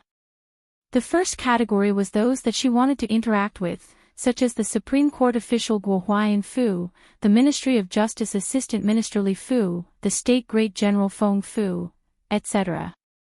She would arrange a time to pay a visit to this kind of person. The next category was those that she didn't need to care about, such as the small officials, rich merchants, etc. She didn't even bother to reply to these kinds of people. Yushu first wrote down all the invitations that she needed to reply to. After a while, she took a stack of gift lists and went next door to see what she had harvested in the past few days. She didn't think much of it on paper, but when she saw with her own eyes that the room was filled with gifts, Yushu couldn't help but smile. The things that could be used as gifts were definitely good things. There were the 4 treasures of the study, ancient books, cloth rulers, herbs and spices everywhere in this room. Although there weren't many of them, they were all presentable. There were also merchants who were straightforward. In order to make themselves known to her, they sent expensive antiques and gold and silver utensils. This didn't even include the food that was stored in the kitchen in the cellar. Just the things in this room were probably worth no less than 10,000 taels. It was truly a windfall. The only thing that made Yushu feel bad was that none of the gifts could be spent directly. Miss, Madam asked me to ask. The things in this room were not suitable to be left outside. They might be stolen. Since you've seen it, do you want to memorize it and place it in the ground? Yundo followed behind Yushu and asked. He Fangji bought this house through Peijing. There was a warehouse under the main house, which was the rest of Zhao Hui's dowry. Also, the things that he didn't need for the time being were stored there. Yu Shu was fiddling with a silver-chiseled wine cup when she heard the question. There's no need. We'll move to a bigger house in a few days. It'll be troublesome to move around. Just leave it like this for now. Yundo and Yu Shu had been to the mansion on Baochong Street. Zhao Hui and her husband also knew about it, but it was about moving. It wasn't on her agenda yet. Then this servant will go and tell Madam. The young maidservant's face was filled with excitement. Go. Yu Shu waved her hand, and Yundo ran out of the house. Yu Shu and Zhao Hui discussed the matter of moving. Zhao Hui didn't have any objections. Yu Shu had already told them about this matter. Moreover, the couple had officially accepted this pair of children, who would still treat each other as an outsider. Moreover, since He Xiaochuan was born, the house wasn't big enough for everyone to live in. Zhao Hui was also very willing to move to a spacious place. However, old Madam He was a little reluctant. I'm already old. Why should I bother with you? If you want to live there, then go. I'm fine here. The old lady had always been benevolent. Today, she was stubborn. After all, Yu Shu wasn't her biological grandson. Their relationship was a level higher. Her son and daughter-in-law were willing to live with her goddaughter, so she couldn't bring herself to do it. Zhao Hui gave Yu Shu a look, asking her to go out first. Later, no one knew what she said to old Madam He. After the time it took to drink a cup of tea, Yu Shu went in again, and the old lady finally nodded. With this, the matter of moving was settled. They just had to wait for the completion of the house on Baochong Street. They would choose an auspicious day and move the whole family there. Yu Shu hid in the backyard that day. There were guests in front as usual. In the morning, the gatekeeper received another 5 or 6 visiting cards. Because Yu Shu had warned them last night, when the invitation from Duke Jing's mansion arrived, someone quietly sent it to the backyard. It was the 4th day since Zhu Qingjue asked Yu Shu for help. When Yu Shu received the invitation from Duke Jing's mansion, she wasn't the least bit surprised. This was her plan for Zhu Qingjue. Through Zhu Qingjue's explanation, she could guess that the matriarch of Duke Jing's mansion was a stubborn old woman. Previously, Zhu Qingjue had opposed giving young Master Yao medicinal pills and was disrespectful to Qingyun. She had already violated the old lady's taboo. If Zhu Qingjue directly pulled her to the Duke Jing's mansion and opened her mouth to kill young Master Yao, the matriarch would definitely be suspicious and wouldn't listen to persuasion. But if she took the initiative to come knocking, it would be a different story. Yu Shu explained this to Zhu Qingjue. Second young Master Zhu deeply agreed, so the two of them cooperated to scheme against the old lady. It wasn't difficult for the old lady Yao to hear of Yu Shu's abilities. Putting aside the fact that Duchess Jing had personally seen her skills at the gentleman's hibiscus banquet, her second daughter-in-law, who was young Master Yao's mother, often visited Zhu Qingjue's mother. If Zhu Furen mentioned it to this second mistress, she would naturally go back and talk to her mother-in-law. The old lady Yao doted on her great-grandson, so how could Duchess Jing not dote on her grandson? Duchess Jing had seen Yu Shu's abilities, so it would be strange if she didn't have any thoughts. But she wouldn't go beyond the old lady Yao and invite Yu Shu to come back to ask her grandson about her fortune. As for how to make the old lady Yao believe in Yu Shu's abilities, Zhu Qingjue didn't need to worry about it. The fact that Yu Shu had received this invitation was the result of this. But this wasn't the end. She wouldn't go if she invited her the first time. Back to the matter, the steward of the Duke's Fu made a trip to the south of the city before returning to the Fu to report. When he arrived in front of Duchess Jing, the old lady Yao was also there. "How is it? Did you see her?" Duchess Jing asked. Reporting to Furen, that family said that the female fortune teller went out to visit a friend and wasn't at home. The steward truthfully said, but when this one left, I heard the servants whispering outside the door. The master seemed to be at home. The old lady Yao furrowed her brows. Her two hands held onto her walking stick as she unhappily said, our family went to invite her, but she dared to avoid meeting us. Duchess Jing said, Mother doesn't know, but because this female fortune teller's abilities have grown, her temper has also grown.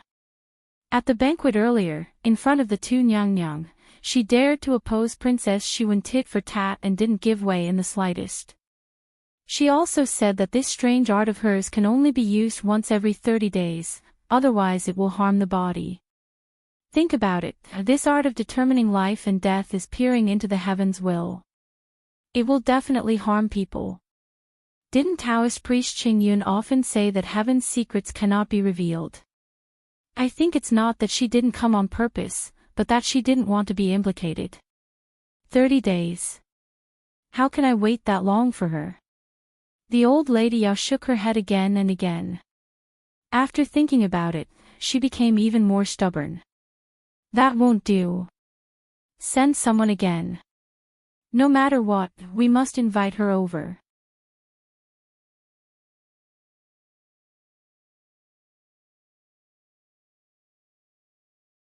Chapter 551.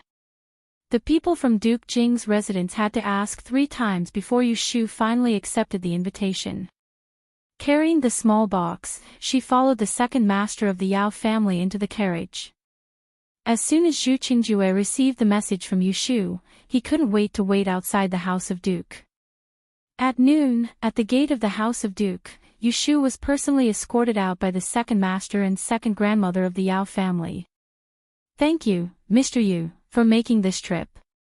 The house is in troubled times and it is inconvenient to receive guests. We will take care of it another day. Thank you very much. Although the second master of the Yao family couldn't inherit the title of nobility, he had a position in the Ministry of Revenue and was a 5th-rank official. Moreover, the second grandmother had given birth to a precious son like young Master Yao. Compared to the first branch of the House of Duke, he had more face. Yu Shu had banknotes worth 3,000 taels of silver in her sleeves. She smiled amiably and politely. I'm just taking someone's money to eliminate disasters. Young master has the help of a noble person in his life, so he will definitely be able to turn misfortune into fortune. According to my divination, we just need to be careful of vile people.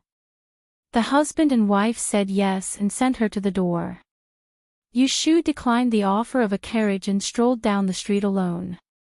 When the gate of the House of Duke became a small dot behind her, an inconspicuous carriage caught up. Miss Lianfang. Zhu Qingjue poked half his head out of the window and waved for her to get on the carriage. Seeing him, Yu Shu raised her eyebrows. Without hesitation, she got on the carriage and complained, Didn't I tell you to wait for me at Wangji Tower? If someone sees us, we'll be exposed. Don't worry, no one saw. Zhu Qingjue asked anxiously, How was it? Did you succeed? Yu Shu saw a teapot on the square table and poured a cup to moisten her throat. Your maternal grandmother spent 3,000 taels of silver to ask me to do a divination. How could I not do my best? I didn't mention even half a word about that Taoist priest Qing Yun. I only said that in a month's time, young Master Yao would suddenly die because of a vile person. If he encountered a noble person like Xiao Ji, he would certainly be able to escape from death. According to Zhu Er's original plan, he wanted Yu Shu to make up a lie and tell old lady Yao that young Master Yao still had a long life, so he didn't need to take the pill. Yu Shu, on the other hand, thought that since she was going to bluff people, she had to do it properly. Why did old matriarch Yao firmly believe Taoist priest Qing Yun's words? Wasn't it because she was afraid that her precious grandson would really die a premature death? Thus, rather than talking young Master Yao back to life, she might as well say that he was dead. This way, the old lady would be worried and afraid. Did my grandmother believe it? Zhu Qingjue was most concerned about the result. It doesn't matter if she believes me or not. The most important thing is for her to suspect that Taoist priest Qingyun. Yu Shu fanned her ear with one hand and said sarcastically, the old lady thought that your nephew had taken the panacea these past few days and had already broken through the death tribulation. When she heard me say the word death, and that he didn't die of illness or violence, but because of a vile person, how could she not be suspicious? The old lady had several choices in front of her. One was to suspect Yu Shu and insist on giving the pill to her great-grandson. Then, after eating for 49 days, she would resign herself to fate. Either he would be lucky enough to live, or the vile person would be gone. The second was to suspect Taoist priest Qingyun. She would first stop taking the pill and find that noble person. According to Yu Shu, young Master Yao's life would be saved. Of course, she still had a third choice. I'm afraid that your grandmother would want to play both sides. On one hand, she would continue to give the pill to your nephew, and on the other hand, she would wait for the noble person to come to her door. So, I'm telling you, no matter if someone from the House of Duke invites you or if you deliver yourself to the door, you must make it clear to the old lady that if you continue to take this pill, you will die. You can use your life as a guarantee and make a military order. Would that Taoist priest Qingyun dare to do it? He wouldn't dare. So, comparing the two, who should you listen to and who should you believe? Do you still need me to tell you how to choose? Listening to her clear analysis, Zhu Qingjue had to admit that this girl in front of him, who was 4 or 5 years younger than him, was very good at reading people's minds. However, he didn't know that Yu Shu would take such a big detour because she was thinking for herself. She avoided the situation where she had to confront that black-hearted Taoist priest Qingyun. She only gave him a hand, and then kicked the ball to Zhu Qingjue's feet. In the end, he would still have to do the thing of offending people. However, doing this wasn't without risk. If Zhu Qingjue couldn't cure that young Master Yao, I can only help you this much. The rest will depend on you. I believe that with your medical skills as the young medicine king, you will definitely be able to save your nephew's life. Yu Shu didn't say any discouraging words in front of Zhu Qingjue. On the surface, she had a good impression of him, but in her heart, she had already calculated. If young Master Yao really died here, then when the House of Duke Jing looked for her to settle accounts, she would push everything onto Zhu Qingjue's head. Don't worry. If I didn't have full confidence, I wouldn't ask for your help. If Zhu Qingjue knew that Yu Shu was thinking of making him a scapegoat right now, he didn't know what he would think. When it's done, I'll thank you. Yu Shu waved her hand and very generously said, there's no rush. Let's talk about it after it's done. The large amount of money in her sleeve was still warm. Even if Zhu Qingjue didn't buy it, this time, it wouldn't be a loss. Although it was half coaxed and half extorted, compared to that black-hearted Taoist priest who didn't care about people's lives and deaths, she had a lot more integrity. The difference was, the Taoist priest came for money, while she came to save people. To put it bluntly, the profession of changing teachers was to take people's money and help them avoid disasters. It wasn't bad at all. Yu Shu let Zhu Qingjue send her to the hot lot area in the north of the city, and the two of them said their goodbyes. Yu Shu took the banknotes and found a bank. First, she checked the number of the banknotes with the red stamp. After confirming that there were no mistakes, she split the 3,000 taels of silver banknotes into 3 portions and replaced them with brand new red stamps. With enough money on her, Yu Shu strolled on the street. First, she went to the most magnificent restaurant to eat a good meal. Then, she went out and asked the waiter. She found a shop that specialized in making high-end furniture. She told the shopkeeper about the specific requirements and found a meticulous carpenter to make a cage for Kim Bao to eat, drink, and poop. She left a deposit and asked someone to send it directly to the door, saving her from making another trip.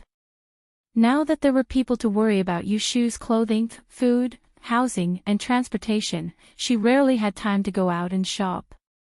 She bought a lot of things.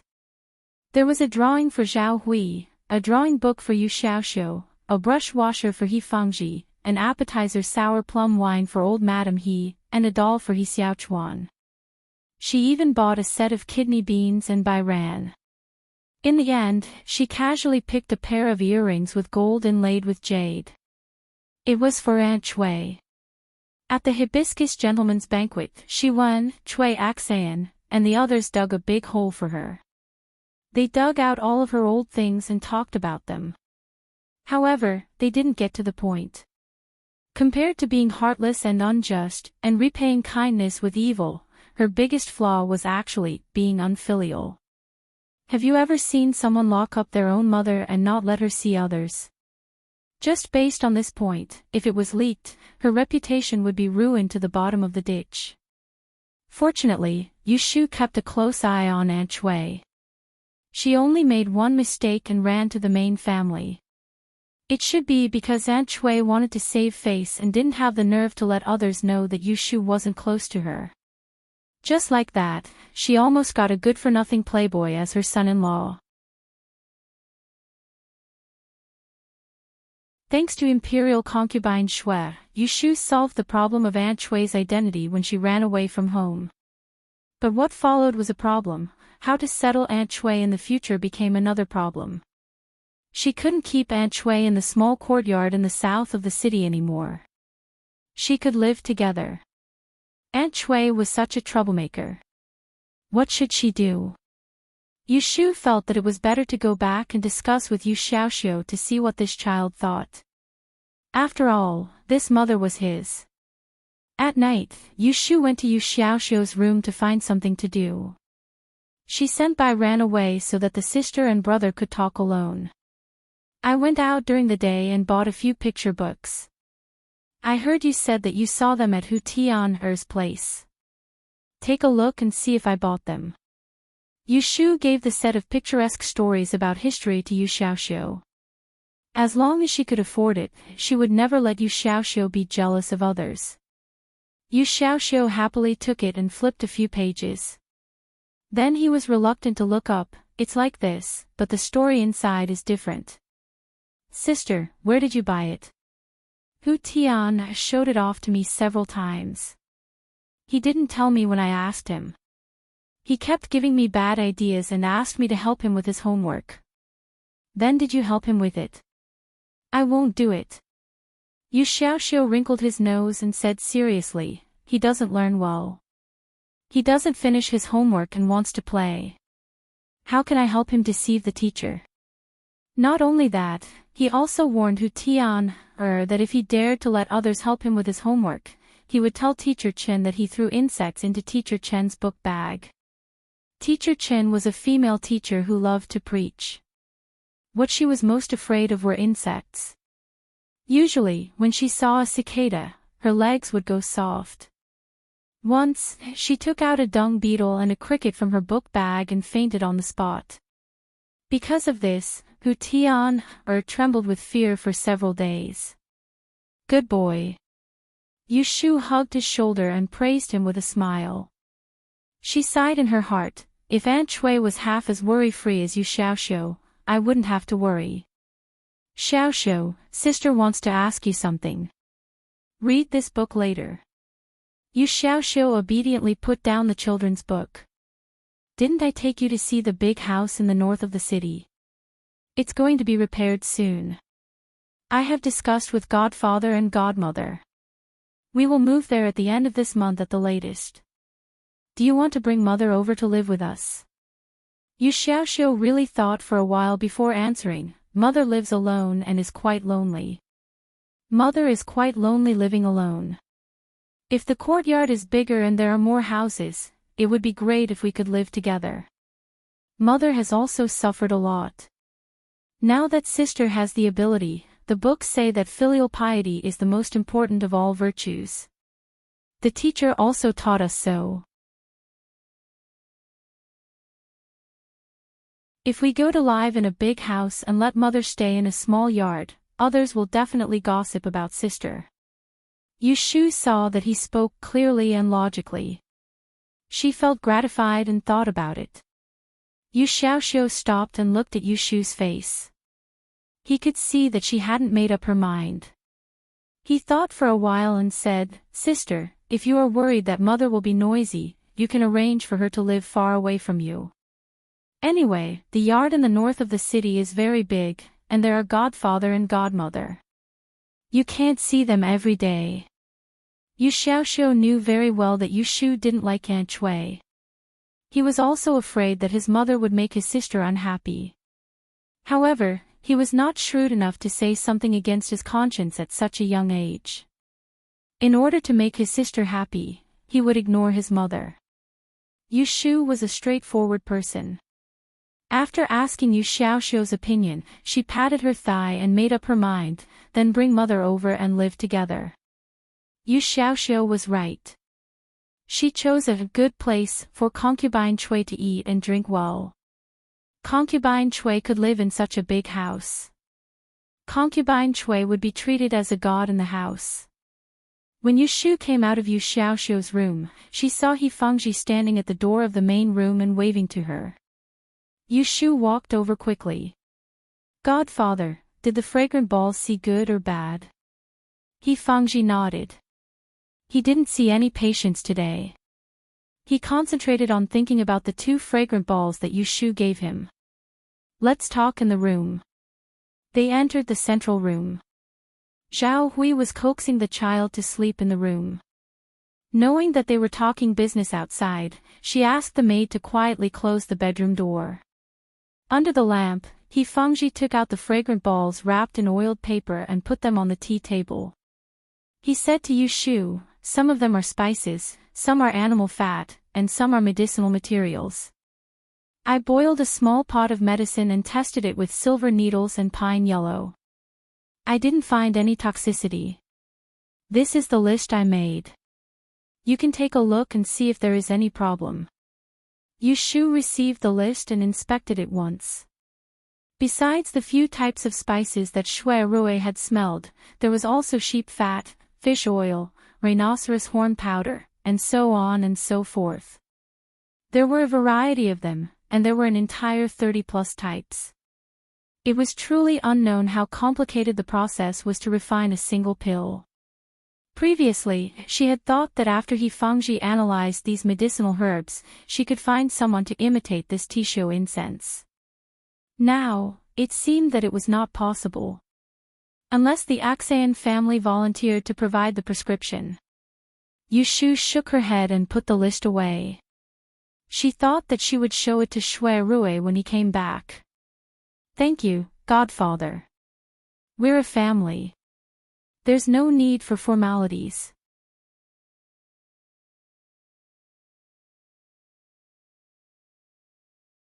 He Fengji couldn't help but remind Yu Shu, "I think the mixture in the fragrant balls has the effect of refreshing the mind. You need to be careful when using it. The incense can relieve fatigue, but you should rest when you need it. Don't force yourself." "I know." It was not easy to get the Tihu incense. She had to be careful. Yu Shu wrapped the remaining powder and returned to her room. At that time, in Pei County, 50 miles south of the capital, Shui Rui was investigating a serious case of the murder of a court official. Half a month ago, the emperor had appointed the imperial censor, Zhou Qing, as an imperial envoy to investigate the illicit salt trade in Guangdong and Guangxi. Who would have thought that after leaving the city, he would be murdered the next day in the restaurant he was staying at? His death was gruesome, and his entire head was chopped off. It rained that night. It was not until the next morning that the accompanying guards found out that Zhou Qing was dead. This was undoubtedly a premeditated murder. It was a challenge to the dignity of the emperor. News of Zhou Qing's death reached the capital secretly.